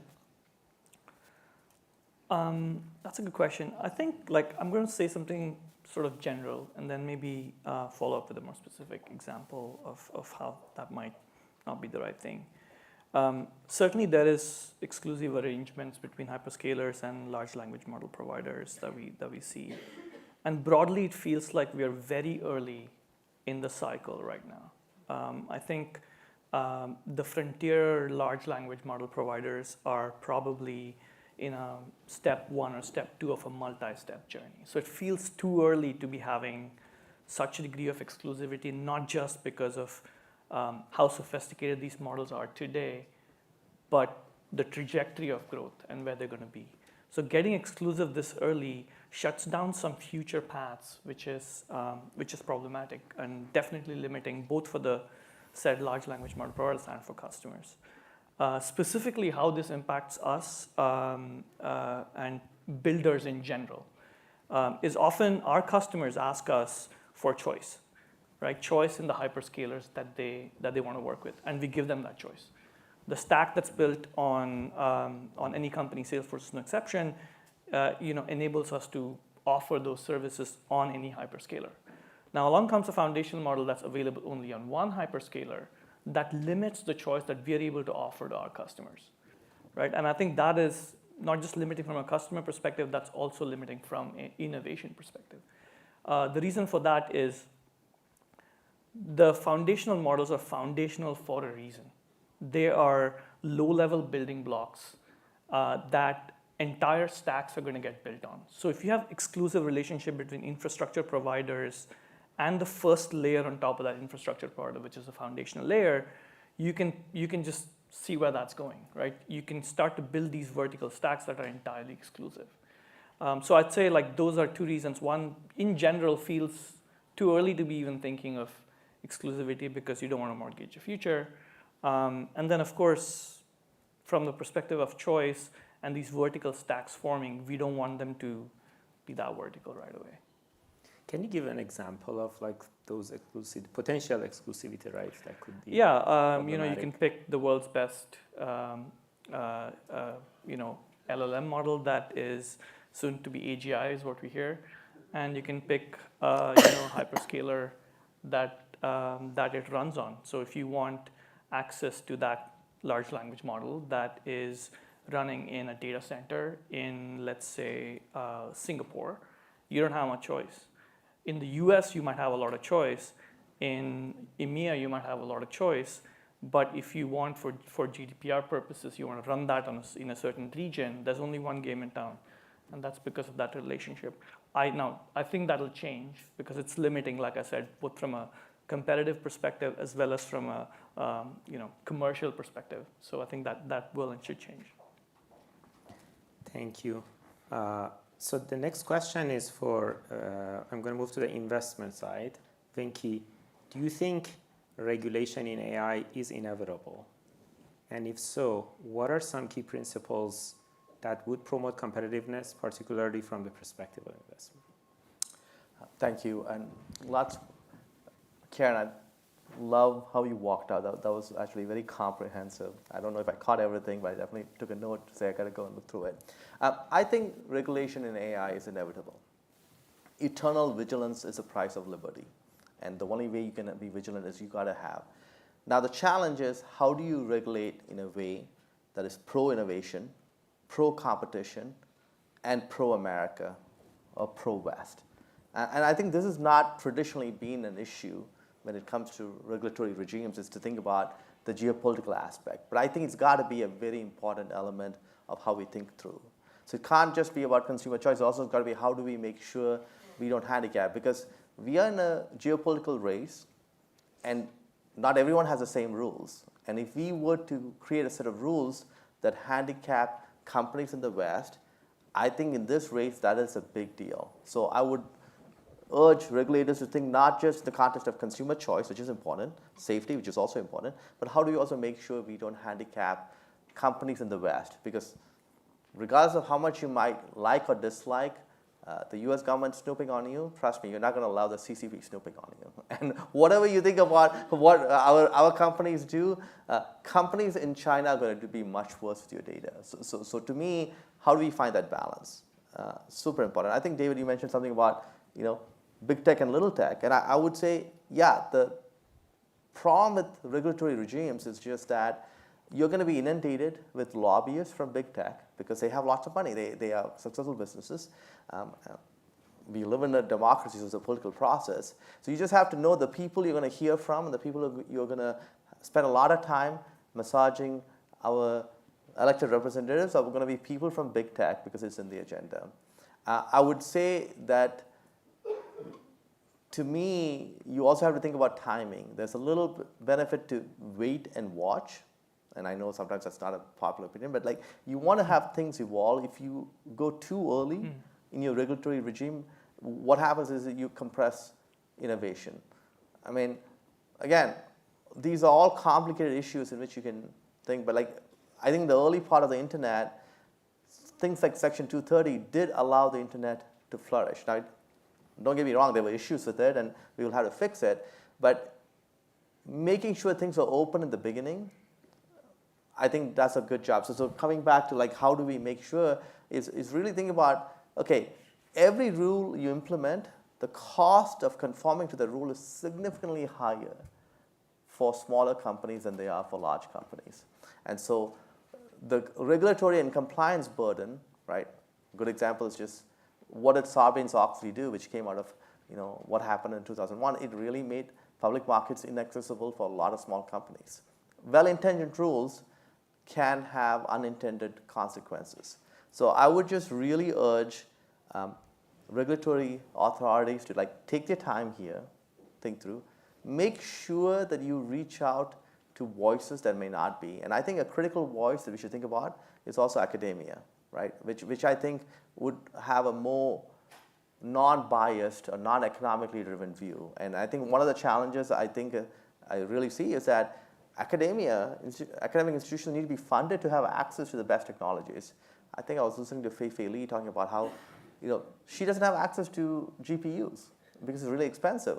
How are our academics going to do the research they need to do to offer an unbiased view? So those are the things I think about, and I don't have great answers because it's a complicated, nuanced issue. But what I do know is that you can actually do a lot more harm by moving quickly and being tighter.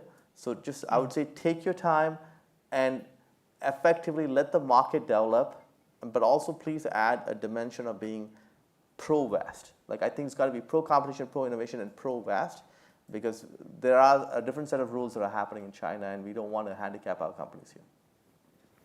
Thank you, Venki. So, David, we're going to come to this topic that you brought up, the open source, and also the issue of regulation. Specifically at A16Z, you've been very vocal about value of AI for the world, but also skeptical about the role of regulation, specifically that it could reduce competition. Can you explain how at A16Z you were thinking about that? Yeah, absolutely. And it actually relates to some of the things that have already been said, because I agree with a lot of what Karen said. Not surprisingly, I agree with a lot of what Venki said too. So to the point on taking a beat and a little bit of patience, specifically in the foundation model side, the market is so early that we actually have no idea how the value chain is going to evolve. Like, we don't actually know how many players in the foundation model space are going to be relevant. We don't know which ones they're going to be. There's a major swing factor if we allow open source to flourish versus if we don't. Moreover, if you look at what the cloud companies are doing, which to me they're synonymous with big tech, from my vantage point, it seems to me like they are trying to commoditize that layer. So they're actually using their competitive power to make sure that the economics are not too attractive at the foundation model side. And if you look at what's happening in the foundation model side, sure, capital, it has a lot of things that resemble big tech. Capital requirement, lots of talent, access to data centers, et cetera. But prices are absolutely plummeting. Like, they are falling like a rock. And that's great. That's actually very good for the market because it should get very valuable technology into more people's hands. The more that technology, ideally in open source format, is available to people building products, the more likely consumers are going to be able to benefit from them at large. So I would also urge patience. I would urge letting the foundation model, specifically market, evolve a little bit. For the time being, regulate how people use those models as opposed to regulating the models themselves. Jayesh, you said something which I agree with fully. They are very primitive. So they think of them as machines that do math equations. So coming up with a regulatory requirement for those in any form is more likely than not to produce an undue burden for smaller companies and produce some amount of work that bigger tech companies are able to deal with. So as far as anti-competitive stuff that I'm seeing in the market today goes, you're looking very closely at the cloud companies for good reason. We know that these companies are very ingrained in DC and the political Western countries. They have deep lobbying efforts, but know that when they come to you, they have their objective in mind as well. Specifically on the open source piece, if I may just touch on why I actually think it's a good idea. Venki, I think you were the one who said we have an open internet. Like, that's fantastic. It actually didn't have to break that way. You can see actually what the closed platforms look like, and I think many people in this room are very unhappy with that outcome. I know you're doing a lot of work to try and combat it. But if you look at regulations that are well-intended, like GDPR, the biggest implication of GDPR is actually it strengthened the larger players because they were the only ones able to deal with the compliance burden that came with it. So I would urge a lot of caution in applying something similar at such an early stage at the foundation model level. But again, let's take the rules and regulations and the laws that we have in place and make sure that we are regulating the usage of these technologies, the applications, the threats that bad actors will be able to be better with them. On open source specifically, one, I think it allows us to move faster. Look at the way Linux has developed. It's another one in addition to the open internet. It's extraordinary that we have those two outcomes that are open. So it allows us to move faster because there are more people working on it. There's greater transparency.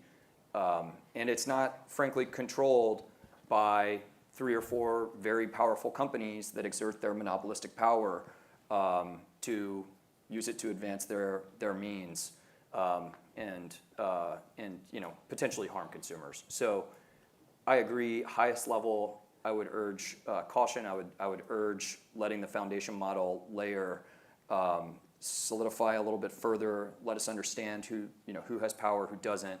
But I would be looking very closely at some of the deals and things that the big tech players are doing. Can I just add one thing? So David, many things you covered.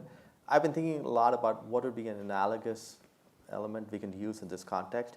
I think when the federal government kind of bailed out the banks, they forced all the large banks, the too big to fail banks, to create what's called a living will, where basically they have to say, what will happen if I need to shut down in a safe way?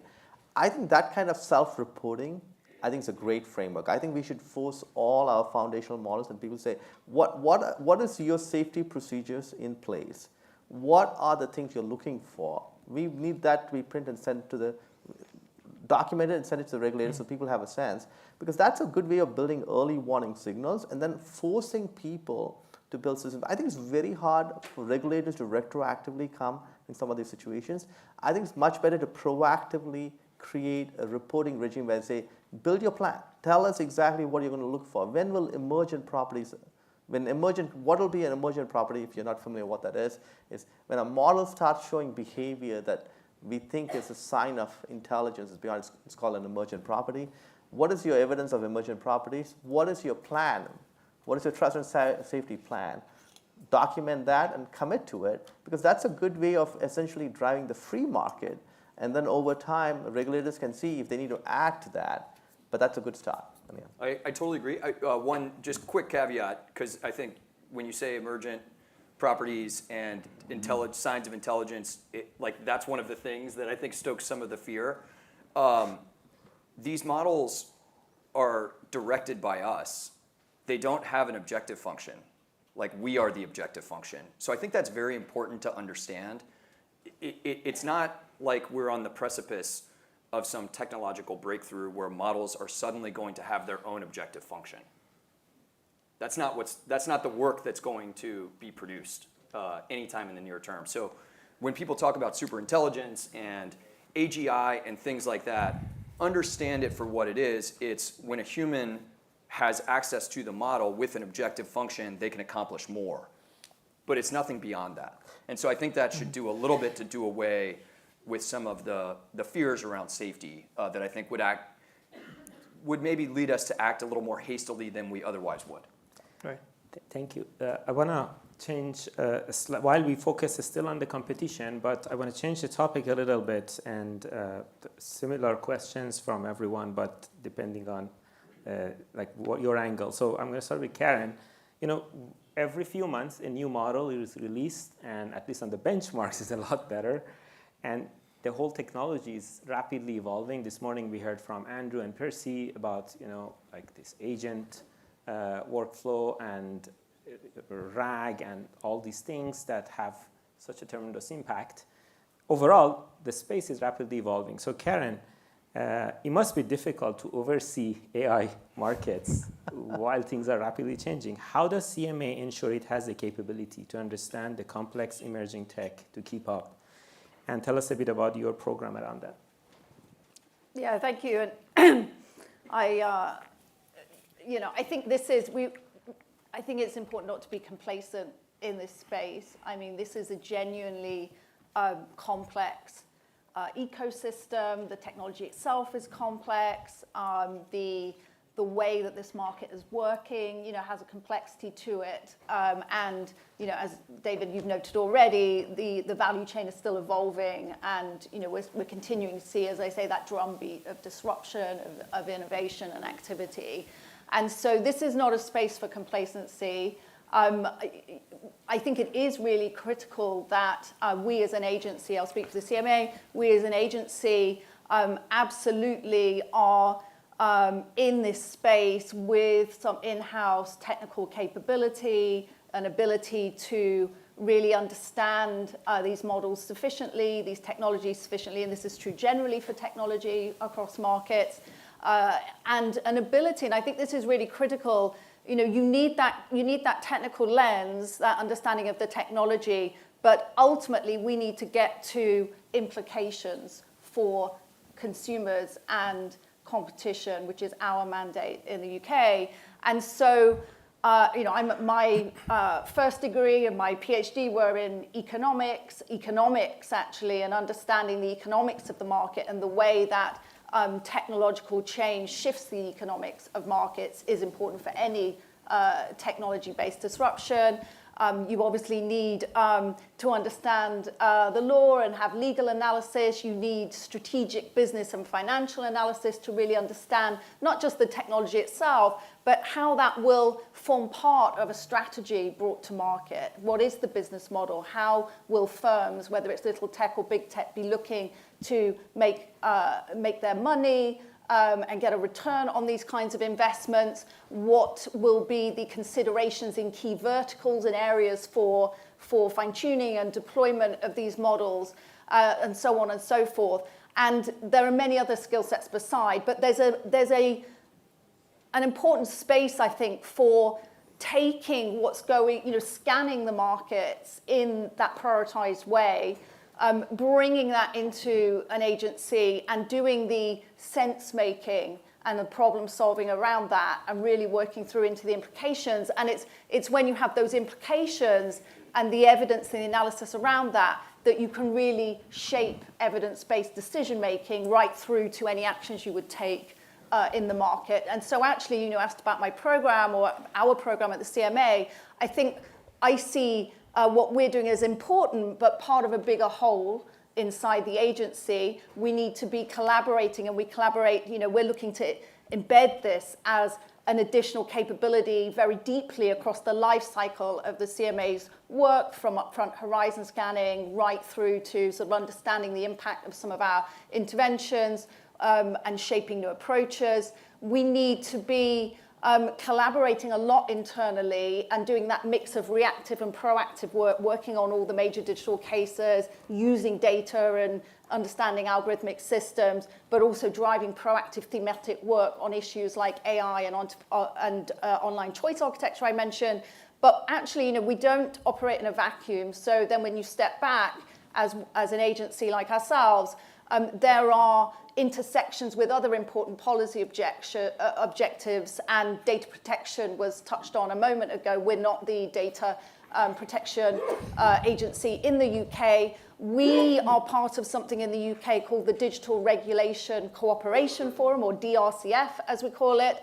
That was something that we formed a couple of years ago together with the ICO, the data protection regulator, Ofcom, the media regulator, and also the FCA, which is the Financial Conduct Authority, and I worked previously at the Financial Conduct Authority. So major agencies with a major involvement in the digital markets, and we come together in that space, and we are able to share knowledge and ensure that the regulatory landscape overall in the UK is coherent and will promote innovation and promote effective competition and allow innovators to come into the market and really navigate that landscape. So recently, as just one example, we have set up a pilot AI hub as the DRCF, and we have innovators starting already to come through that hub and get support and sort of direct engagement on how they can understand how to bring a new model to market and some of the considerations across those different mandates.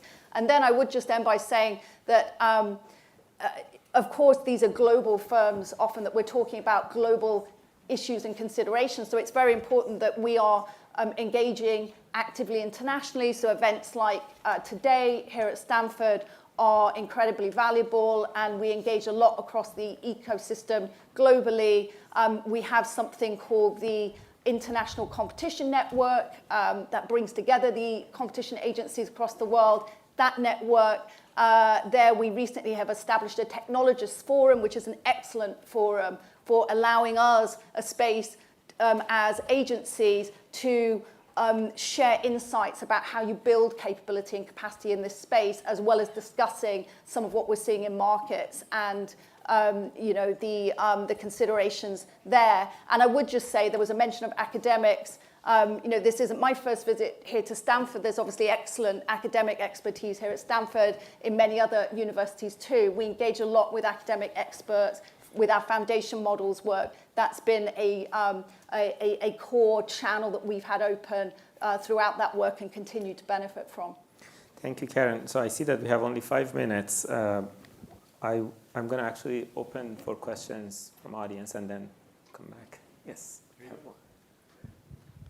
Hi. I have a question related to the resources that we talk about. And we I'm not an antitrust expert, but we are talking about a resource constraint issue. And as we see these models grow much more out of reach, particularly for academia, but also in industry itself, we seem to be really focused on competition aspects, but we're talking about either talent or data or chips, but we're not really talking about is the energy constraints related to this. And to build frontier foundation models, what will be the competition environment look like as the energy gets much more constraining on these models? We see ChatGPT, one of the latest versions, built, I believe, outside of Des Moines, pulling on the grids. What will happen in this particular environment? And does that make it much more competitive for only a few select players to be in the space? Thank you. Who wants to take this? I'm happy to take, I'm not an energy expert, but clearly these models are at the scale in which they're operating. If you were to draw the line, you'd say, well, they're going to use too much energy, and we don't have enough energy to fund them. But the thing that I've known about technology is that you can't draw that line because it's always going to be innovation. So there's a whole bunch of people working on how to make these models less energy intensive.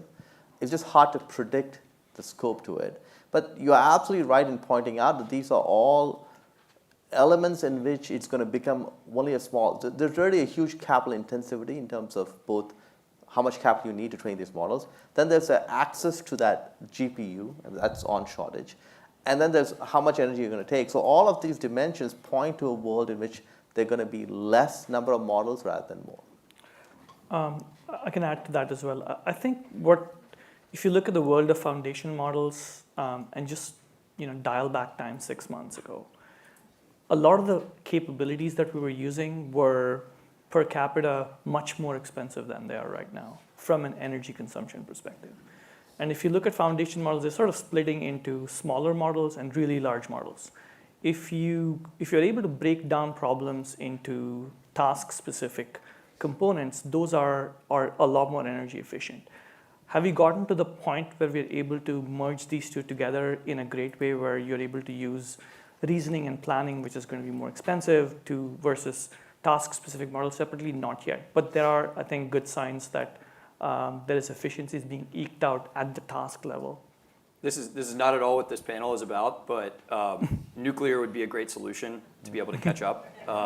And so, we're investors, self-interested. We're investors in a nuclear company, but I do happen to think that that is the future of being able to keep up with the energy requirements of this new technology.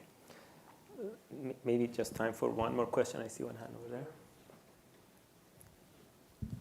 Thank you, Adam Starr. I'm an MBA at Stanford. I have a question for the venture capitalists. Karen talked about some of the areas where there are risks of anti-competitive pressure. Are there areas that you are seeing a lack of investment due to monopolistic pressure? David, do you want to?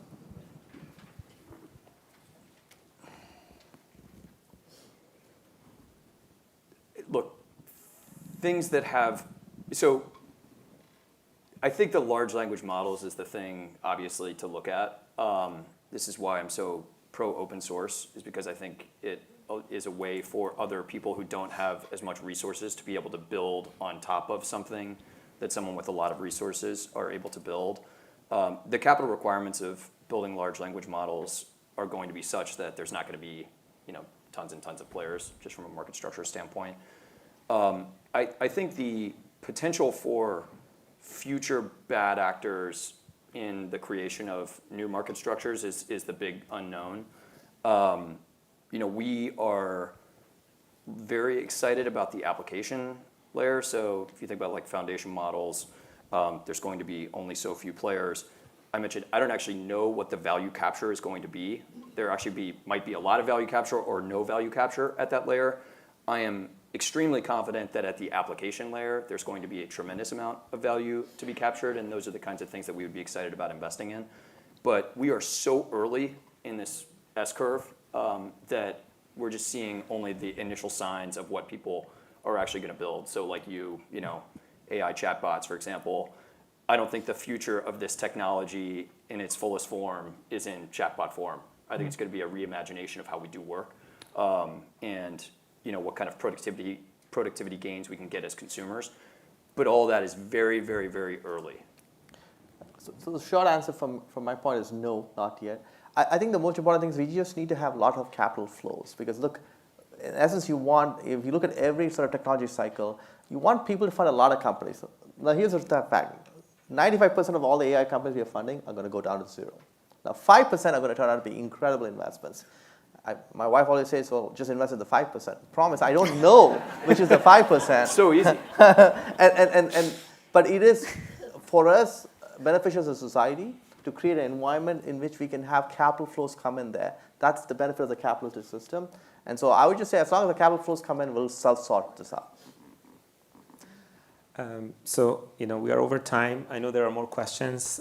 We wish we had more time to hear from our experts, but hope you found the discussion informative and thought-provoking. Let's give a big thank to our panelists.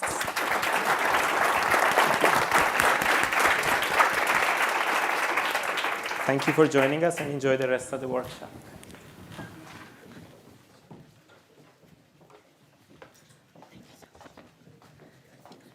All right. Thank you so much, Professor Bayati, and all the panel speakers. Next, we have our afternoon keynote. I know many of you are really looking forward to hearing from our next speaker, Dr. Condoleezza Rice. But before we properly introduce her, I'd like to introduce the moderator, my CPER colleague, Professor Greg Roston. Professor Roston is the Gordon Kane Senior Fellow at CPER and Director of the Public Policy Program at Stanford. He teaches courses on competition policy and strategy, intellectual property, and personal finance. So please join me in welcoming Greg to the stage. Thanks. Thank you. I'm thrilled to have the honor to introduce Secretary Condoleezza Rice. My former boss, John Chauvin, always said, the better known someone is, the shorter the introduction should be. I'm not going to stop right there, but what I'm going to do is let you read the bio, and you all know everything about her, except for something that my view as I'm not only at CPER, I'm also the director of the Public Policy Program. And there are lots of places to do academic research, and there's lots of places to do policy stuff, but the big thing at Stanford is to be involved with students. And I've had the honor of having Secretary Rice come and talk to my classes. I know students who had her as an advisor, and she's amazing. This is, you might think of a university as being left-leaning and not open to ideas, but she has an incredible waiting list for her classes, high demand as an advisor, and she's fantastic in a classroom, and you're going to get to enjoy that for the next 30 minutes. So welcome Dr. Rice with me.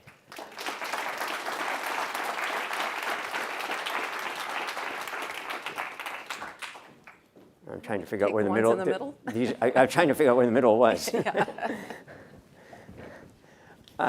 So thanks a lot for coming. I know, today we've had this conversation about competition, and as an antitrust guy, I think of competition as competition between firms. And I know in most of your life, competition has not necessarily been market competition among firms, but competition among countries. And we heard Venki Ganesan in the last session talk about having pro-innovation, pro-competition, and pro-US, I think is what you said. And thinking about, how do you think about how AI is going to affect competition? Yes. Well, first of all, thanks very much for having me. And I know it's been a really interesting discussion. I think it's awfully important that we have these fora, because I think a lot of people in the policy world have learned to spell AI, but they're still not perhaps certain about its implications. And so continuing to talk about it is really important. You're right, Greg, that competition for me generally throughout my career has meant something else, and I'll get to that in a moment. But one of the reasons that I believe that the United States, with proper attention to its innovation ecosystem, which has an academic element, it has a private sector element, and of course then has government policy, that attention to that will give the United States the advantage in the competition that I'm about to describe, is that it is in fact the competition of ideas, the competition of capital, the competition for markets that has driven our economy, and I think made us the most powerful economy in the world. And I think these frontier technologies, it will be no different. The very fact that you will have several entities competing for supremacy rather than a single diktat from the government for it, I think gives us a tremendous advantage. And so I hope that nothing that we do abridges our ability to let competition drive innovation in the way that it has in the United States for many, many years.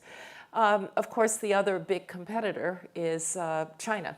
And I would put it this way, that we're really actually talking about an arms race now in technology, an arms race in frontier technologies. We're talking about AI today, but there's an arms race in synthetic biology, there's an arms race in robotics, there's an arms race in space. And it is really between two countries that have, unfortunately, over recent years become more adversarial in their relationship. And so thinking of it as somebody is going to try to win is not really out of line, even though maybe 20 years or so ago, when we had a kind of integrationist narrative about China in the international economy, we might not have thought about it that way. I've said to many of my Chinese friends, and I think I'm still considered somebody who wants to see a better relationship with China. We had a very good relationship with China in the Bush administration.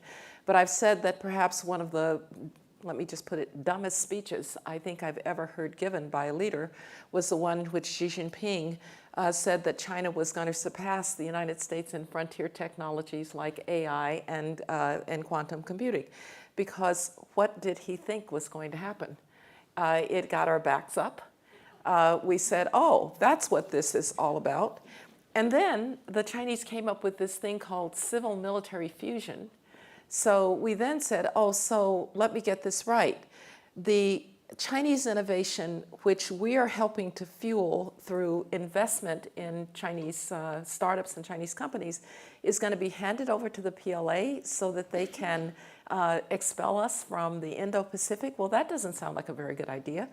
And so what had the potential, I think, to build on the open ecosystem, the open nature of innovation worldwide, has become very hardened into two camps. And I think we are actually decoupling from China quite rapidly and quite dramatically.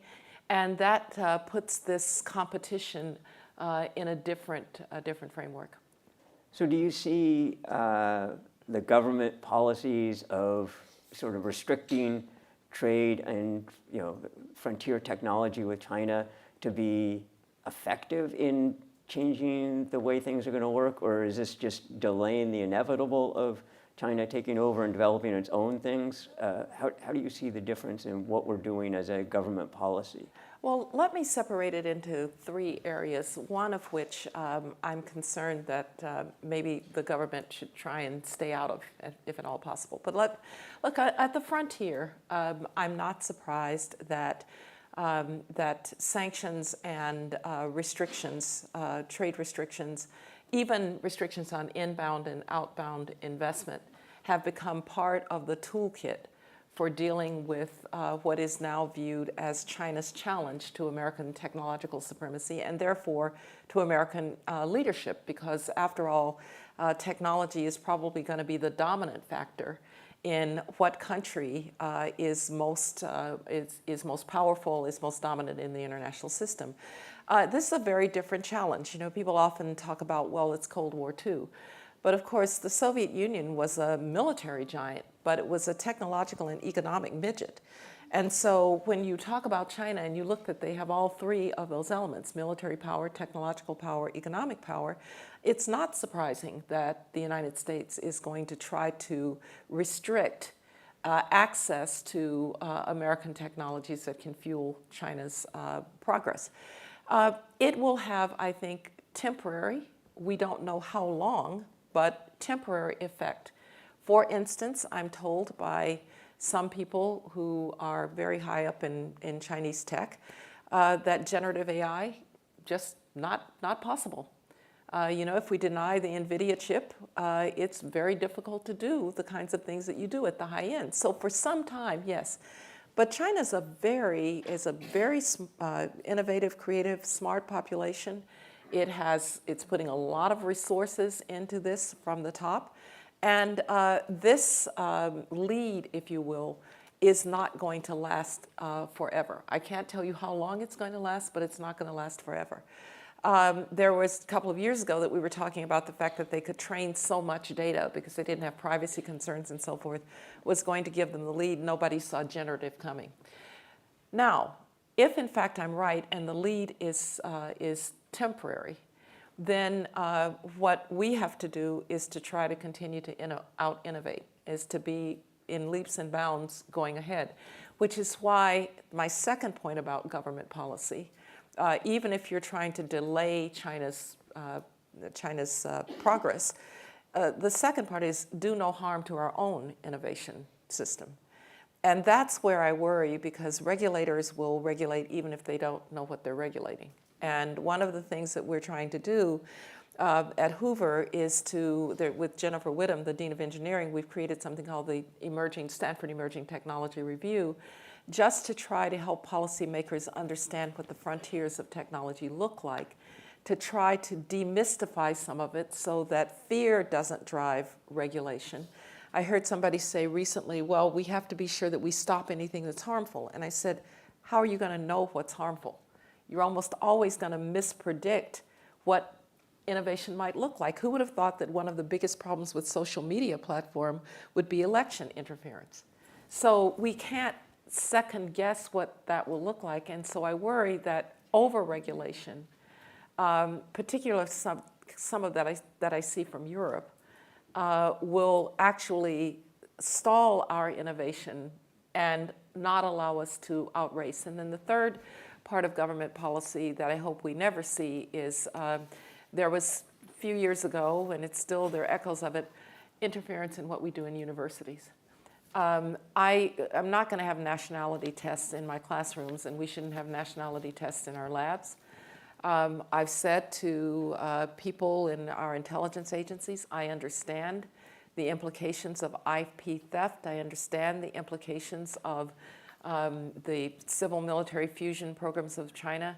But if somebody you believe is really working for the PLA, don't give them a visa and we won't admit them. But don't try to turn universities into intelligence agencies. And so I separate government policy into, yes, we should try to slow China's progress to the degree we can. We should recognize that that's temporary. So secondarily, let's not constrain our own innovation. And third, let's try to keep open what has really worked for us, which is the academic ecosystem.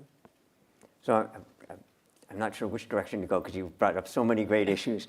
Let me start with just the EU. We had the Vice President of the European Commission spoke this morning and talked about what regulations they're doing, and you expressed some concern with what the EU is doing, and I'd love to hear your concern about what they're doing and what we can learn from that and what we're worried about.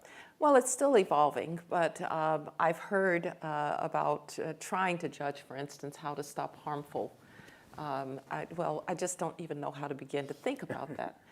And it concerns me that the rush to regulate, that we might want to live in this ecosystem for a little while, and things will emerge that perhaps do need regulation. But if you're trying to prefigure a regulation for something that is evolving this quickly, you're almost always going to make mistakes. And so I've been concerned about the rush to regulate. I'm also hopeful that the European Union and the European Commission will understand that a lot of the innovation is actually not in Europe. And so you could have a separation from the regulatory structures and where the innovation is actually taking place. This is where the absence of Great Britain in Europe is a big problem, because the innovation is taking place in the UK, in places like Oxford, DeepMind, so forth. And so how to penetrate the conversation in the EC and the EU about regulation with people who are actually part of the innovation ecosystem, I think is a real challenge for us. I've been asked all the time about, are there some kind of international frameworks that we could use? And I often say, let's start with like-minded countries. Let's start with countries that share values. And obviously, we share values with the members of the European Union, with the UK. I would add that there are technologically sophisticated countries that maybe not yet in AI, but have certainly the kind of engineering capability and smarts. India is a country that ought to be a part of this discussion. You want to talk about scaling a technology, a biometric ID for 1.3 billion people that's attached to a bank account. I was in New Delhi recently, and I was at a conference, and they were describing how they use the biometric ID to manage COVID response. And I said, well, that's really amazing. You know, if Tom Stevenson goes for his shot and they say, no, Tom, your biometric ID says it should be 2 weeks from now. And so I said, yeah, but here's how a really sophisticated country handles this. And I held up my tattered little vaccine card, right? Of which I've had 2 or 3 because I keep losing them. And so there are other countries that can be, Japan, there are countries that can be a part of this discussion that are like-minded. I would start there. So I was at a conference last week where you spoke about, you know, when you were Secretary of State and you had these telecommunications conferences and you looked around to see who wasn't doing anything and sent them off to these negotiations. Killed me as a telecom person. But then I went to my computer yesterday and saw there was another working group for a international telecom conference, and my eyes glazed over. Yeah.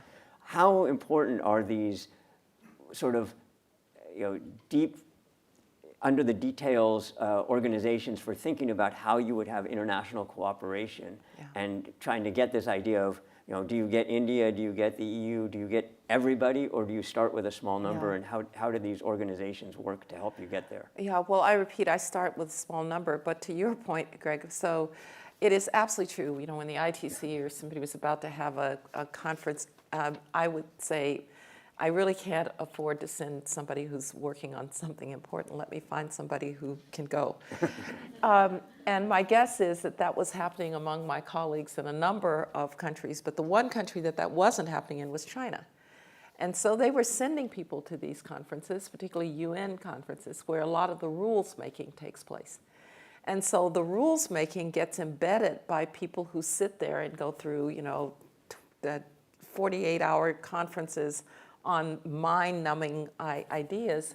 But now if you look at a lot of the rulemaking, Beijing had a big hand in it because we weren't paying attention.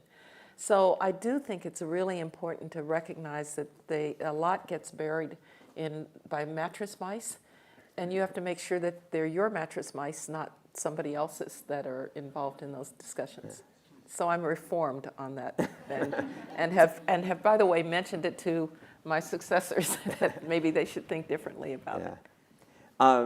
So another point you talked about was universities, and we've heard a lot today about the scale of these AI foundation models, and also, as you said, you know, you have a new thing with Jennifer Whittam at the Hoover Institution on putting academia in the mix, but how does academia get in the mix without the massive resources? Yeah.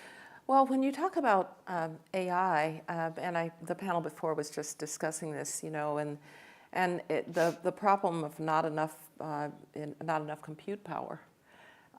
No university or combinations of universities can do the kind of high-scale generative AI, large language models that we're seeing in the commercial sector. And, you know, that's a question, I think, for the country.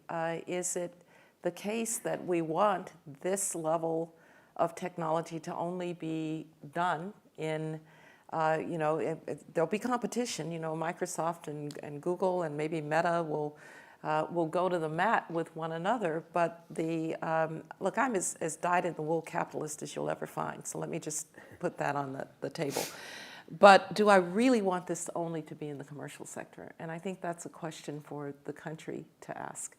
And if in fact you would like to have the capabilities to do some of these things, one thing, maybe there are industry collaborations with universities, that might be one way to think about it. Or maybe this is a public good in some sense that you want to exist somewhere in the ecosystem around, some people have talked about national labs or whatever. I'm not smart enough to know the answer, but I am smart enough to ask the question. And I think we ought to ask that question. I think it's a question, by the way, that you hear being asked by some of the most forward-leaning of private sector leaders as to what's the proper infrastructure distribution for some of the highest end research that might be done.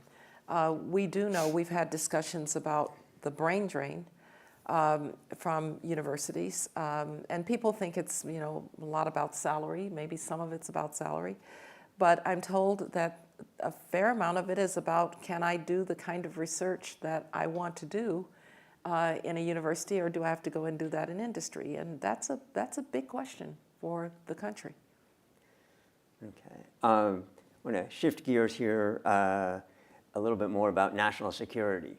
And I know we spend a lot of money on cybersecurity. I'm on the board of the Stanford Credit Union, and we worry about it, but we're a small piece compared to Chase Bank or something like that, where they spend a lot more. And throughout the economy, we spend a lot on cybersecurity. And I'm sure we're going to have to spend more. That's all I know. Whenever the IT guys come to me, I say, we need to spend more. And we always say yes, because they scare us. Yes.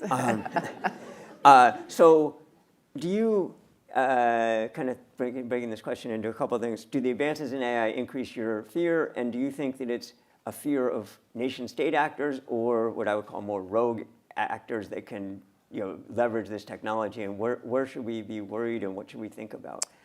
Well, the big difference with AI and really all of these frontier technologies, except space, where it's a mix between public and private, is that this is kind of the first time that the government hasn't owned the domain in which the competition is taking place.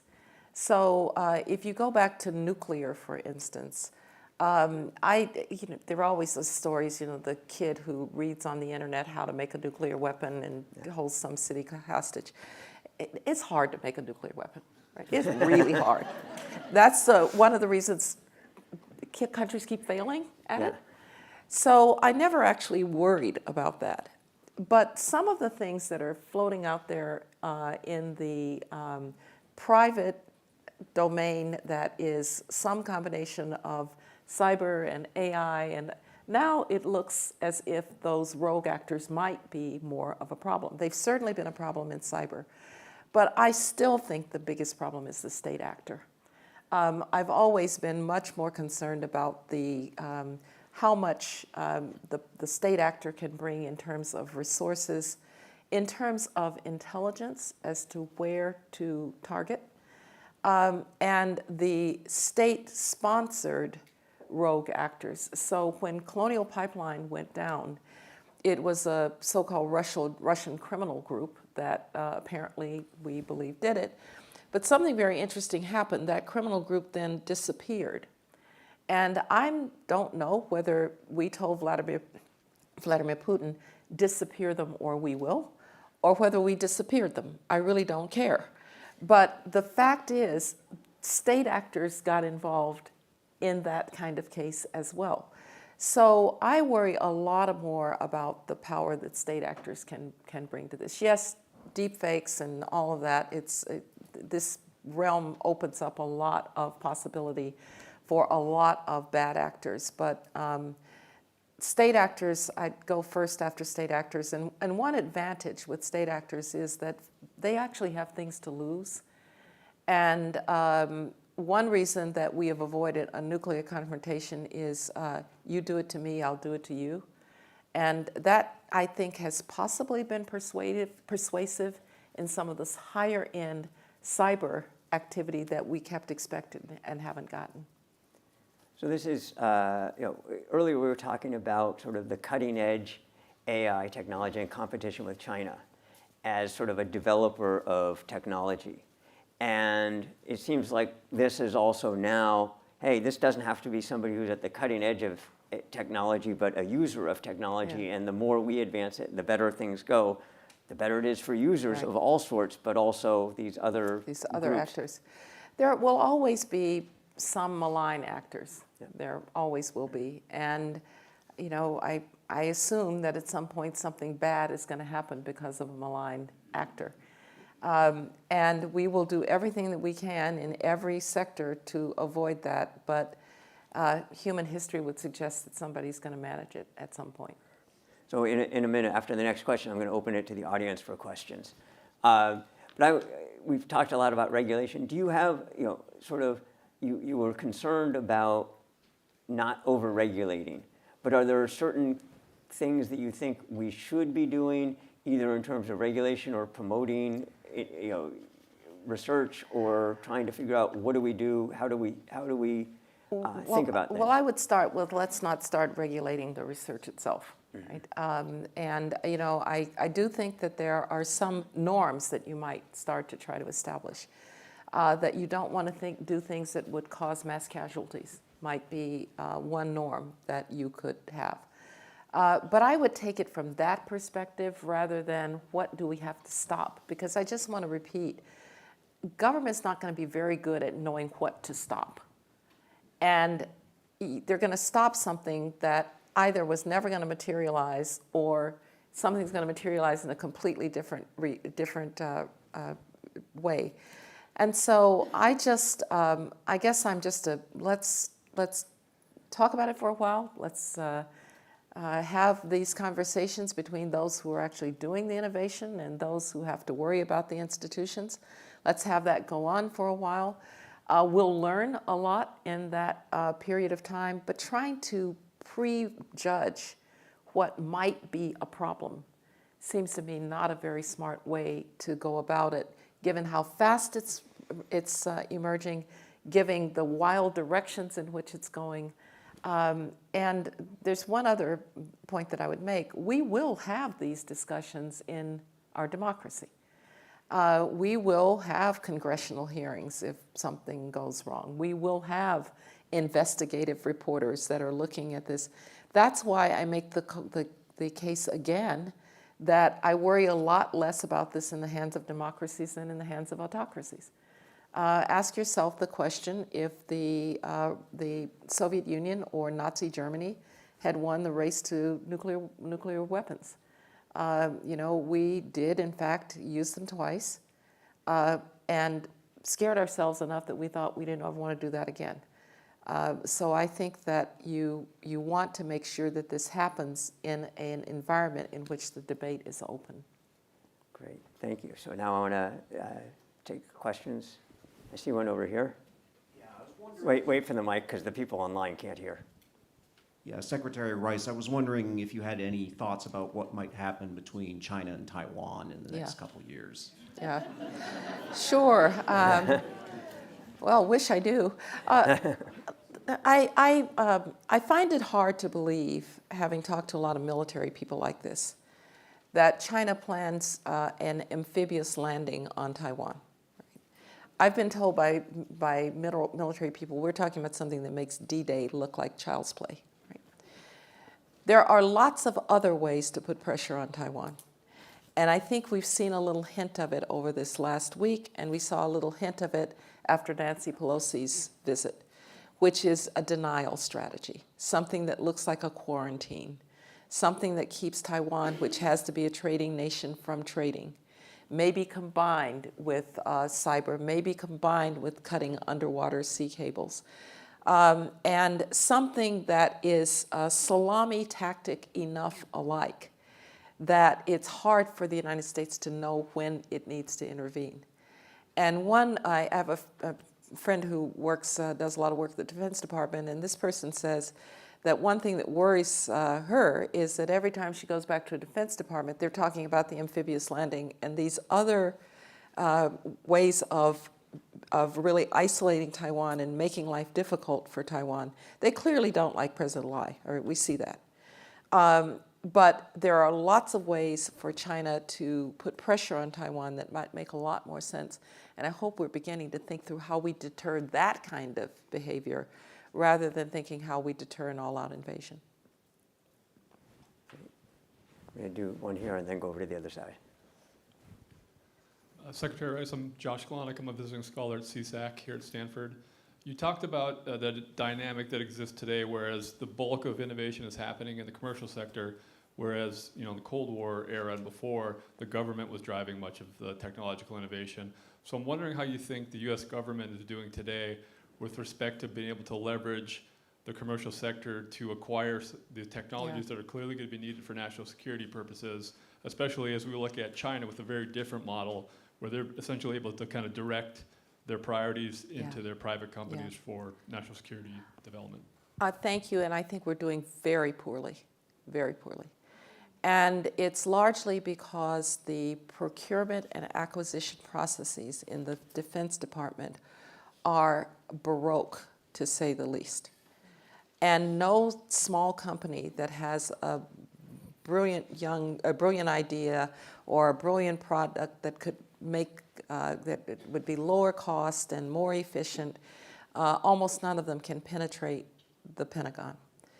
And there have been multiple people that are trying to deal with this problem. I know CSAC talks about this all the time. We have these what we call track twos between the private sector and the government, because they don't speak the same language. And we had DIU out here that Ash Carter started, and the Pentagon has kind of tried parts of it to kill it in its crib from time to time. And we just keep doing this in a way. And then there's the, we should just make it inside, or we should give it to one of the big guys and let them make it. And we are really not taking advantage of what is our enormous advantage, which is the distributed innovation that our system produces.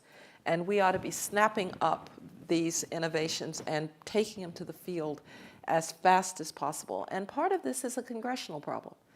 Now, Congress makes us extremely sometimes risk-averse about these things, but sometimes you have to try things, and it may not completely work out. But when we put one of those enormous satellites into space, which is billions of dollars over budget and years behind schedule, nobody said, oh boy, that was a failure, so we shouldn't do that again. So why not take some of these smaller risks? So I think it's a big problem for us. It's something we really need to work. Just a very quick story about it.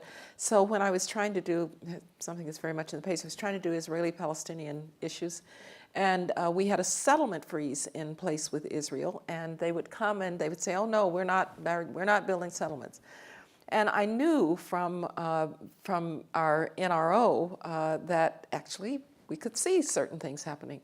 But if I'd been waiting for clearance to show any of that to the Israelis, it would have taken forever. So there was this thing called Google Earth. And so I took out Google Earth. And I said, look at this.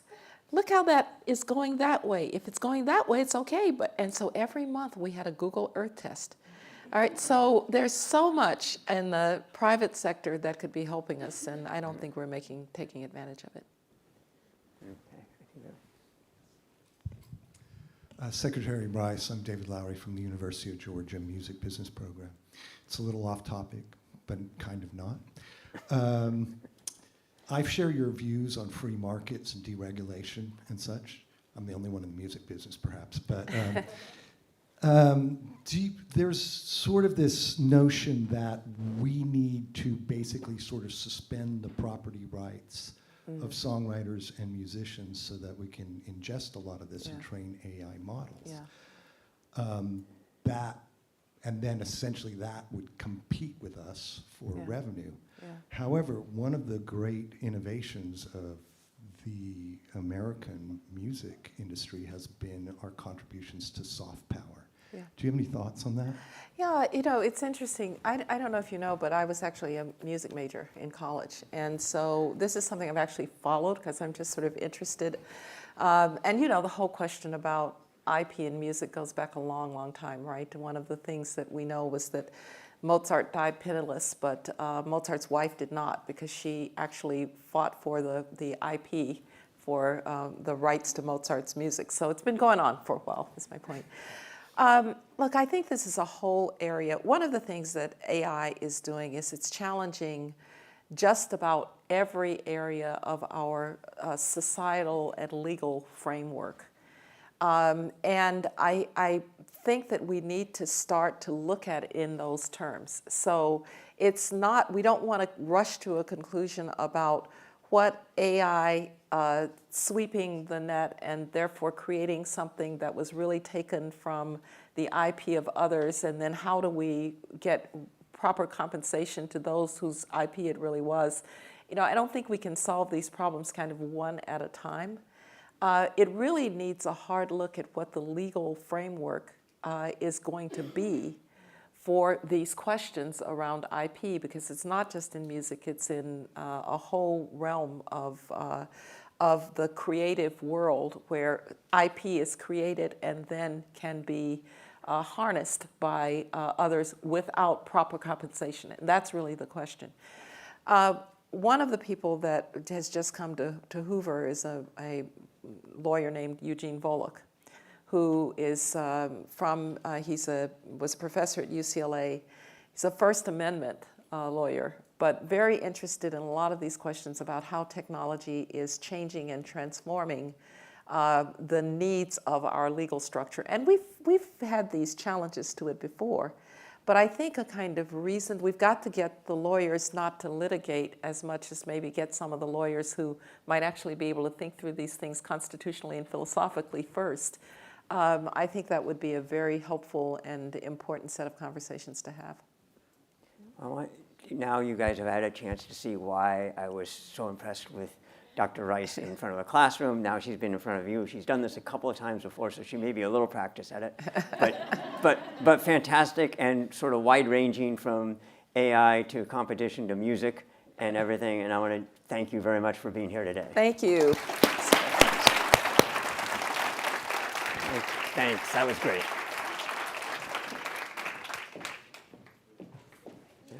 Let's take a 10 minutes break and come back at 3:15.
Am I good?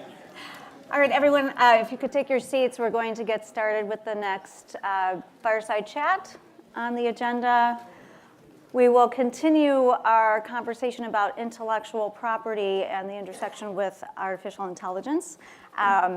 We have the next fireside chat focusing on balancing creators' rights and competition. And I would like to welcome to the stage our two great friends of the Antitrust Division, one that is a principal Deputy Assistant Attorney General for the Antitrust Division, Doha Meki, and Director Kathy Vidal from the US PTO. I'm pleased to introduce both of them, and I'll let them take a seat here. Director Kathy Vidal has been the Undersecretary of Commerce for Intellectual Property and the Director of the Patent and Trademark Office since 2021. During her tenure, Director Vidal has been focused on incentivizing and protecting U.S. innovation, entrepreneurship, and creativity, and she has been a partner in our mission in carrying out the administration's whole of government approach to promoting competition in the U.S. economy. I would also like to tell you a little bit more about Principal Deputy Assistant Attorney General for the Antitrust Division, Doha Meki. Doha has served in this role since 2022. She's responsible for overseeing the division's civil enforcement, criminal enforcement, litigation, domestic and international policy, advocacy, our expert analysis group, and just about every aspect of the division's work. So we're very pleased to have her here. And Doha, before that, was a trial attorney who led a number of investigations for the Antitrust Division, including those involving labor markets. So I will leave it to Doha. Thank you. Okay. It is really such a treat to be here and to get to interview my friend, Kathy Vidal, who the one thing that was left out of her bio is that she is the real deal. She is the administration's top advisor on all things IP, and so it's really great that we get to have her here. Kathy, many people may not be aware of the really strong interconnectedness of IP and competition. And so I wonder, can you tell us a little bit about how you see the interplay between the US IP system and fostering a competitive marketplace? So first of all, it's really great to be here. This has been so amazing, the entire conference. So thank you, DOJ. Thank you, Stanford, for all of this. I will say that one thing that you've heard over and over again in this conference on competition is it's about innovation and it's about the economy. And so that is exactly what IP is about. If we don't have a strong IP system, we don't have new market entrants because they don't have the market power. They need the intellectual property in order to get funding and in order to compete. And so when we think about it in the Department of Commerce, because I'm also a high-level official within the Department of Commerce, when we think about the economy and think about bringing more people into the economy and lifting more people, we need both IP and competition for that. And can you talk a little bit about how you see it in AI and AI-related industries in particular? So we've all heard that the big concern is that little tech loses out to big tech. And that's something that we're trying to solve for across the administration. Certainly we had the president receive the assurances and from private industry. We're coming up on the 2-year anniversary of that in 2 months, or at least the anniversary of that in 2 months. And so really what we need to do is make sure that in the AI space, that everybody has access and can use AI to innovate. Because if they don't have access, all the other work that we've been doing, and we've been doing a lot of it, to bring more people into the ecosystem, to lift innovators, to lift entrepreneurs, none of that is going to take effect. So I'd like to talk a little bit more about some things that the administration is doing in that vein. So this past November, President Biden signed an executive order, and it is focused on promoting safe, secure, and trustworthy development of AI. And I know that PTO, which you lead, had a significant hand in shaping it and will have a hand in carrying it out. And I wonder if you can tell us more about that. So it's a terribly important executive order, and if you've seen it, it's 100 pages long. It's very long. I will say that the way we orient to these issues is really around opportunity and around innovation. So our sister agency, NIST, is working on all the risks. They get to handle all that. From our perspective, we're trying to figure out how the country moves forward in competition with China. We've heard that from Secretary Rice. How we encourage more innovation in the US in all areas enabled by AI, as well as innovation in the AI space. So if you look at the executive order, we've given ourselves a few things that we need to deliver on. We've already delivered on what was originally called inventorship guidance, but really it's in the space of AI-assisted innovation. So this is not invention in the stack. This is you create something with the use of AI. What are we going to give you a patent on? When is AI being used too much where it could threaten to lock up innovation? Because you can imagine, and my counterpart in Australia said they had an experiment in the back room where they basically set AI loose on the problem of create every chair you can imagine. Now, you could certainly then have AI patent all of that, in which case we were locking up innovation and we're not providing the competition through the intellectual property process. So when we created the guidance on that to determine what we are going to patent and what we are not going to patent, we focused on the human contribution.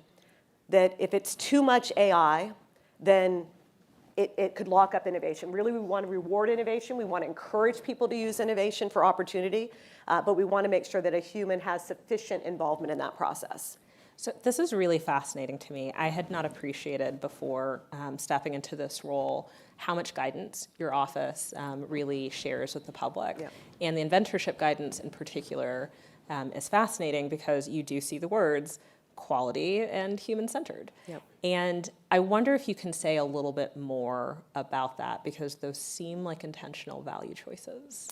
So they are. So we do, as an administration, we're focused on human-centered, right? When we look at AI, everything that we do and everything we think about is human-centered.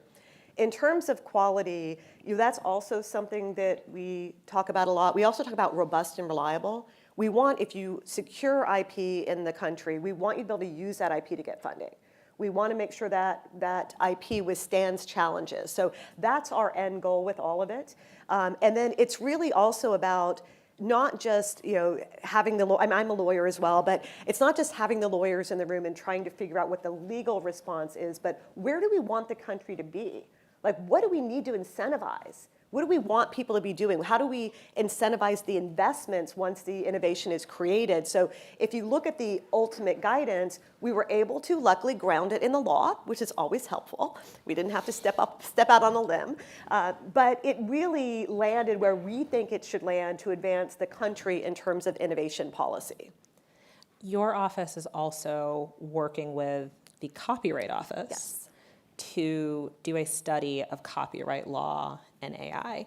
Again, this is hugely interesting for all of us nerdy lawyers in the room. Like I'm just a country antitrust lawyer. And so looking at adjacent fields to see what you guys are doing to think about these frontier technologies is really interesting. And so I wonder if you can tell us more about that work and how that study is going. So I will say, just to step back, one of my many roles is I am the advisor to the president on all things intellectual property. It was funny, I was answering a question the other day that says, who's your second line supervisor? Actually, I was on the phone with somebody. And I was like, the president? She's like, the president of what? The United States. So part of what the EO requires is I've got to set forth, the USPTO has to set forth policy for the administration as it relates to copyright. Now, we have a separate copyright office, and we work hand in hand on this. They actually issued a request for comment, or they call it request for information, to get feedback from stakeholders. We're digesting the comments. They're digesting the comments. They're going to be putting out reports and suggesting action. we are going to be advising the administration on where we should land on these various issues. And with copyright, it's about the training that we heard about earlier, and I'm sure you'll hear more about. It's also about the output. It's about name, image, likeness, which is something that we've been leaning in on when it comes to sports, because we know that disproportionately impacts certain populations. So we've generally been leaning in, and we're going to lean in when it comes to copyright as well. And it's about transparency. So we're going to be setting the policy for the administration on all of that while working with, and you heard the term already, like-minded countries, which we're doing right now with the UK, with EU, and with other countries as well in other areas.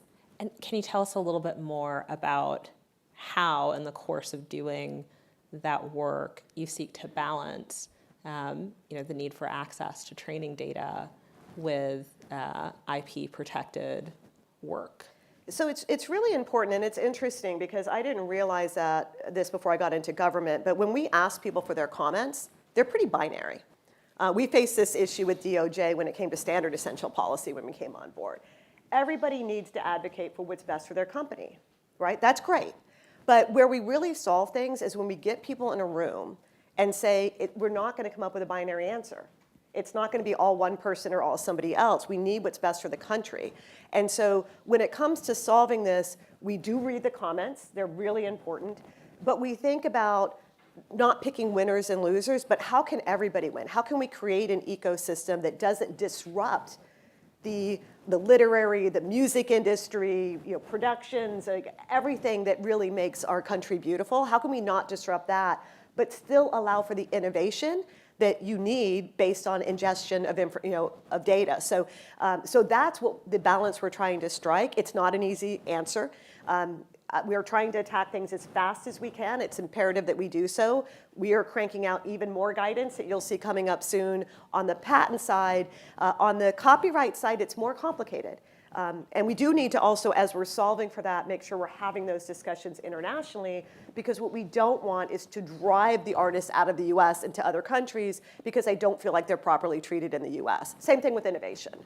It's fascinating. Can you tell us what other policy-related initiatives you guys are pursuing to promote competition? So one of the things that we're pursuing right now is what's called patent eligibility guidance. So this is, I told you that we've already put out guidance on whether or not we'll issue a patent based on who contributes and the extent to which AI contributes. There's also a different part of the law on what kind of things are we going to actually issue a patent on. So we don't issue patents on scientific formulas. Like there's certain things we won't issue patents on. So we are in the process of issuing guidance on AI as related to that. What kind of patents in the stack are we going to be issuing patents on? What kind of AI-assisted innovations are we going to be issuing patents on? So that's next. I will say, just while I have a chance, on the inventorship guidance, we are going to reopen the window for people to comment. So if you didn't know that this existed, you can email me directly at director@uspto.gov. I'll make sure you have a link. We're going to reopen the comment period for a very short period because some people file their comments late, which happens often. So you'll have a chance to comment. And we are also seeking comments on other aspects of patentability. So that is open right now. I could go into a bunch of nerdy topics on prior art and all these other terms of art. I will say, hopefully it explains it enough in the document itself, but we want to hit every aspect of patenting, because that's really the IP that relates to innovation, and really where we feel like we can get stakeholder input and solve for that sooner rather than later. So when we were thinking about this conversation, one of the topics we stumbled upon was your emerging technology partnership. This is hugely interesting. I wonder if you can give us some background on it and how you're thinking about AI-related issues there. So first of all, kudos to my team who's probably watching from the DC area. They're amazing on the AI front. So we founded in June of 2022, so right after I came on board, an AI Emerging Technologies Partnership, because there's a lot we need to solve for, and we want to hear from the public. We want to hear what you want us to solve for, and we want to get your feedback through the process. So instead of just going through the comment process, which everything we're doing is with data, we're very data-driven, we want to shape what we even should be thinking about. So through the AIET partnership, we've been focused on that. We focused mostly on AI to date. I will say we got to get on quantum before we're behind when it comes to quantum. But when it comes to that, we are thinking about who can we hear from in different parts of the ecosystem to make sure that we are creating an IP infrastructure and an IP system that encourages competition, right? Because IP can both discourage competition or it can encourage it, and we need to make sure we have a pro-competition, pro-innovation IP strategy. So you guys have done listening sessions as part of this partnership. I wonder if you can share with us some of the things that you've heard in these listening sessions. So I will say that a lot of what we hear, we've heard it because we followed it with action. So if you look at the requests for comments that we put out where we sought specific feedback on specific proposals, it was because we heard in those sessions what the public wanted us to solve for. And it wasn't enough information, and we wanted to reach out more broadly once we narrowed the issues to make sure we had more specific data in order to solve for them. So I'll ask one provocative question to end on before we pivot to our next panel. I think we heard someone earlier today say that government is very good at promoting innovation, but government is very bad at innovating. Wrong. Should I end on that? No, so first of all, I actually have an AI background. So I was in AI in the 90s, which if you're in the AI space now, you may not think that qualifies. That's a hipster comment. You did it before it was cool. I did it before it was cool. Story of my life. But yeah, so I was in AI in the 90s. I have an AI background. I'm very focused on it. We have been innovating at the USPTO in the AI space for quite a while. And in fact, when ChatGPT was out there, the very first thing I said is, don't say no, say not yet. And then we immediately established an AI lab. So we are testing things with ChatGPT type functionality, GPT functionality, and the sophisticated architecture you need in the office right now on various things we want to roll out. And we've been using AI and been a very rapid adopter of AI when we can solve for critical needs within the agency. And I'll say one last thing. We have a very excited Kaggle competition right now, if you really want to nerd out on AI, where we are asking the public to solve for how can you explain the result of AI? Because if you can explain the result, then you have trust. And so we did do a patent use case on that. This is our second Kaggle competition. And I have to read this. This is from a Kaggle master and the top 0.1% of Kaggle contestants. He said, I think this is one of the most fascinating competitions I've ever seen in Kaggle. I'm ready to join. So we are innovating. Okay. That concludes this conversation. Thank you so much, Kathy.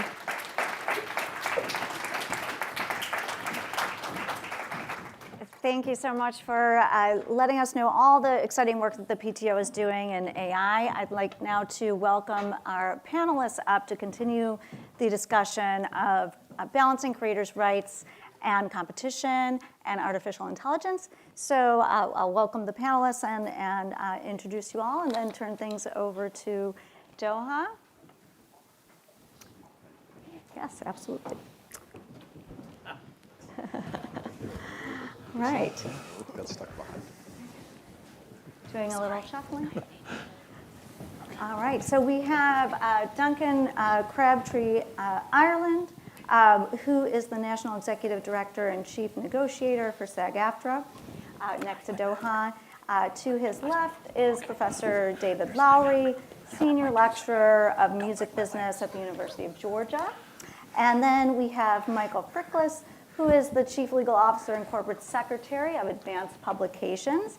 And we do have someone joining us by video, although he just stepped away, but I know he's coming back.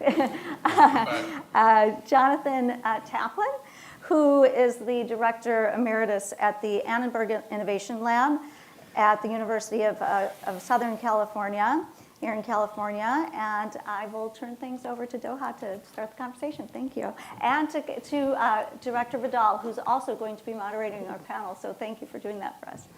Okay. So today we've discussed a lot of really interesting topics related to AI and AI-related industries. And as an antitrust enforcer, as government officials, it's really our job to better understand how these markets work, all the way from the chip to the consumer, as we like to say. And for the antitrust enforcers in the room, we are, again, seeking to understand, but also recognizing our obligation to appropriately police aspects of AI markets that raise antitrust concerns. And so when we think about potential risk to competition from the development of foundation models, that can happen at that level of the stack. But we also know that control of AI inputs can either cement or entrench dominance of certain incumbents. But what about the impact on the sources of that training data itself? And specifically, what about the people whose talent and labor really is the source of that training data? And so that's what this panel is about. We have a number of creators and innovators who are going to help us explore the intersection of training data that may be protected by intellectual property rights and the need to protect incentives to continue to create that IP-protected training data.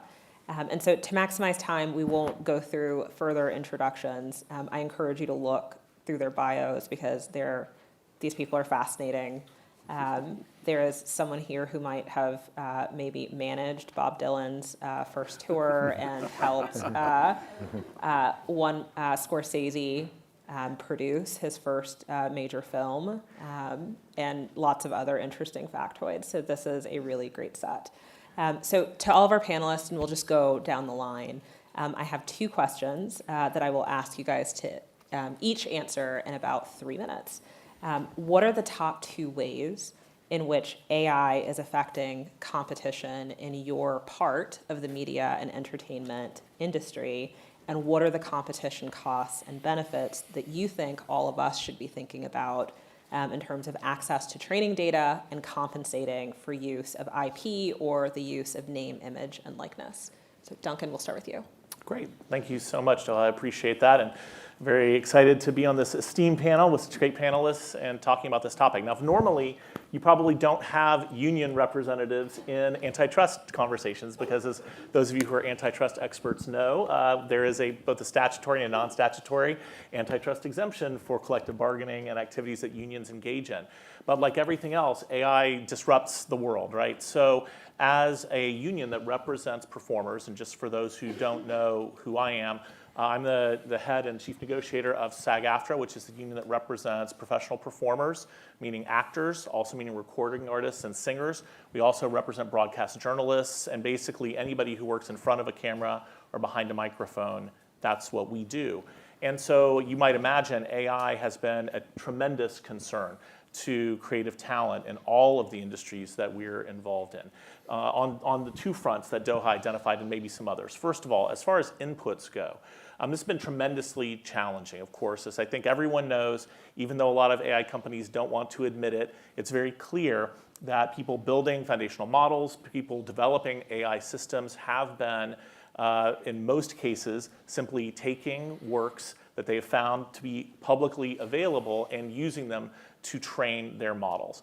And of course, those of us who live by intellectual property know the fact that something is publicly available does not mean that it's free for the taking. Those are 2 different concepts. And from the point of view of someone who represents creative talent, the last thing that we think is that the work that our members have put in over years and decades in creating extraordinary creative works should simply be taken and used to create a whole new business, a whole new concept, and then monetized without any consent or compensation. So one of the things that we fought for in our collective bargaining process last year, you may have seen some news about it, we had a big strike against the studios and streamers, was the basic concept of consent. In our case, we call it informed consent because we think it needs to be more than just a boilerplate signature, but consent and fair compensation.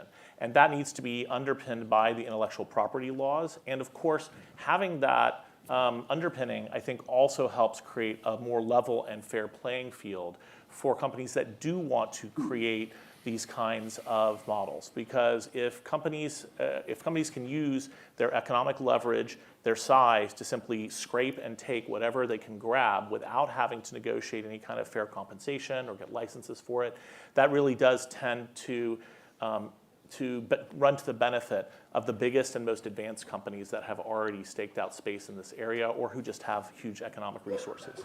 On the output side, it's also something that's really, really important to our members, i.e., it is not okay to take someone's face, someone's voice, someone's performance, their image, their likeness, and simply use it to create something without their permission. This really goes to a very core, fundamental part of being a human and having the right to control the words that come out of your mouth and the message that you choose to associate yourself with or deliver. This happened to me last year when we were, after we finally reached an agreement in November with the studios, someone created a deepfake video of me saying false things about our contract and recommending against it. That was then distributed on social media. Tens of thousands of people saw it, including our members. And it wasn't me. I had nothing to do with it. They had scraped video from prior videos of me, and they used it to do that. So let me just tell you, if you're not a performer, you're not an actor, don't think that you're immune from the effects of this technology and its impact that it could have on you in your career, in your workplace, in your world. It's just something that affects all of us. And the fact is, when you mention name, image, likeness rights, that's a perfect example of an area where we really need the law to catch up with the reality that people are dealing with. Now, this has been the case for a number of years. Many of our members have been abused through deepfake pornography. They've been abused through misuse of their image, voice, and likeness, and it can apply to everyone. So there is legislation that's happening there. We've done a lot of collective bargaining on this topic. If I'm being very candid, we've had more success in collectively bargaining on the output side than on the input side, because almost every company is scared to limit themselves on the input side, the training side, while the litigation is still going through the system about what fair use and copyright relates to training data. But the reality is both sides, with the input and the output side, need to have a balance that respects individuals and respects human creativity. And I was just at a meeting 2 days ago with a whole bunch of corporate executives from the tech industry and other industries. And as a labor person, I have to remind them, it's so important that we strike this balance, and it's important for all of us. Because when companies go across that line, that's when we start to have the kind of knee-jerk reactions that actually hamper innovation and hamper the ability to get where we want to go. There's a lot of people who are calling this, the fourth industrial revolution. And that's great if it's the fourth industrial revolution. But if the concerns of ordinary people and workers are not taken into account, it's going to be a totally different kind of revolution, not one that everyone's going to be excited about. So that's why we need to stay focused on making sure we achieve that balance. And I think that the department and the antitrust folks have a really important role to play in that, because there is a real risk of this area becoming too dominated by a small group of companies that have outsized power in this area. And so that's something that I hope and believe that the antitrust authorities will stay focused on, and we can all work together to make sure that this new industrial revolution works in a way that's beneficial for everybody. Thanks. Just before we go all the way down the line, I want to bring Jonathan into the conversation. He is joining us remotely, but has a number of interesting insights to share. So Jonathan, can we go to you? Sure. Well, look, I confess to having had the privilege of working with Bob Dylan and Marty Scorsese in my younger life before I became an academic. And so I'm not really worried that AI is going to replace true artists, because AI is incapable of original thought. All it can do is compile previous work that's been trained on. But what AI can do and will do, in the immortal words of Steve Bannon, is flood the zone with shit.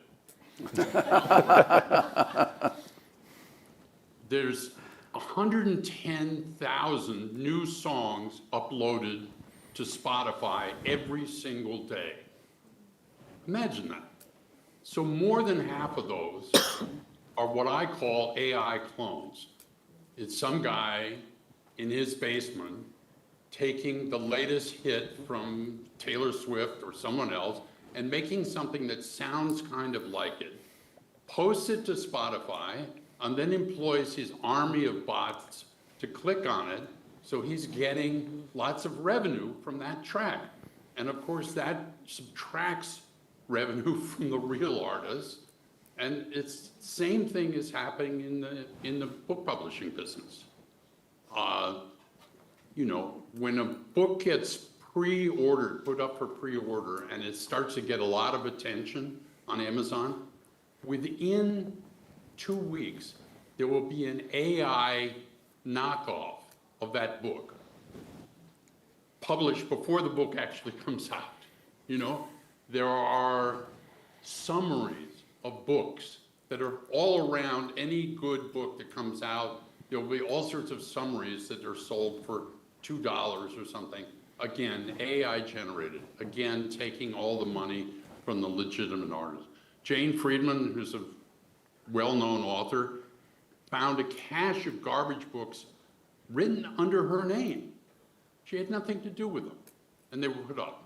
And of course, the famous thing of, you know, now ChatGPT wrote the concluding book in George Martin's Song of Ice and Fire series. He had nothing to do with it. They just posted it. So the second question that you asked is, what are the competition costs and benefits we should be thinking about? I think this is the wrong way to think about it. Big tech has really had a luxury unafforded in any other business of having all its production inputs for free. They like that business. Mark Andreessen says that's the only way generative AI will work, is if the inputs are for free, that they don't have to pay for any of that stuff. The problem with that is that's destroyed the newspaper business. It almost destroyed the music business. And now it's hard at work disrupting the book publishing and the film entertainment business. Microsoft, OpenAI, Google, Meta will continually use the fiction of fair use as a cover for theft. The illegal use of these works, you know, has allowed companies to become very big, and it hasn't offered compensation to the artists on whose work they're working.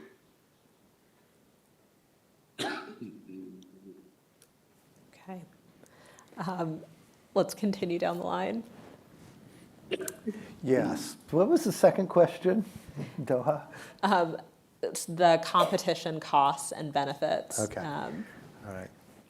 So what I think about when I think about AI, the first thing that comes to mind, the first sort of problem is, when we're talking about competition, I think a lot of times people mean, you know, you're thinking about monopoly or an anti-monopoly, right?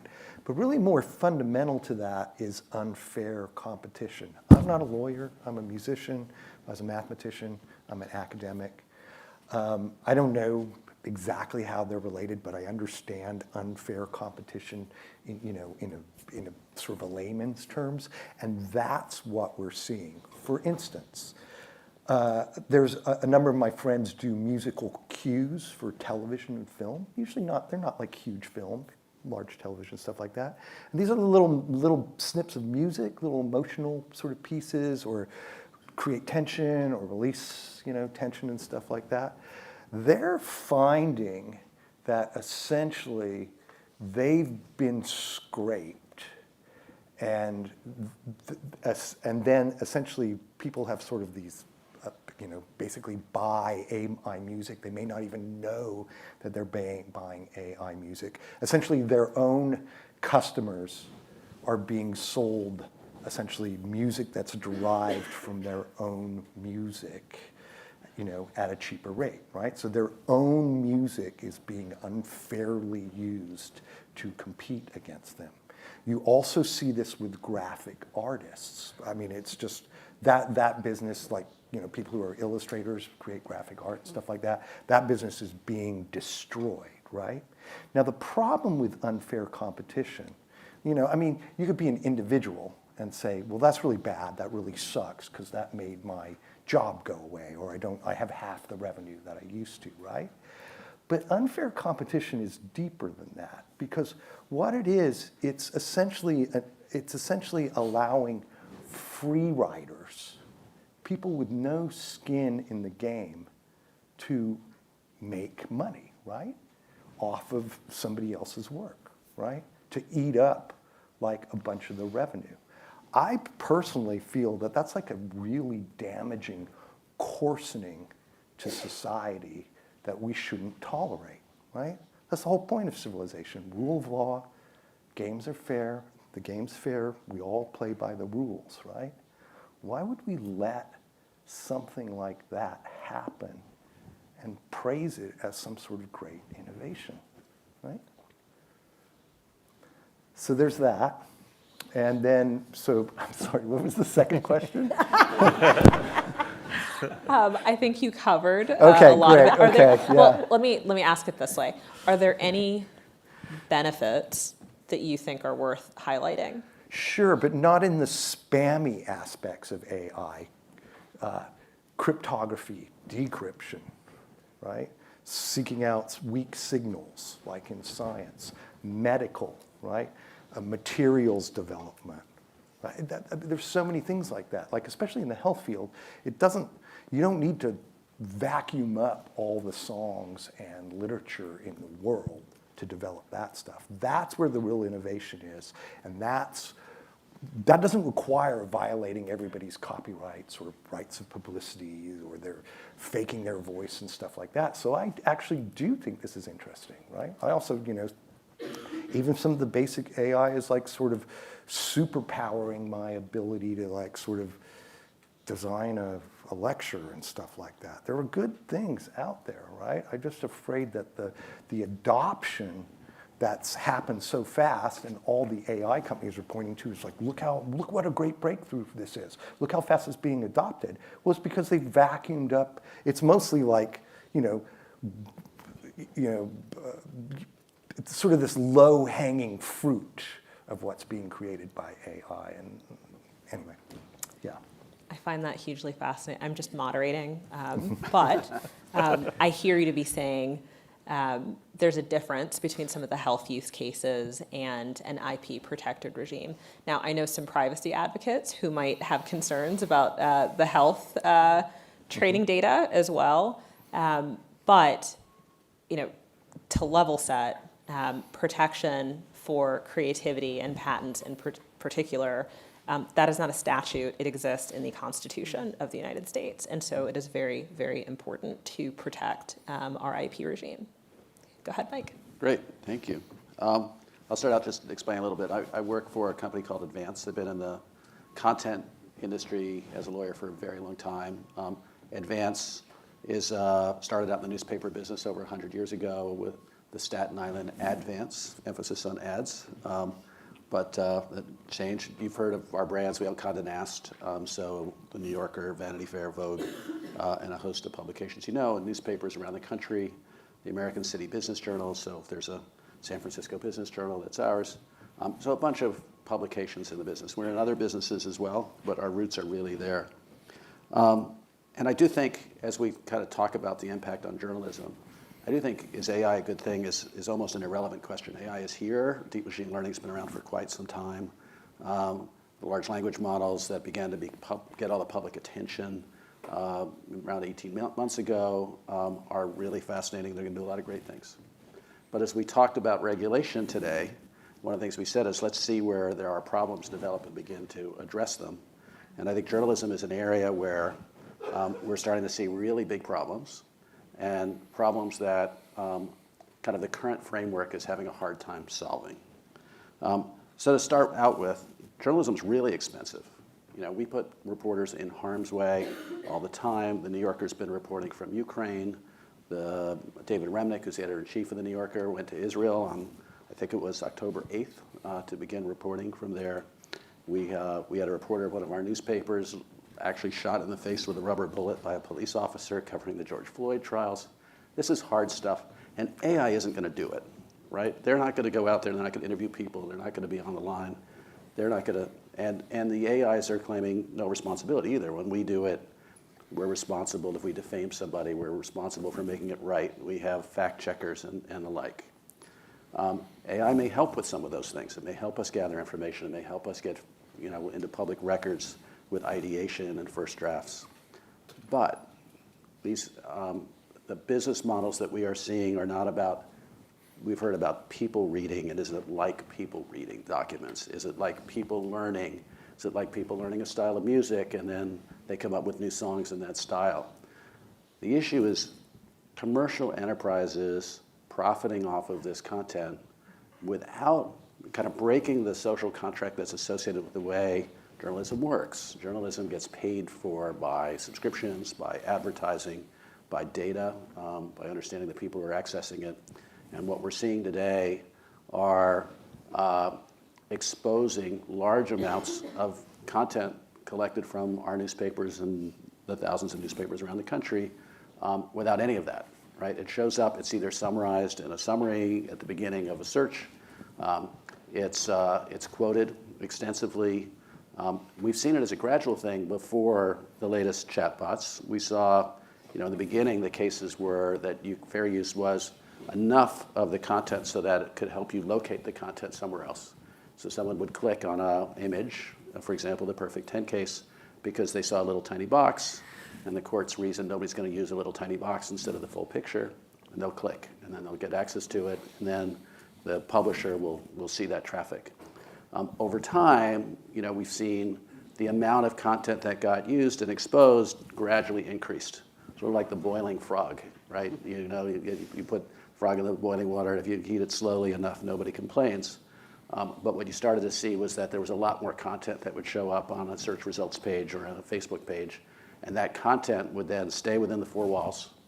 And in those four walls, other companies would serve ads against it. They would direct that traffic to other ones of their experiences, and the journalism and the publishers would get less and less of it.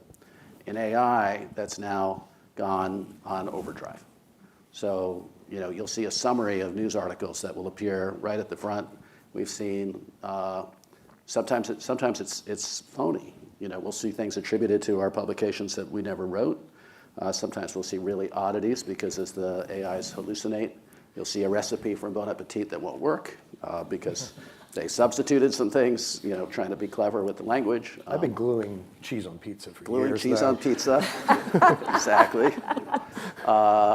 The AIs won't understand sarcasm, which that was. It was a sarcastic remark on Reddit, and the AI took it as gospel.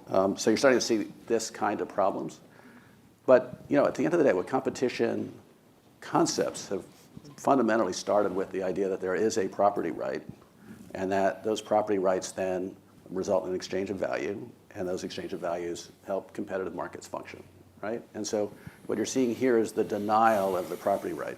These companies are claiming, using fair use or whatever, that they have no obligation or whatever to compensate either for training or for output.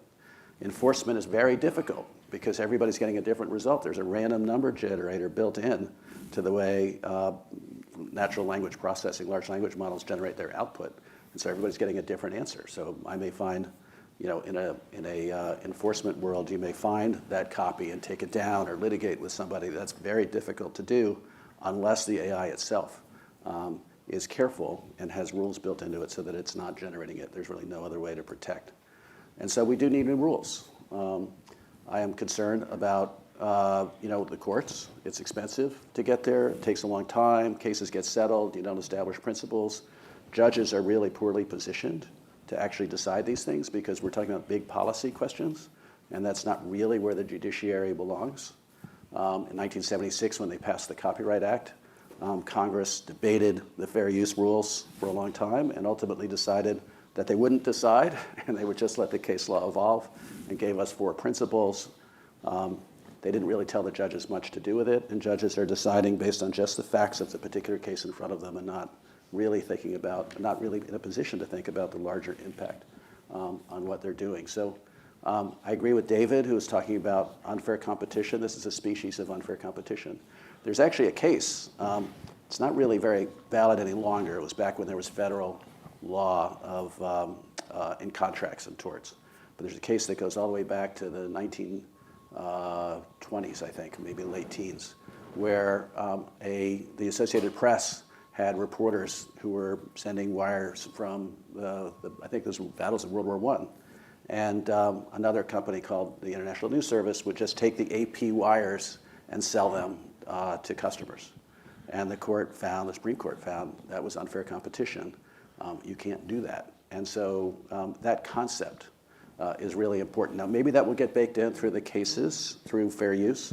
After all, fair use starts with fair. It talks about competition and the impact that a use has on the market for content.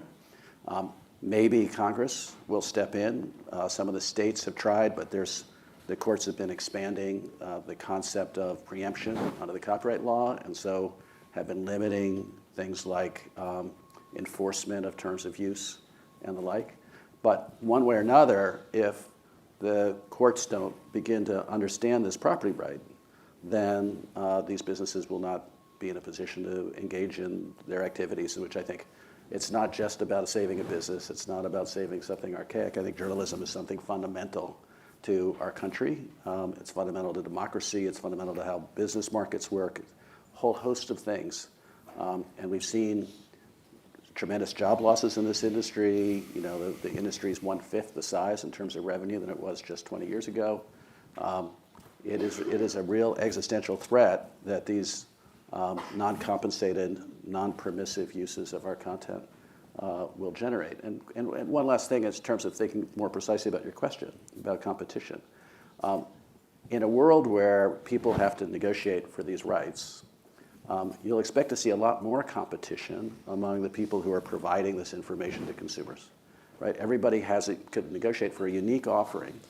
That one person may have the New York Times and another might have the Wall Street Journal and another may have something else.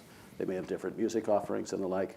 But when they've decided that it's all free, then everybody has all of it, and that form of competition disappears. And so there's not just this property rights issue, but there's a set of competition issues that creep in as well.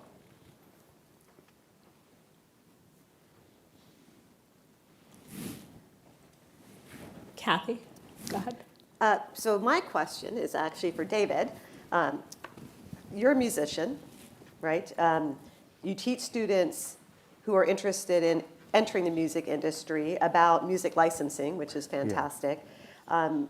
We've just heard from Michael about all the ongoing litigation, or a lot of the ongoing litigation.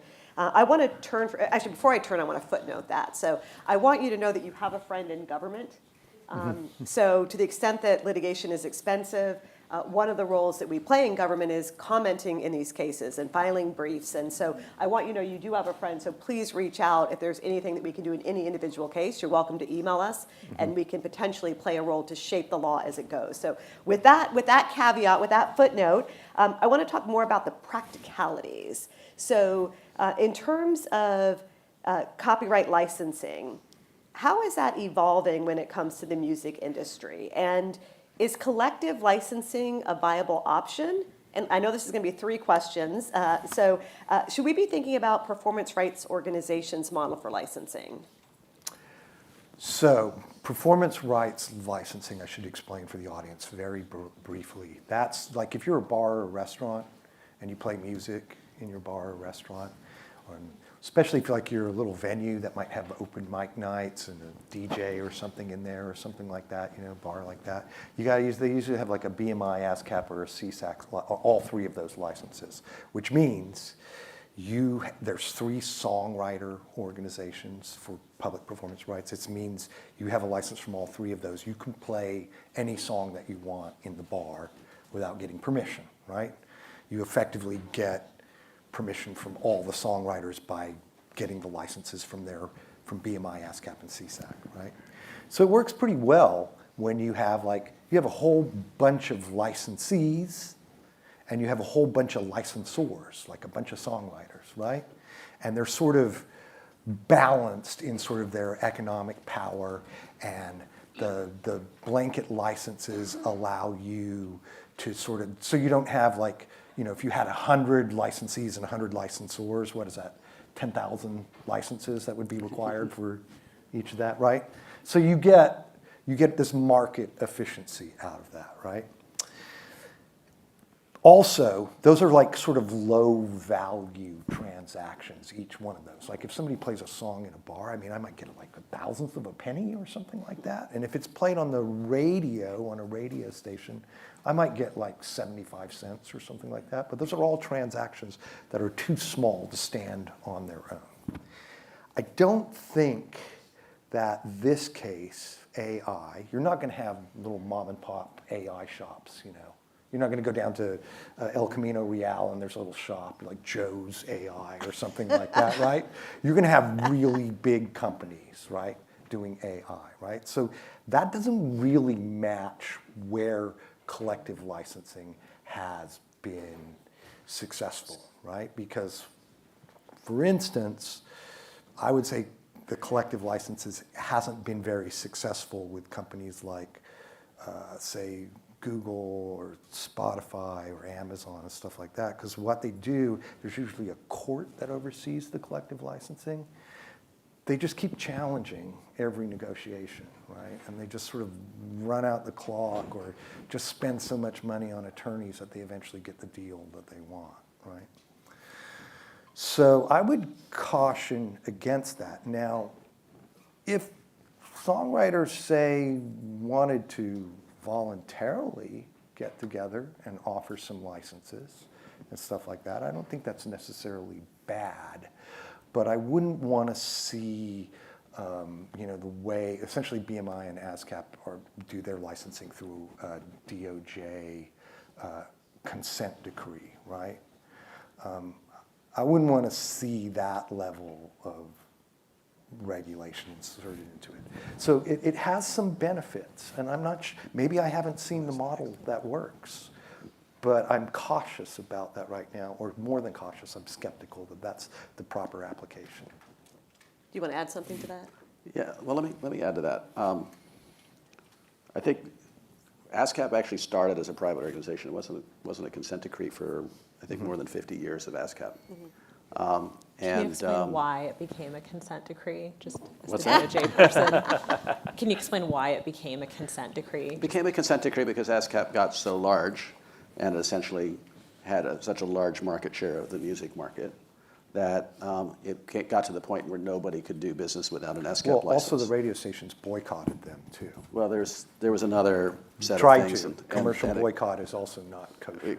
Yes, we could spend a lot of time on music licensing. It's actually really but the point I wanted to make is I think that the point of the consent decrees is different from the point of collective licensing, and I'm a big supporter of private collective licensing as a solution here. There's a couple of reasons. Voluntary, but there's a couple of reasons why. One is the AI companies talk about how hard it is. They even, in motions to dismiss, they've even said it's impossible to do licensing, so therefore we should be allowed to use it all for free. I don't believe that's true. I believe there are private market solutions where people who have rights that they want to license could license them in an organization, and there's huge efficiencies of having, especially for smaller newspapers and middle-sized publications, to be able to go one place. There's one license or a series of licenses. The licenses are efficiently had. One of the things that ASCAP is great at is you're that little bar. You just go in, the license is written, there's no negotiation, you don't need any lawyers. You know what the rate is, it's a percentage of your revenue, so the small guys pay less. It's a very efficient system that's built up as a result of the necessity. So to me, if you can get the property right correct, then the private market can handle the question about licensing in an efficient way. And so I don't think that's really a response, and I do think that there may be a lot more AI companies than you think. Today we're talking about foundation models, large language models, things at the frontier. Tomorrow we may be talking about tens of thousands of refined models and tens of thousands of businesses that are interested in using AI to help them surface journalism. I don't know what that all looks like, but I think something that's not government regulated is a better way to do it. Now that doesn't mean that competition rules would have to be followed and the normal kinds of things that govern business practices would have to be followed, and it's possible that problems develop. But where you would start is a business that can adapt really fast. Nothing that's legislative adapts that quickly. That can deal with things, not just price, but also what the rules are and how it looks and what kinds of attribution you have to have and what kinds of links you have to provide, those kinds of things can be flexible and negotiated between the users and the copyright community. So I think that is a solution. It only exists in the context of an enforceable property right. Hey, Michael, it's John. I know. Voice from Los Angeles. First off, I think you're naive to think there's going to be lots of AI companies. The Wall Street Journal said yesterday that the average AI chatbot query needs up to 10 times as much electricity to process as an internet search. And so there's a reason, for instance, that Microsoft's water use has gone up by 45% in the last 9 months. And there's a reason that OpenAI never succeeded until it had access to the Microsoft Cloud Azure platform. You and I have heard for many years, like, oh, there's going to be competition against Google in search. Never happened. There's going to be competition against Facebook in social media. Never happened. So the big are going to get bigger. And the thing about AI is, because you need so much data, you need so much computing power, you need so much electricity, you need so much money, these 4 companies that are dominating it now, I promise you will be dominating it in 10 years. I want to say that, to me, this question is only simple. You have to start by clarifying that nobody can scrape a copyrighted work off the internet under the guise of fair use to train their models. Just full stop. And then you have to say, okay, I agree that individual companies can negotiate with these big AI firms to license their content for training. It's already starting to happen. I mean, Wall Street Journal has done it. Some other companies have decided to do it. So that's going to happen. But then there has to be some kind of success fee for the individual artist.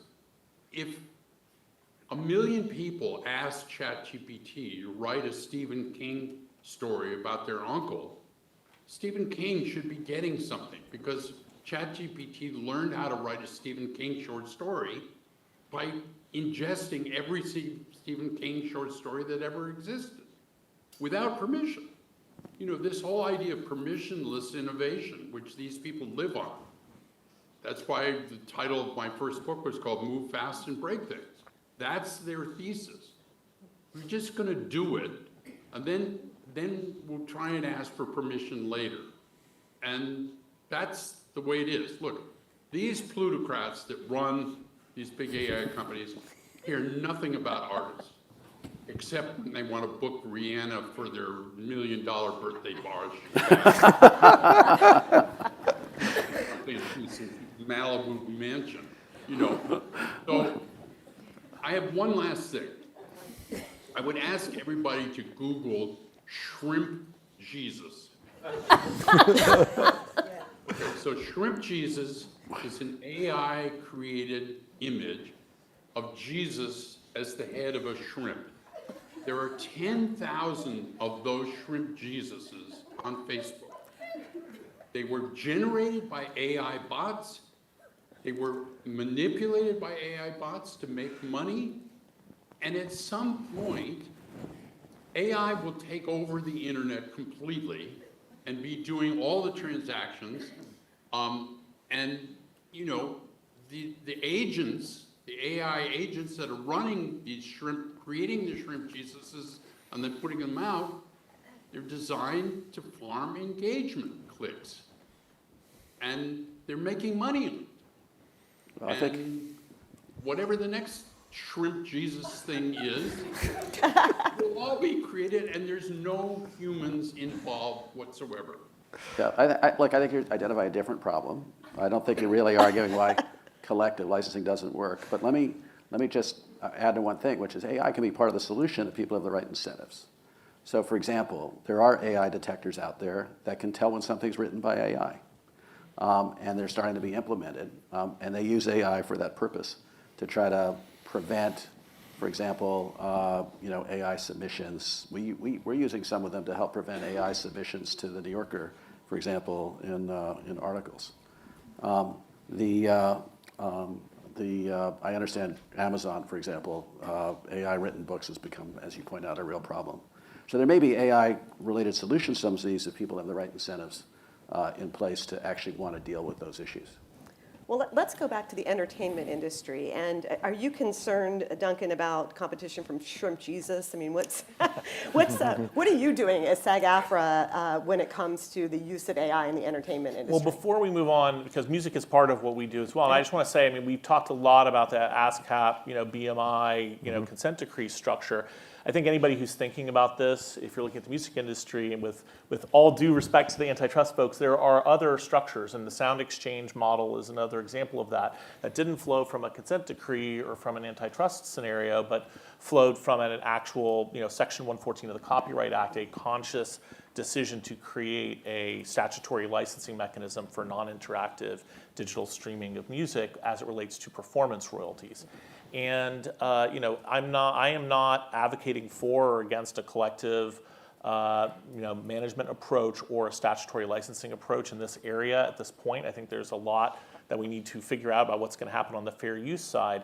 But there are ways to structure this. I mean, that particular system has proved to be very beneficial for artists, in part because when you think about this from the perspective of the user and the rights holder, and then Jonathan said something like, and there needs to be a success payment for the artist. There needs to be, that the artist's part needs to be baked into the system in a way that actually protects them.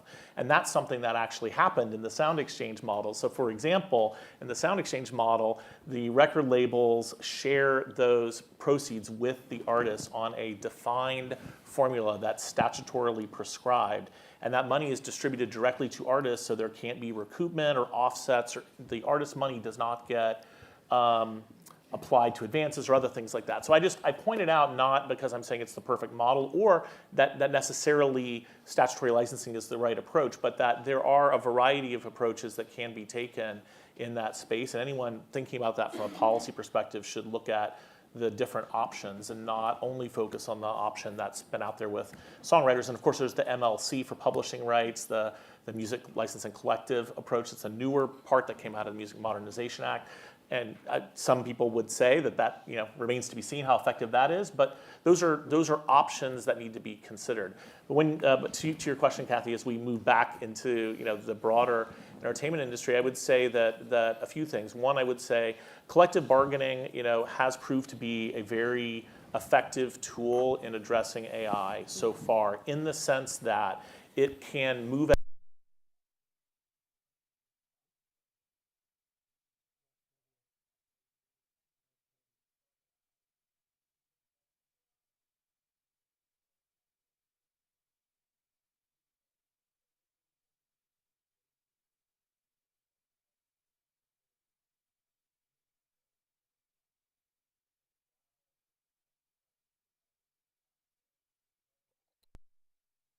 all the workers in the industry at the conclusion of that period of time. So basically in less than a year, in our case, we now have 16 pages of detailed contractual rules about the use of AI technology for digital replication of actors, including voice work, including generative AI provisions. And since that time, we've negotiated provisions with the major record labels, for the music industry, for television animation, and for certain companies working in digital voice replication for video games, although we're still fighting this battle with some of the big video game companies. And I say this only because in that same period of time, public policy really hasn't advanced as much as we need it to. And in order to protect people, humans, and make sure that AI serves people and not the other way around, we need a mosaic of protection. And part of that can be collective bargaining, and I think should be, because it's been able to keep pace in a way that public policy hasn't. But we also need public policy, both regulatory, legislative, to really pick up the pace a bit. And my pitch to everyone would be, we cannot fall into the trap that some, especially tech companies, want us to fall into, of saying we need to come up with some comprehensive answer to all the problems and issues of AI and bake that into some comprehensive omnibus legislation or regulation. And until that day comes, nothing can be done. Like, that can't be the answer, because people are suffering from these problems right now. And I also would just say, and I really appreciated your remarks during your fireside chat earlier about the importance of engaging internationally as well. We need to address this at the international level. And as much as I know a lot of governments aren't excited about this, that means we have to prepare to move into a norm-setting mode. I was just at WIPO, the World Intellectual Property Organization, a few months ago, or less than a few months ago, a month ago. And a number of governments are saying, we want to do information gathering, we want to do more study, we want to do all this. And I know the international system moves slowly, but we are at real risk of completely yielding the field here to tech companies that will just charge forward until some norms are established. And I really hope that the US government, the EU in particular, as well as many others, will actually prepare themselves to move into a mindset of doing at least some norm setting, especially on image, likeness.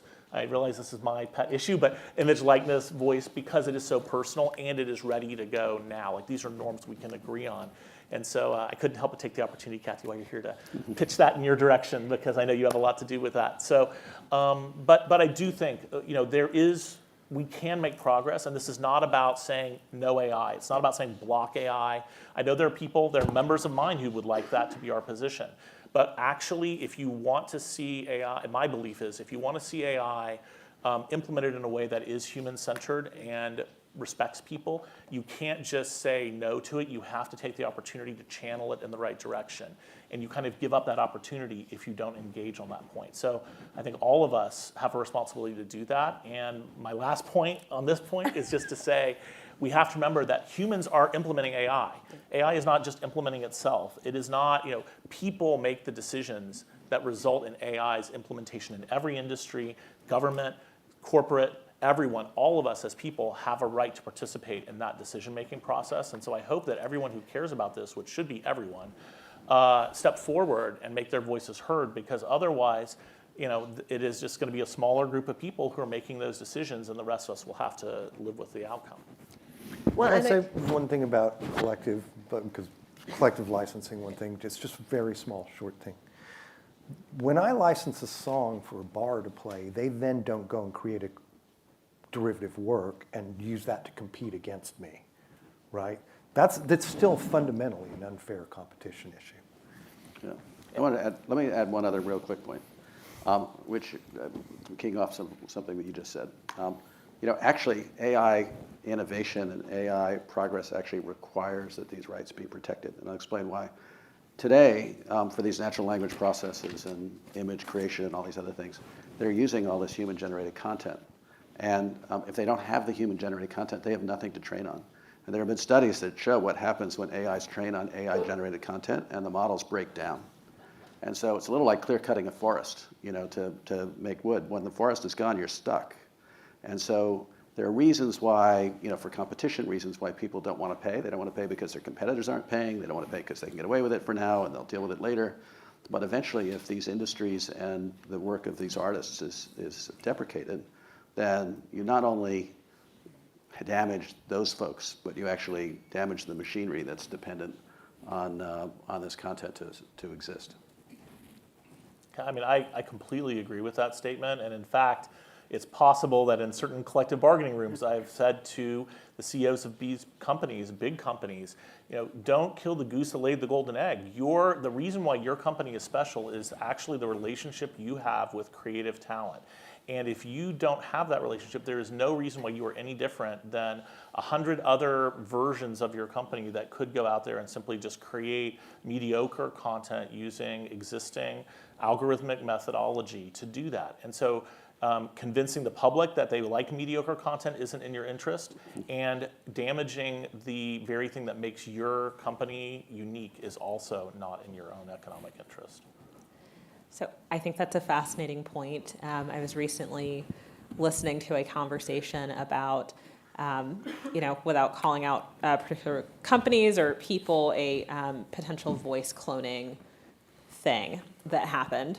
And this insight was really powerful, and it was that AI is still relatively new, right? The public was just starting to be curious about it, be willing to use it, but these incidents that break down trust between companies and their workers or talent and the public are really damaging to companies that are looking to make a go in AI or AI-related industries, and that's a really powerful point, in my opinion. It makes people scared to want to work with them. It makes people, it's one of the reasons why in a collective licensing system, one of the big objections to that is there are a lot of creative talent who want to be able to just say no. It's not just that they want to be paid for it. They want to choose whether the content they've created is used as training material for AI systems independent of the economic incentive because they have a personal philosophy about it or a strong belief about it. And so that's going to hamper any mandatory collective licensing mechanism. Or it could be a term of the collective licenses. You're attributing, Duncan, higher moral values to these people. To which people? The artists or the corporations? What happened with the Scarlett Johansson incident? They wanted to pretend like it was Scarlett Johansson, and they got someone to be as close to her as you possibly could, and they went out and asked Scarlett if she would actually do it herself, and she said, no, I'm not at all interested. And the day before they released the voice, they went and asked her again, please, don't you want to do this? They knew what they were doing. They move fast and break things. They don't care. Well, I will say the pressure for this panel was hugely. To be clear, I'm not a. When I was referring, the companies I was referring to were not the companies you're referring to. I was referring to the studios, the streamers, and the record labels who do have extensive relationships with artists. And frankly, I have to say the major record labels have been a very positive force on the legislative front in helping. I mean, if you look back at the hearing we did in the Senate just a couple of weeks ago on the No Fakes Act. One of the CEOs of one of the record labels, Robert Kinsel from Warner Music Group, was there testifying, supporting that bill, which would help provide individual rights in image, likeness, voice, et cetera. So I think there are, some of those companies are really recognizing, and he's not the only one. There are other labels too. I didn't mean to accuse the studios or the record companies. I'm saying the big four AI companies are from a different world, and they don't really care. I mean, the studios couldn't exist if they had bad relationships with your artists. Mm-hmm. Right. No, I just want to make sure that you knew that's who I wasn't referring to when you in your remark. But it is important, and I think your choice to reference the Scarlett Johansson example, I think, is instructive because she did feel very strongly about it, obviously, and also. It also is an example of how, with enough public support and enough public attention, that type of pressure can have an impact. It's not an accident that Sky was paused, and that's because a very effective, savvy approach was chosen to how to deal with it, in my opinion. And that's how we all have to be. We all have to be strategic in these moments in order to hold on to our rights. So they are going to chase us off of the stage with a broom soon. But as co-host privilege, I'm going to try to sneak in a lightning round. 20 seconds for each of you. What is, and having heard all of this discussion today, what is one thing that you believe the antitrust agencies, who are law enforcers, not regulators, can do to protect creator rights? Duncan, you start. We'll go to Jonathan, and then down the line. Well, to the extent that you can, I think using your law enforcement powers to make sure that there is genuine, real competition in this space is important. And I think some of the other panelists highlighted the exact reasons why. But real competition and making sure that the power here doesn't get consolidated too much in these few companies will actually help put consumers and artists on a more level playing field. So I hope that could happen. I launched a class action lawsuit against Spotify. Hang on. Wait a minute, my turn, Dave. Okay, well, this follows that better, but thank you, John. I just simple. You need to clarify that they cannot take this stuff under fair use. That's the simplest thing you can do. That you cannot take copyrighted stuff off the internet just because it's publicly available doesn't make it public, you know, that anyone can have it. And if you did do that and remove Section 230 immunity for these people, you'd get some progress. For the avoidance of doubt, for the avoidance of doubt, we do not have the authority to remove Section 230. But I hear you. Okay. Go ahead. I launched a successful class action lawsuit against Spotify over another issue. We won, but these companies don't care. This isn't your department, but I would like to see some criminal mass copyright infringement. It's a criminal mass copyright infringement. The antitrust division That'll get their has sole attention. jurisdiction over antitrust crimes and certain Title 18 frauds. Okay. So I guess two things. One is love to see Justice Department support for the unfair competition idea as a way to deal with these particular issues. And I'd also like to see Justice Department support for the idea that rights holders can collectively negotiate, because that will require some cooperation, particularly when we're dealing with large, powerful organizations on the other side where there's real power mismatches and sometimes dealing with monopsonies on one side and the risk of antitrust problems on the side of rights holders getting together in order to negotiate where there's power imbalances. So that concludes the spirited panel. Thank you to all of you for letting us go over a little bit, and we will look forward to the next conversation. Awesome. Thank you. Appreciate that.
Hopefully we kept it lively enough to keep people from the late afternoon session.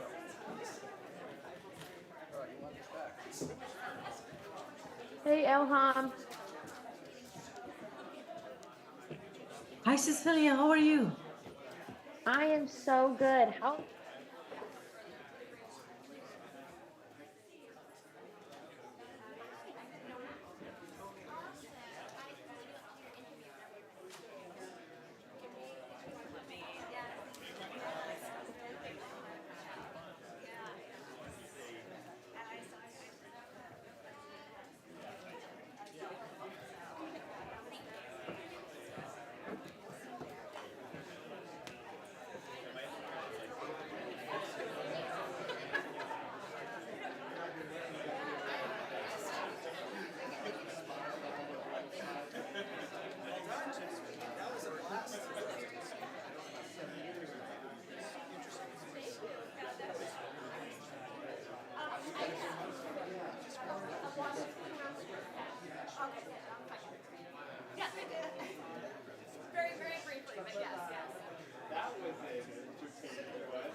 right, could everyone take their seats? We're going to get started with our last panel of the day, our Regulation Spotlight panel.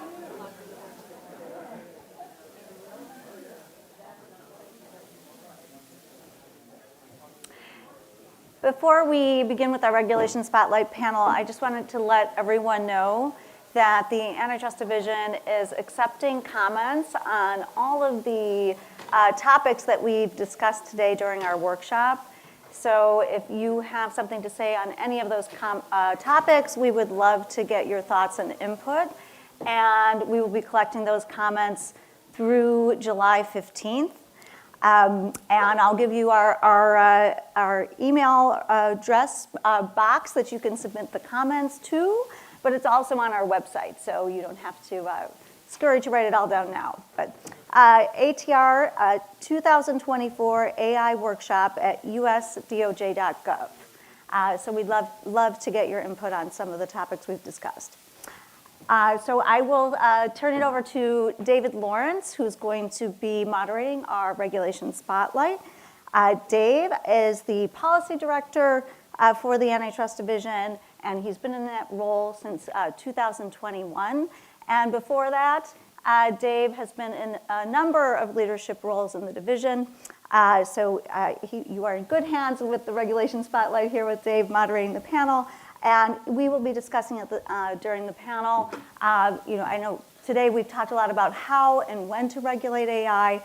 So now we're going to talk about how regulation can support competition and entry in the marketplace. So I'll turn it over to Dave. And just hang out for a second, Jen. I want to acknowledge, since we're coming up on the last panel, Jen has not just been an MC today, but she was one of the tireless leaders of this effort on the DOJ side, along with a great team at Stanford. So if we could just give her a round of applause. Thank you so much. Thank you. Appreciate it. And I'll also just congratulate and thank all of you who are still here after 8 hours of an incredibly, I think, intellectually rigorous and engaging event. This has been so substantive. I have learned a lot. We have 2 treats as a reward for those of you who have stuck around, at least in person, only one for those online. One of them is the reception that I saw them setting out in the back. So you'll have to wait until after this panel to get to that. The second treat, though, is I think a panel that actually is going to help us shift from what we've been learning today to how it's being implemented as regulators and businesses are actively working to engage with the issues we've been discussing. So I think it's a really nice way to the end of the day thinking about this. As Jen said, it's sort of the regulation panel. And I think under the high topic of regulation and competition in AI, there are really 2 broad threads to set the table that we think about. So one of them is that regulation can limit competition. So even when regulation's necessary, you could have regulations that are more limiting of competition than in others.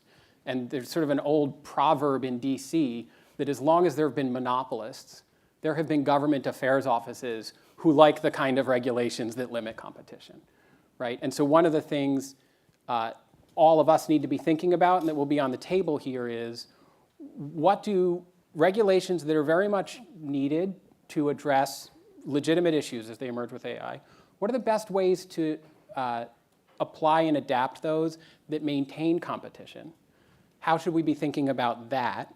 And in what way should we be sort of skeptical of approaches that are maybe a little bit more heavy-handed, sometimes designed and advocated by firms that have an interest in keeping people out? And then the second thread is, of course, how do we affirmatively promote competition through regulation and through law enforcement?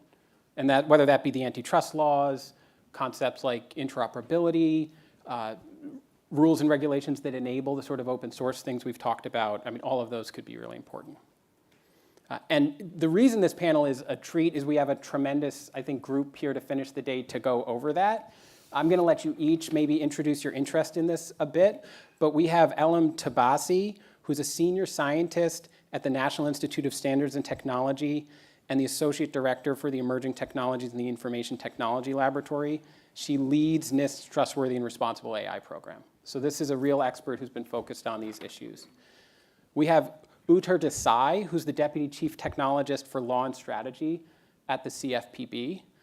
His work includes addressing the implications for consumers attributable to AI technologies already out there and already interacting with the legal regimes. We have Professor Ellen Goodman from Rutgers, who specializes in information policy law and I think thinks with a very broad and informed lens on these issues, and recently completed a stint as senior advisor for algorithmic justice at NTIA. And we have Dr. Shankar Punakanti, who's at Trust Lab as a co-founder. And I'm really excited about this because it's spreading into a conversation we've been having all day.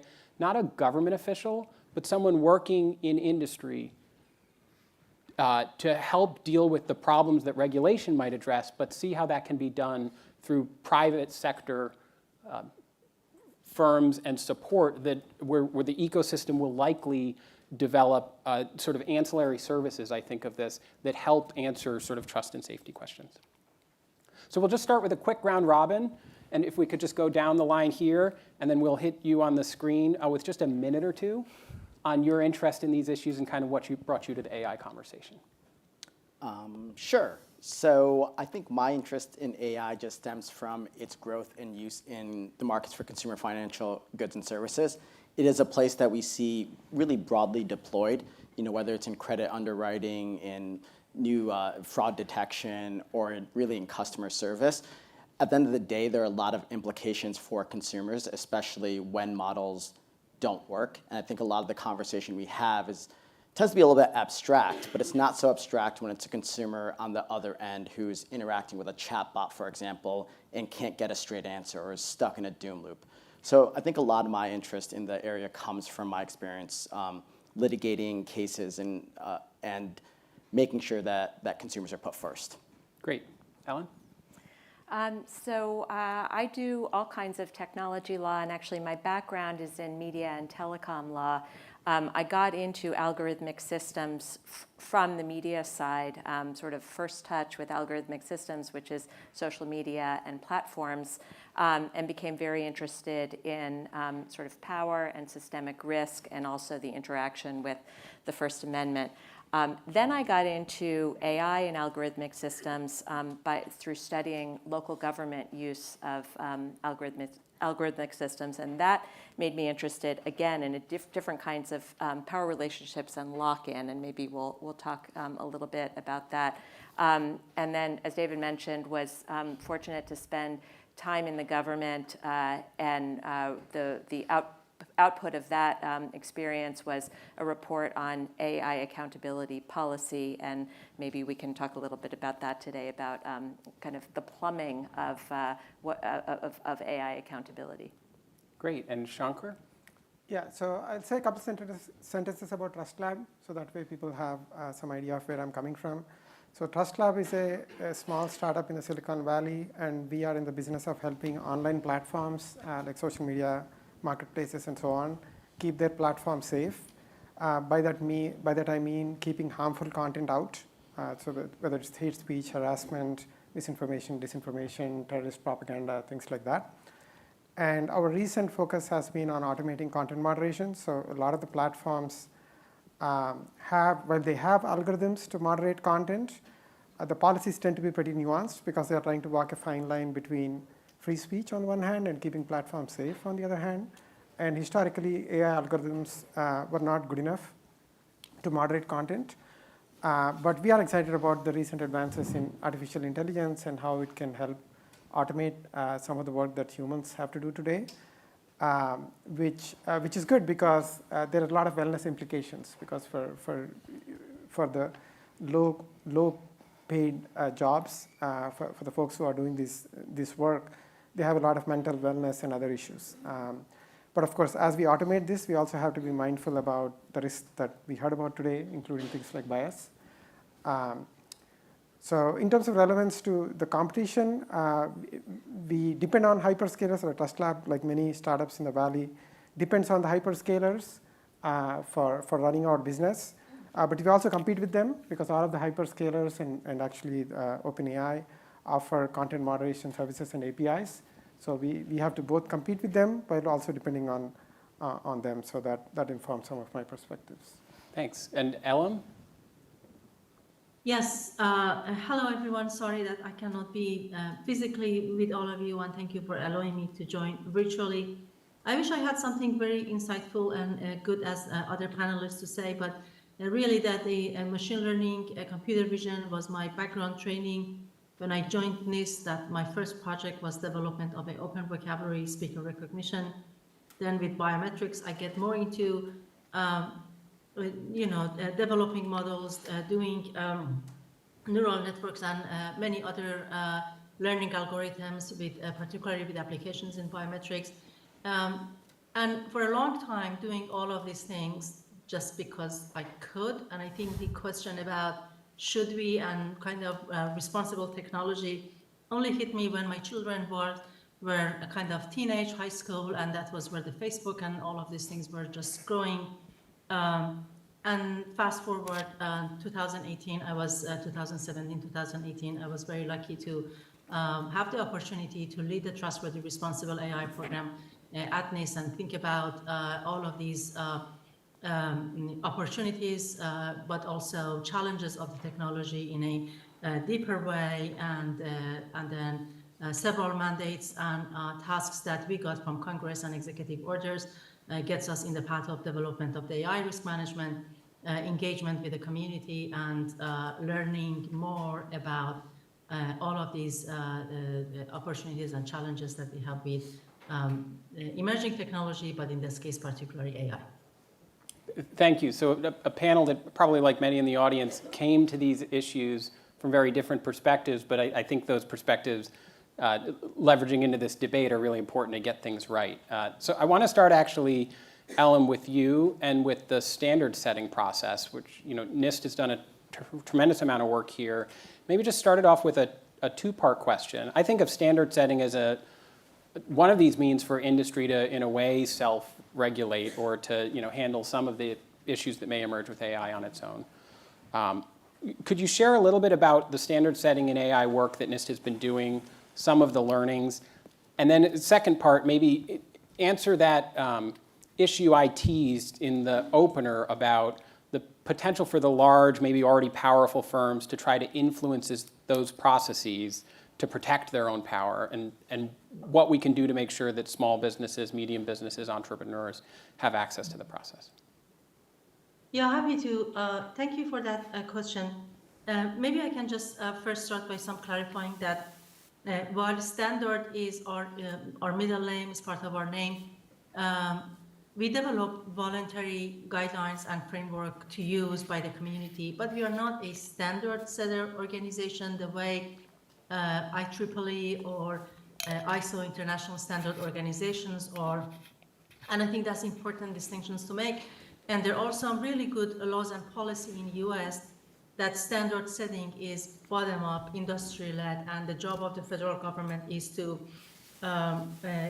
support, convene, and contribute to development of the standards rather than be the standard setter. I'll talk a little bit more about all of these things, but let me also start by saying that as we heard today, as you all know, AI is a tremendous opportunity to improve our lives, but also negative consequences, harms. It's important to understand both. And I can tell it about ourselves, but I think it's correct for almost everybody around the community that when it comes to AI, there is a lot less we know that we should or want to know. That's where engaging in efforts to advance our scientific understanding of the AI models, their behavior becomes important. Addressing AI's impact on people and society and planet through technical and socio-technical lenses and solutions are important. And advancing research on identifying and mitigating risks, including safety, security, privacy, reliability, interoperability, all of these things becomes really important. Bottom line is that just like any other technology, when it comes to AI, we want the technology that works reliably, accurately. It's easy to do the right thing. Technology is developed in a way that's easy to do the right thing and difficult to do the wrong thing. And if somebody intentionally or unintentionally had done a wrong thing, it's easy to recover and bring it back to the right directions. That's where standards come into play. Example of that is the 3-pin plug for the electricity that we use. It's almost impossible to use it in the wrong way. That can avoid a lot of the other accidents, such as electric shocks and all this. For that reason, standards play a really important role in development and adoptions of the new technologies. But for AI, particularly becomes important, where, as you said, and many other panelists alluded to, policymakers and regulators in the US, around and abroad, globally, are looking to the standard ecosystem to guide AI actors on how to sort of implement high-level principles and policies. We have seen it in some examples. Standards stay at the high-level, abstract level of saying that AI systems must be safe or secure or non-discriminatory, but don't get to the level of explaining and hashing out what we mean by non-discriminatory, what we mean by secure, with safe, and more importantly, what are the ways to test and ensure that the systems is non-discriminatory, safe or secure. So establishing terminology, taxonomies, specifications for trustworthiness characteristics, testing methodology, conformity assessments, all of these things becomes important activities that standards can build that foundations or sort of support for policies and regulations, regardless of the landscape of what policy and what regulations can provide some sort of a support for the implementations and enforcements of the laws, but also provide and create a level playing field for innovations. Recently, as part of a task that, as part of the executive order on safe, secure, and trustworthy AI that was released on October, asked us to do several things, including developing a plan for global engagement in development of AI standards. The draft is out for public comment by Sunday midnight, I believe. But I want to address your second part of your questions. That plan talks about standards, AI standards landscape, and then gets into some of the activities and some of the recommendations for global engagement for development of the better standards. One thing that we talk about in that document, we address activities before, during, and after creation of standards. Standard setting usually are being discussed or considered as going to the standard meeting and developing the document. But good standards really need a scientific foundations, a scientific underpinning for those. So there is a need for research, a foundation body of scientific and technical work before a standard being developed. So that's one type of engagement, and making sure that a broader community are involved on building those technical building blocks that's important for the standards. Talking about the during standard development, many of the standard development processes has a due process that encourage or allows for inclusive, open, transparent processes, and those are the standard development organizations that we at NIST believe that they merit participations. But even after standards are finalized, developed, there is need for engagements and scientific works on developing tools, data sets, benchmarks, whatever is needed to help with implementations and operationalizations of the standards. Again, that becomes another area that different voices, different perspectives, different backgrounds need to participate. As part of the standard, again, it talks about the importance of inclusive participations and the things that we ought to do. And we don't have the answer to all of those things, but at least being aware that it's really important to have, to include the different perspectives, background, and expertise in the research that's being done as part of the pre-standardization work, standard setting, and post-standard activities. It really becomes important because we want to reflect the needs and input from a diverse global set of stakeholders. so that the standards are context-sensitive, performance-based, human-centered. And we can only achieve that if we reach out to a broader community on getting those inputs, and then the process should be open, inclusive, and transparent, driven by consensus, to make sure that not only the input is sought, but also included in the process.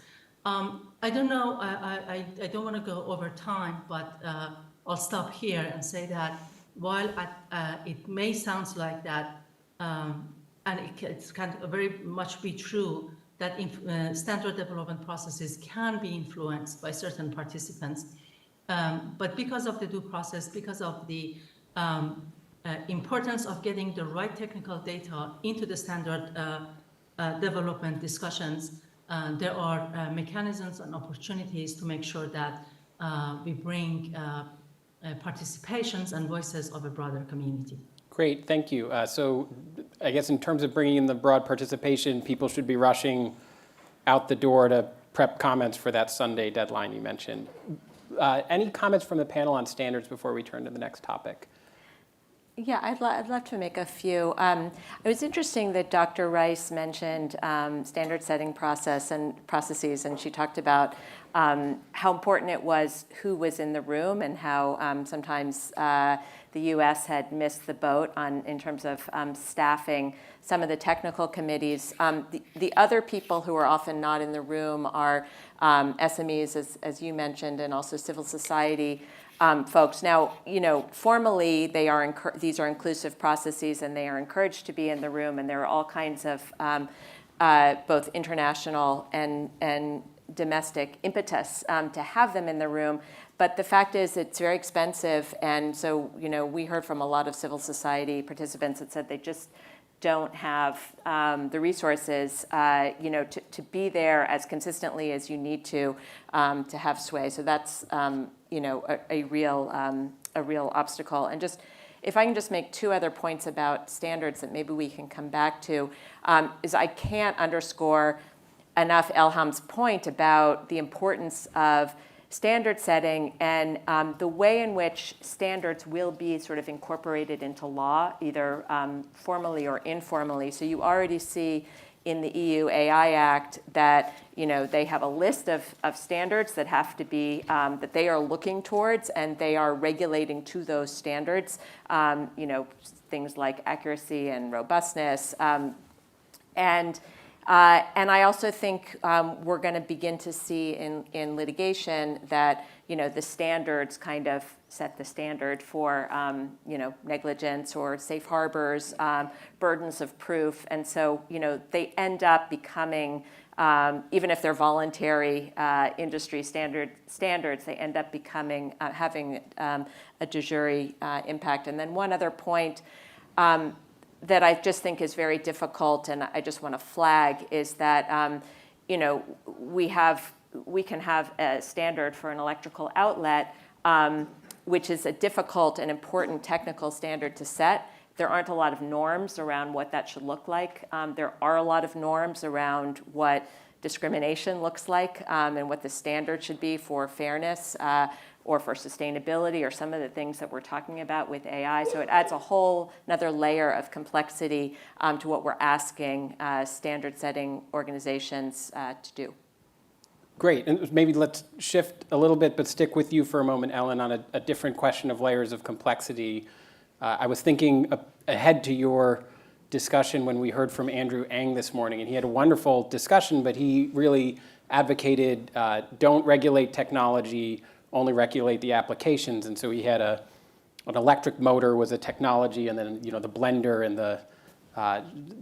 and the missile were the applications. I was wishing he had an electric bike down there, because I recently purchased one, and I learned that they do regulate the motor. If it's more than 500 watts, it's subject to a different regulatory regime. And in fact, I think you look out in that parking lot, you might know that if you have a many horsepower electric motor, there's various federal authorities that need to approve the use of that motor in the car before it's put in. And so it did occur to me that sometimes there are measures of power by which we're regulating at the technology layer. And I know you have thought a lot about this sort of layers of regulation question. So I'd love for you to share your thoughts with the audience here. Yeah, so I mean, what's so interesting about that discussion is what is the right analogy? And our, if we're just taking LLMs, it's infrastructure. So is it like water and electricity, or is it, something quite different from that? I think it's quite different from that because it is a dynamic system that's trained on, data that has privacy components and copyright components we just heard about. There are certain there's opacity around this infrastructure that is not true of an engine. And I think, David, to your point,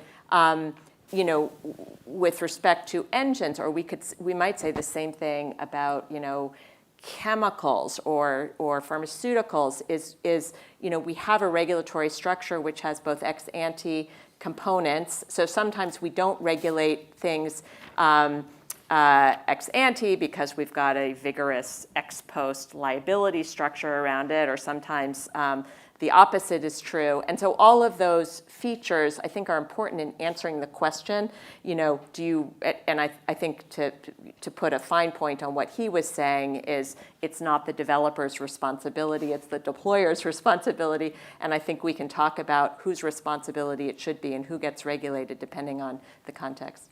Sure. Others' thoughts on this question? Developers, deployers, what's the best place to regulate? Yeah, sure. I have some thoughts, Dave. From my perspective, and this really comes from my days as a litigator in our enforcement division, but I think, questions surrounding who to determine as the responsible party is really a fact-intensive inquiry. One could hold responsible the developer, one could hold responsible the user of the AI model, one could hold both responsible. So I know, it's every lawyer's favorite question or response, but it depends. And it really does depend on the facts and the circumstances. And I don't really want to get into a discussion of jurisdictions or things of that nature. But what I do want to make sure is clear is that, as a first principle, we need to ensure that each and every actor in, for example, the AI ecosystem is adhering to their legal obligations, and we don't leave consumers holding the bag. I think we know from the past that the one thing that does not work is a pass-the-buck type of accountability system. So, yeah. And so, jump in, please. Very quickly, I also see a role for standards here. I agree that it should be a shared responsibility and accountability across the board. It may sound in a conceptual way simple and non-messy if we can just say responsibility is with the end of the chain. But this doesn't really work in reality for a lot of reasons, including that if we some big industry, it's difficult to get them to the level of accountability will be different.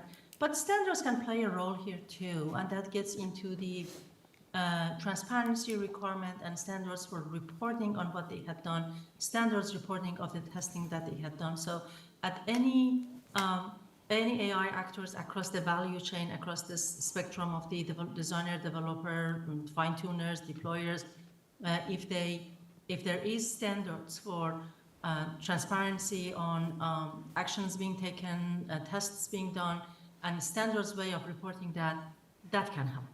Thank you. I think as a practitioner, one issue that I've seen is that when you're building on top of foundational models, it's different from some other type of technology in that it's not really well specified. So it's not like, for example, databases. Many people build on top of databases, but there is a kind of SQL language which has a certain specification, and then there is the understanding that all databases are going to support SQL language. But the large language models, it's a bit of a guessing game, right? I mean, what it's going to answer correctly and what it's not going to answer correctly.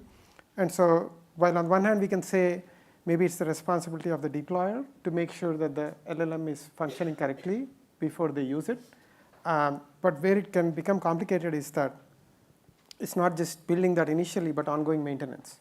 So in the future, when they have to upgrade, let's say the new model did not behave the same way as the old model, you're kind of stuck in a bad place, right? Where you can either choose to not upgrade, which is not a tenable solution, or upgrade but have functionality change in ways that you can't control, right? So in that sense, I think this problem is a bit more complicated just because of the lack of well-specified nature of these foundation models, which is also what makes them great, because they're kind of general purpose technologies that can be used for many things, but they do bring this challenge. I see. So maybe let's take that premise. We're working out, is it the developer layer, the deployer layer, fact-specific, legal regime-specific, UTR, maybe take us down the regulatory stack here. In the AI ecosystem, like how does the CFPB think about remedies in law enforcement? What's different? What's the same? Yeah, sure. So at a very high level, vigorous enforcement of pre-existing laws and thoughtful remedy design are two really important components to ensuring that the markets for consumer financial goods and services remain competitive, and to helping to ensure that a firm's breaking the law does not confer upon it a competitive advantage. So let me take a minute and unpack that a little bit and talk about the CFPB's efforts in this area. So first, in thinking about the rules and the guidance themselves, one point that the CFPB has made clear is that markets work best when rules are simple, easy to understand, and easy to enforce. In other words, when there are bright lines. So in the context of AI, for example, the CFPB has stated a number of times that there is no AI or complex technology exception to federal consumer financial laws. And making this a little bit more tangible, the CFPB has offered guidance with regard to AI and black box models and their use in credit decisioning. When talking about AI, we hear a lot of discussions about model explainability. What does it mean? What are the obligations? Similar questions of that nature. But federal consumer financial law has actually long had an explainability requirement, specifically the requirements under the Equal Credit Opportunity Act, or ECOA. That firms making credit decisions must provide a notice to consumers if they make an adverse credit decision, such as denying them credit.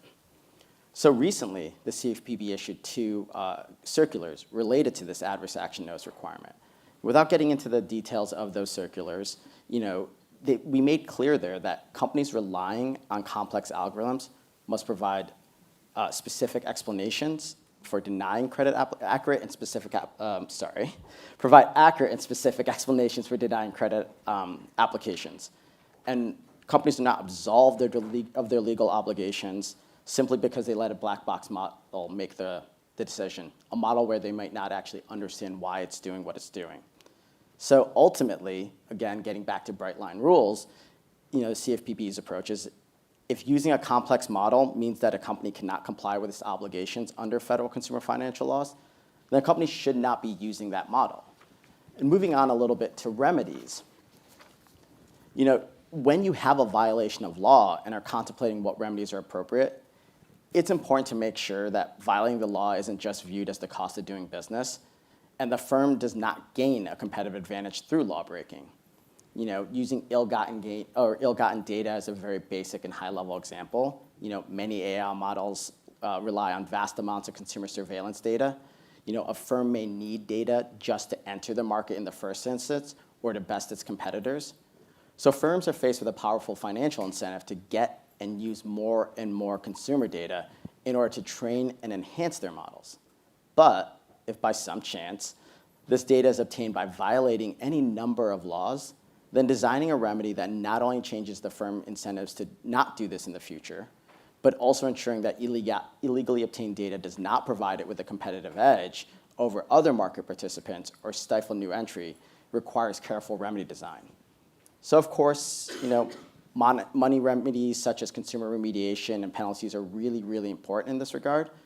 But in some instances, the total remedy package may need to also include more specific structural changes. Continuing with the above, an appropriate remedy may naturally include that the company should be forced to delete the data as well. But the company having the data in the first instance may have allowed it to already develop a new model, new products, or have other benefits. So just violating the law and obtaining the data in the first instance may have already provided with a lot of benefits. So just deleting the data alone may not be enough. The remedial package may also need to include further remedies such as algorithmic disgorgement or other structural changes. And this is not an exhaustive list by any means, and it's not meant to be. There are many different remedies that could be appropriate, especially in the world of AI. But the point that I want to make clear is that considering and designing remedies, ensuring that you're thinking about the firm's business incentives, the root cause of the violations of law, and all the ways in which a firm may have benefited from the rule breaking is really important to helping to ensure fair and competitive markets. Now, so far, I think everything that I've said is basically there's no AI exception to federal consumer financial laws, therefore everything we're doing is the same. The one thing that I do think has changed a little bit with AI and other emerging technologies is capacity building. And one thing that's really relevant to our AI enforcement and remedy design work is capacity building. And this is a place where the CFPB has been really, really active. And specifically, in 2022, we started a technologist program. And what this specifically means is that we began a program to tightly embed and integrate folks with technical expertise within our supervision and enforcement teams, amongst other areas of the CFPB. And these are data scientists, AI, ML experts, design experts, and other technical staff. And what this has allowed us to do is build these interdisciplinary teams so that we're approaching problems not just from the perspective of lawyers or economists, but rounding it out with technologists and other professionals as well. And this has really helped enhance our ability to identify potential violations of law in the first instance, gather the right information efficiently, and design meaningful remedies. And let me just give you one example of this. We all know that it's generally when you're resolving a matter, it's the lawyers that are going to be the ones that are negotiating and litigating over what the appropriate remedy may be and what the terms of that consent order might look like. And the terms the lawyers may come up with may be beautifully written. They may be really precise, and they may make complete sense to a non-technical audience.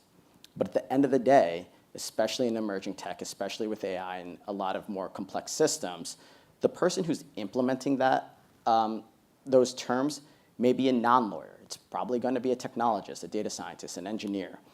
And they may have a very different understanding of what those terms mean when they're actually trying to put it into place. So having that extra perspective in the room when drafting the actual terms of the remedy so that it can be implemented as intended, it's really helpful to have these additional perspectives. And that's something that the CFPB has put a big emphasis on.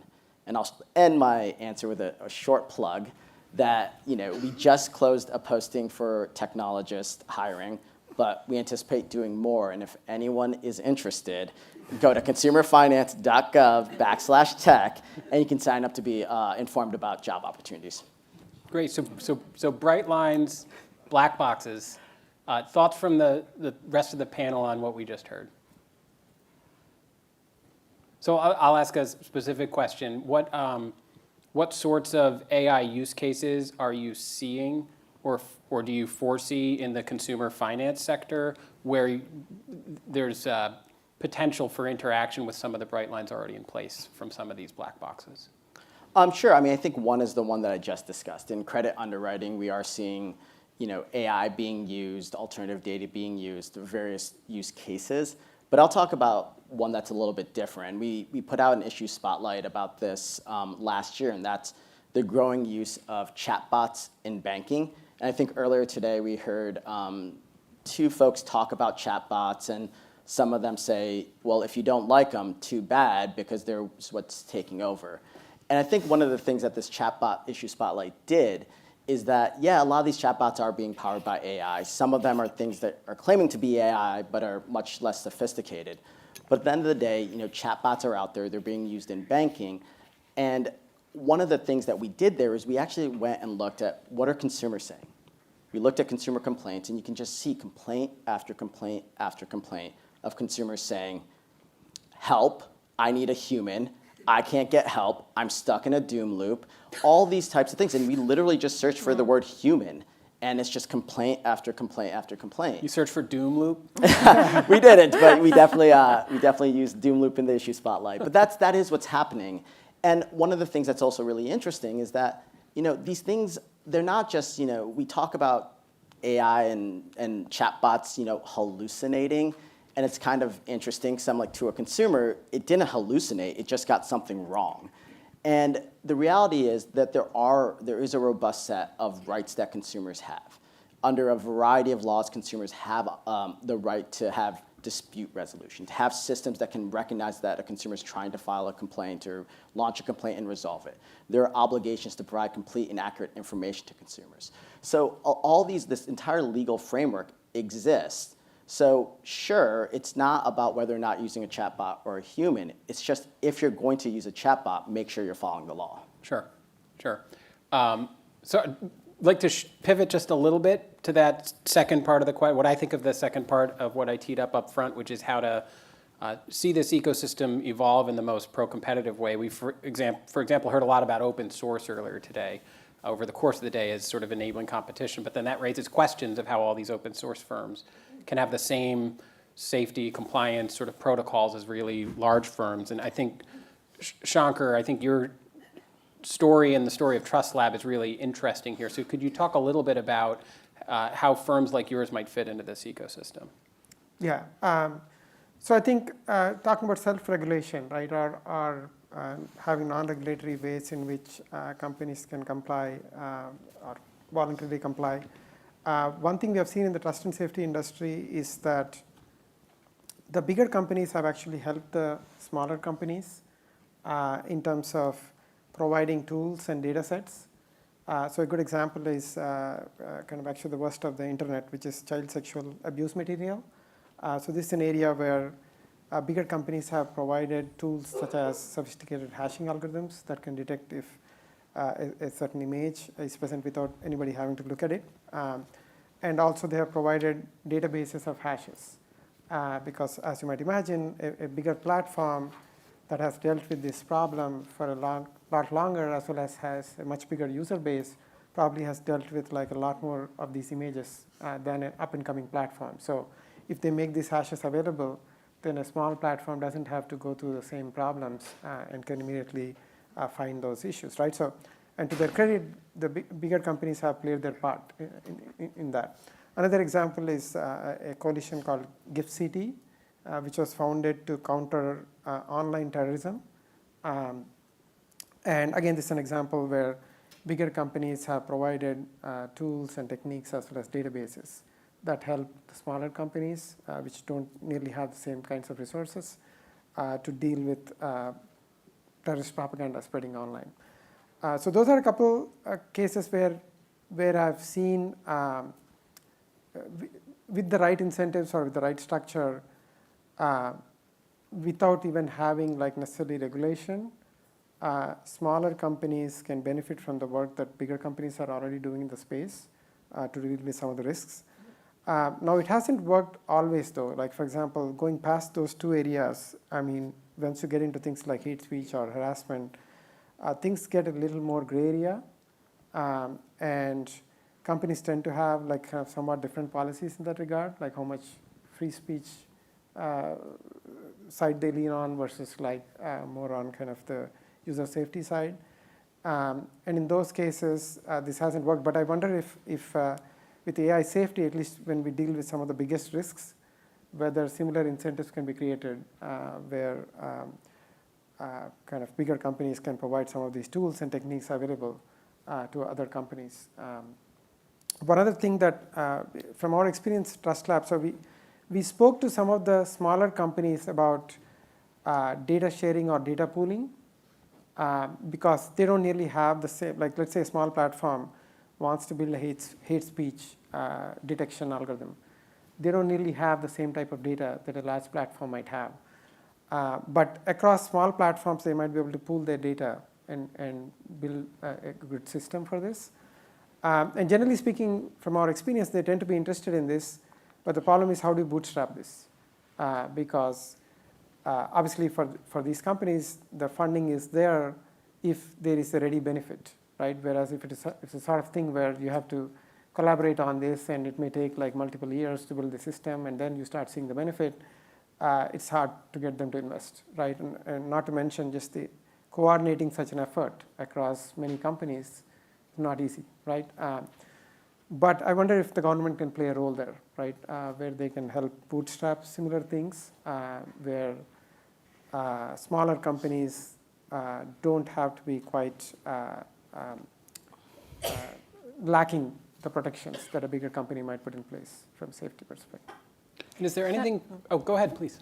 Well, I mean, it's interesting that the CSAM and terror content hashing. I mean, those are very specific kinds of content, right, for which there is liability. And there was also that kind of collaboration happened in the shadow of government action. And so I think it's a very specific model that really doesn't apply to some of our other content concerns. And I think this also goes to, Arturo, like the law enforcement apparatus where we have clear consumer protection laws, where you can have bright line rules, and you have an enforcement.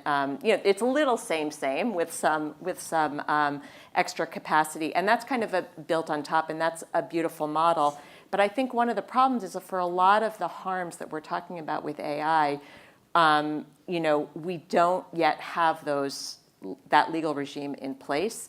And to some extent, we can't have it in place because we have First Amendment concerns. And so, I think that's, and so that militates against the legal certainty that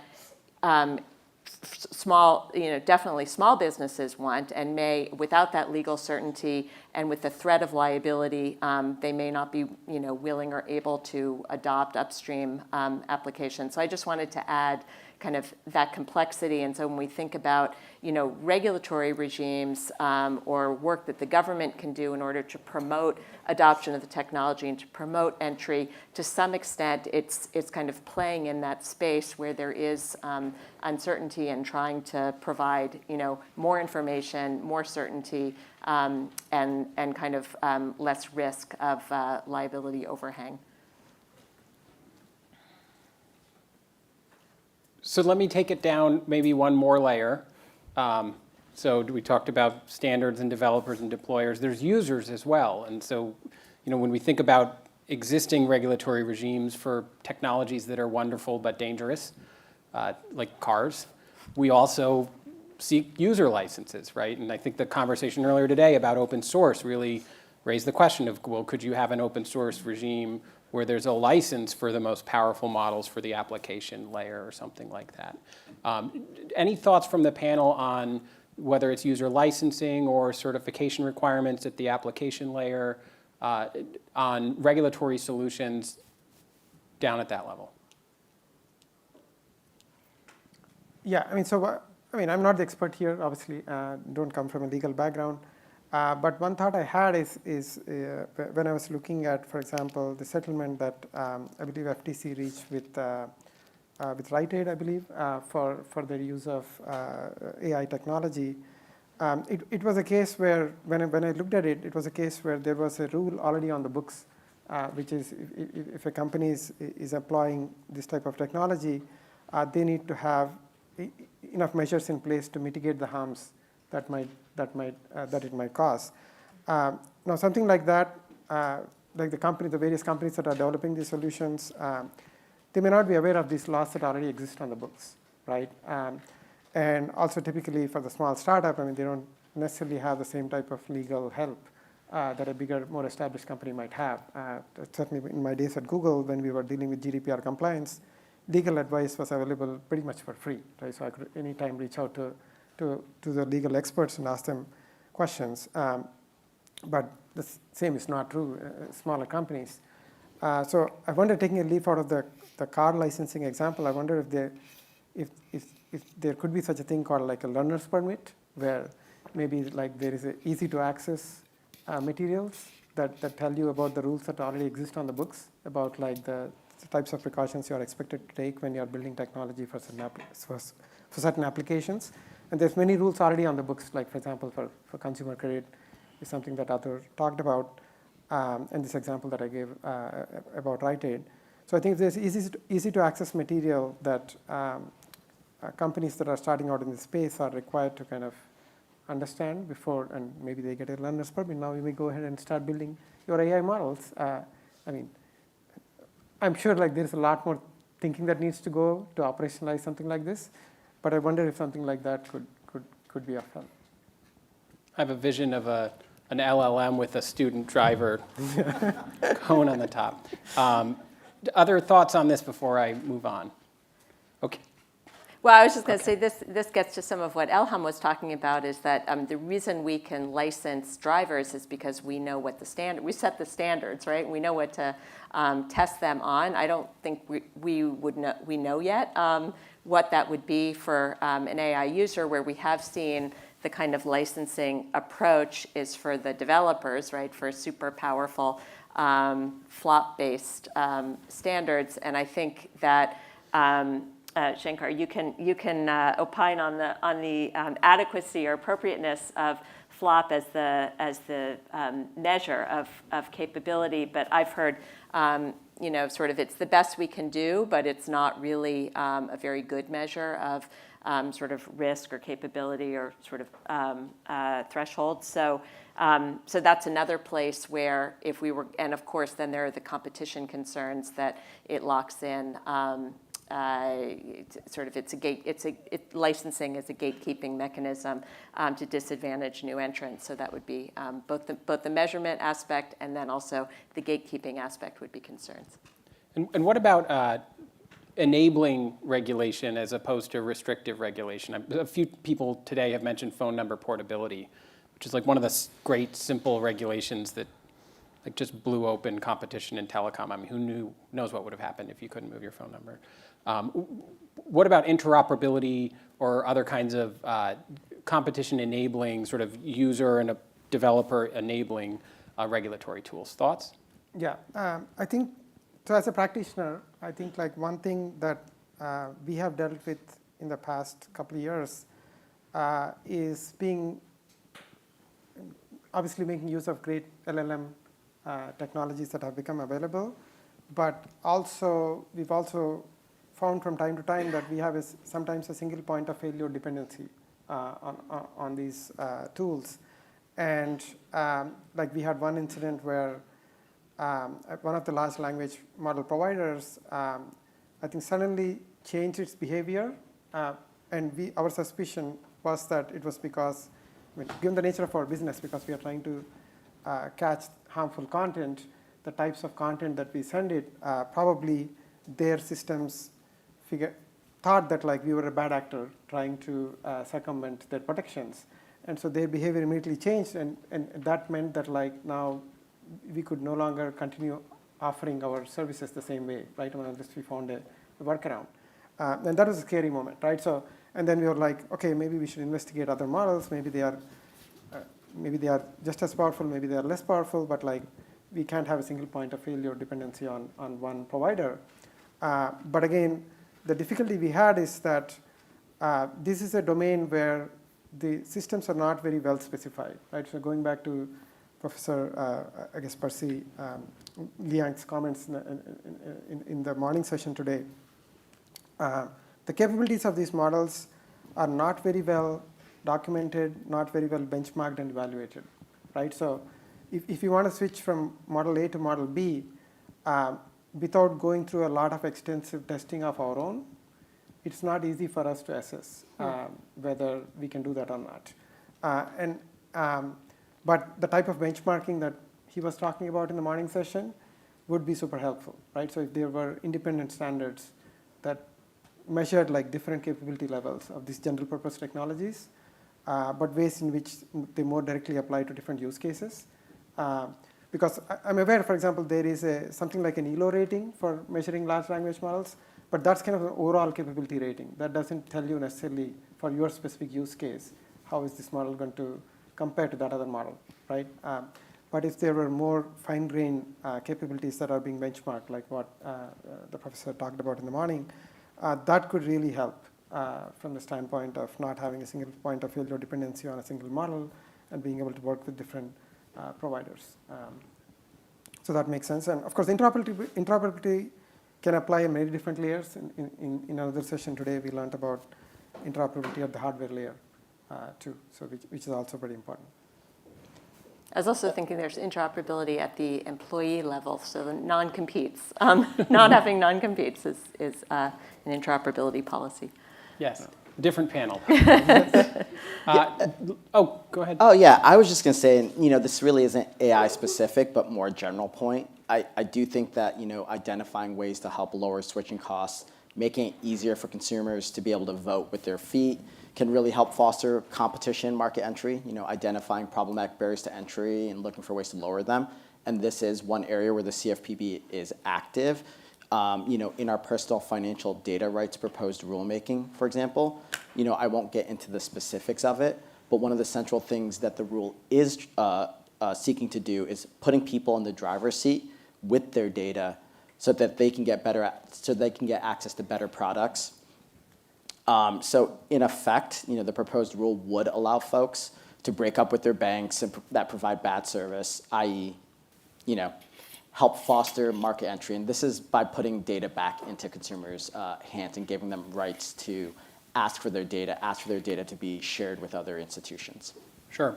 I see we just have a few minutes left, so I wanted to see if the audience has any questions before we go to the last lightning round where I put them on the spot.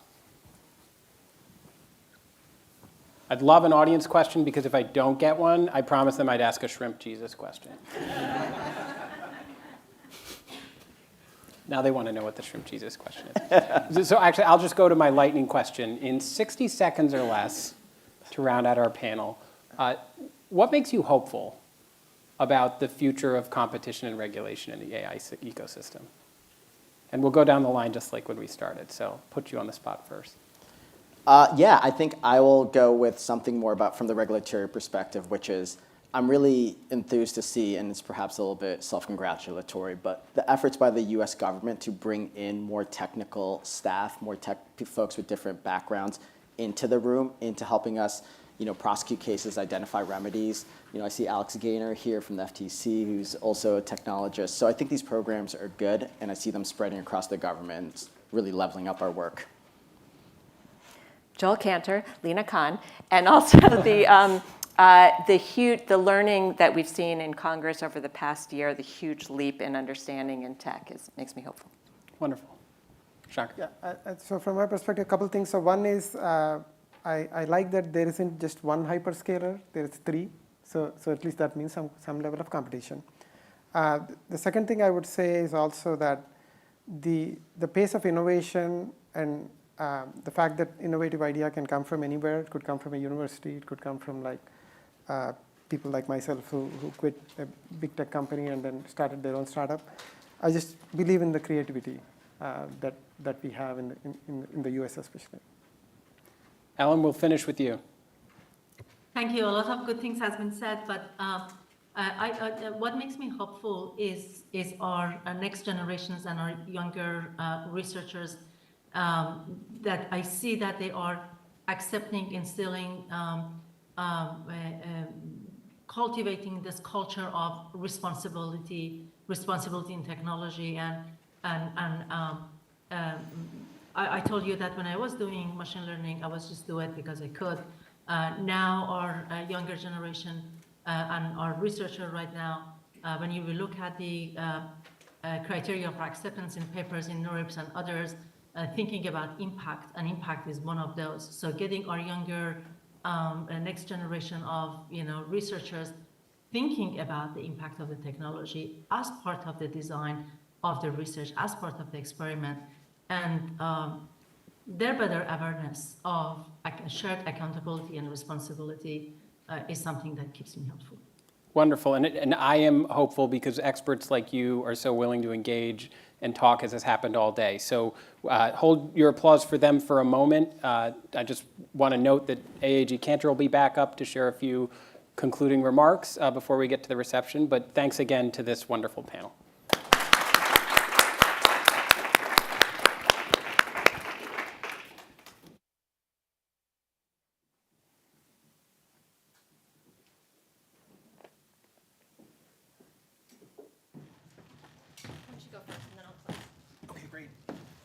So thanks, everyone. Congratulations on making it to the halfway point.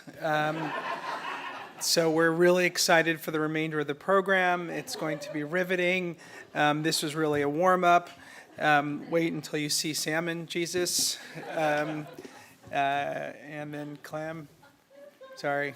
So I don't want to belabor it. This has been an extraordinary conversation, and I couldn't do it justice with a wrap-up, other than to say I very much appreciate Dave finishing on the note of what makes people hopeful. And what makes me hopeful is conversations like the discussion today demonstrates that when we bring together people from different points of view, we can start to actually move forward in solving or identifying important questions, and then which is a necessary first step to solving it. And I think one of the features of today, and I'm really happy with the way it worked, was that we came together here in Palo Alto and at Stanford, and we heard from people who have technology background, investment background.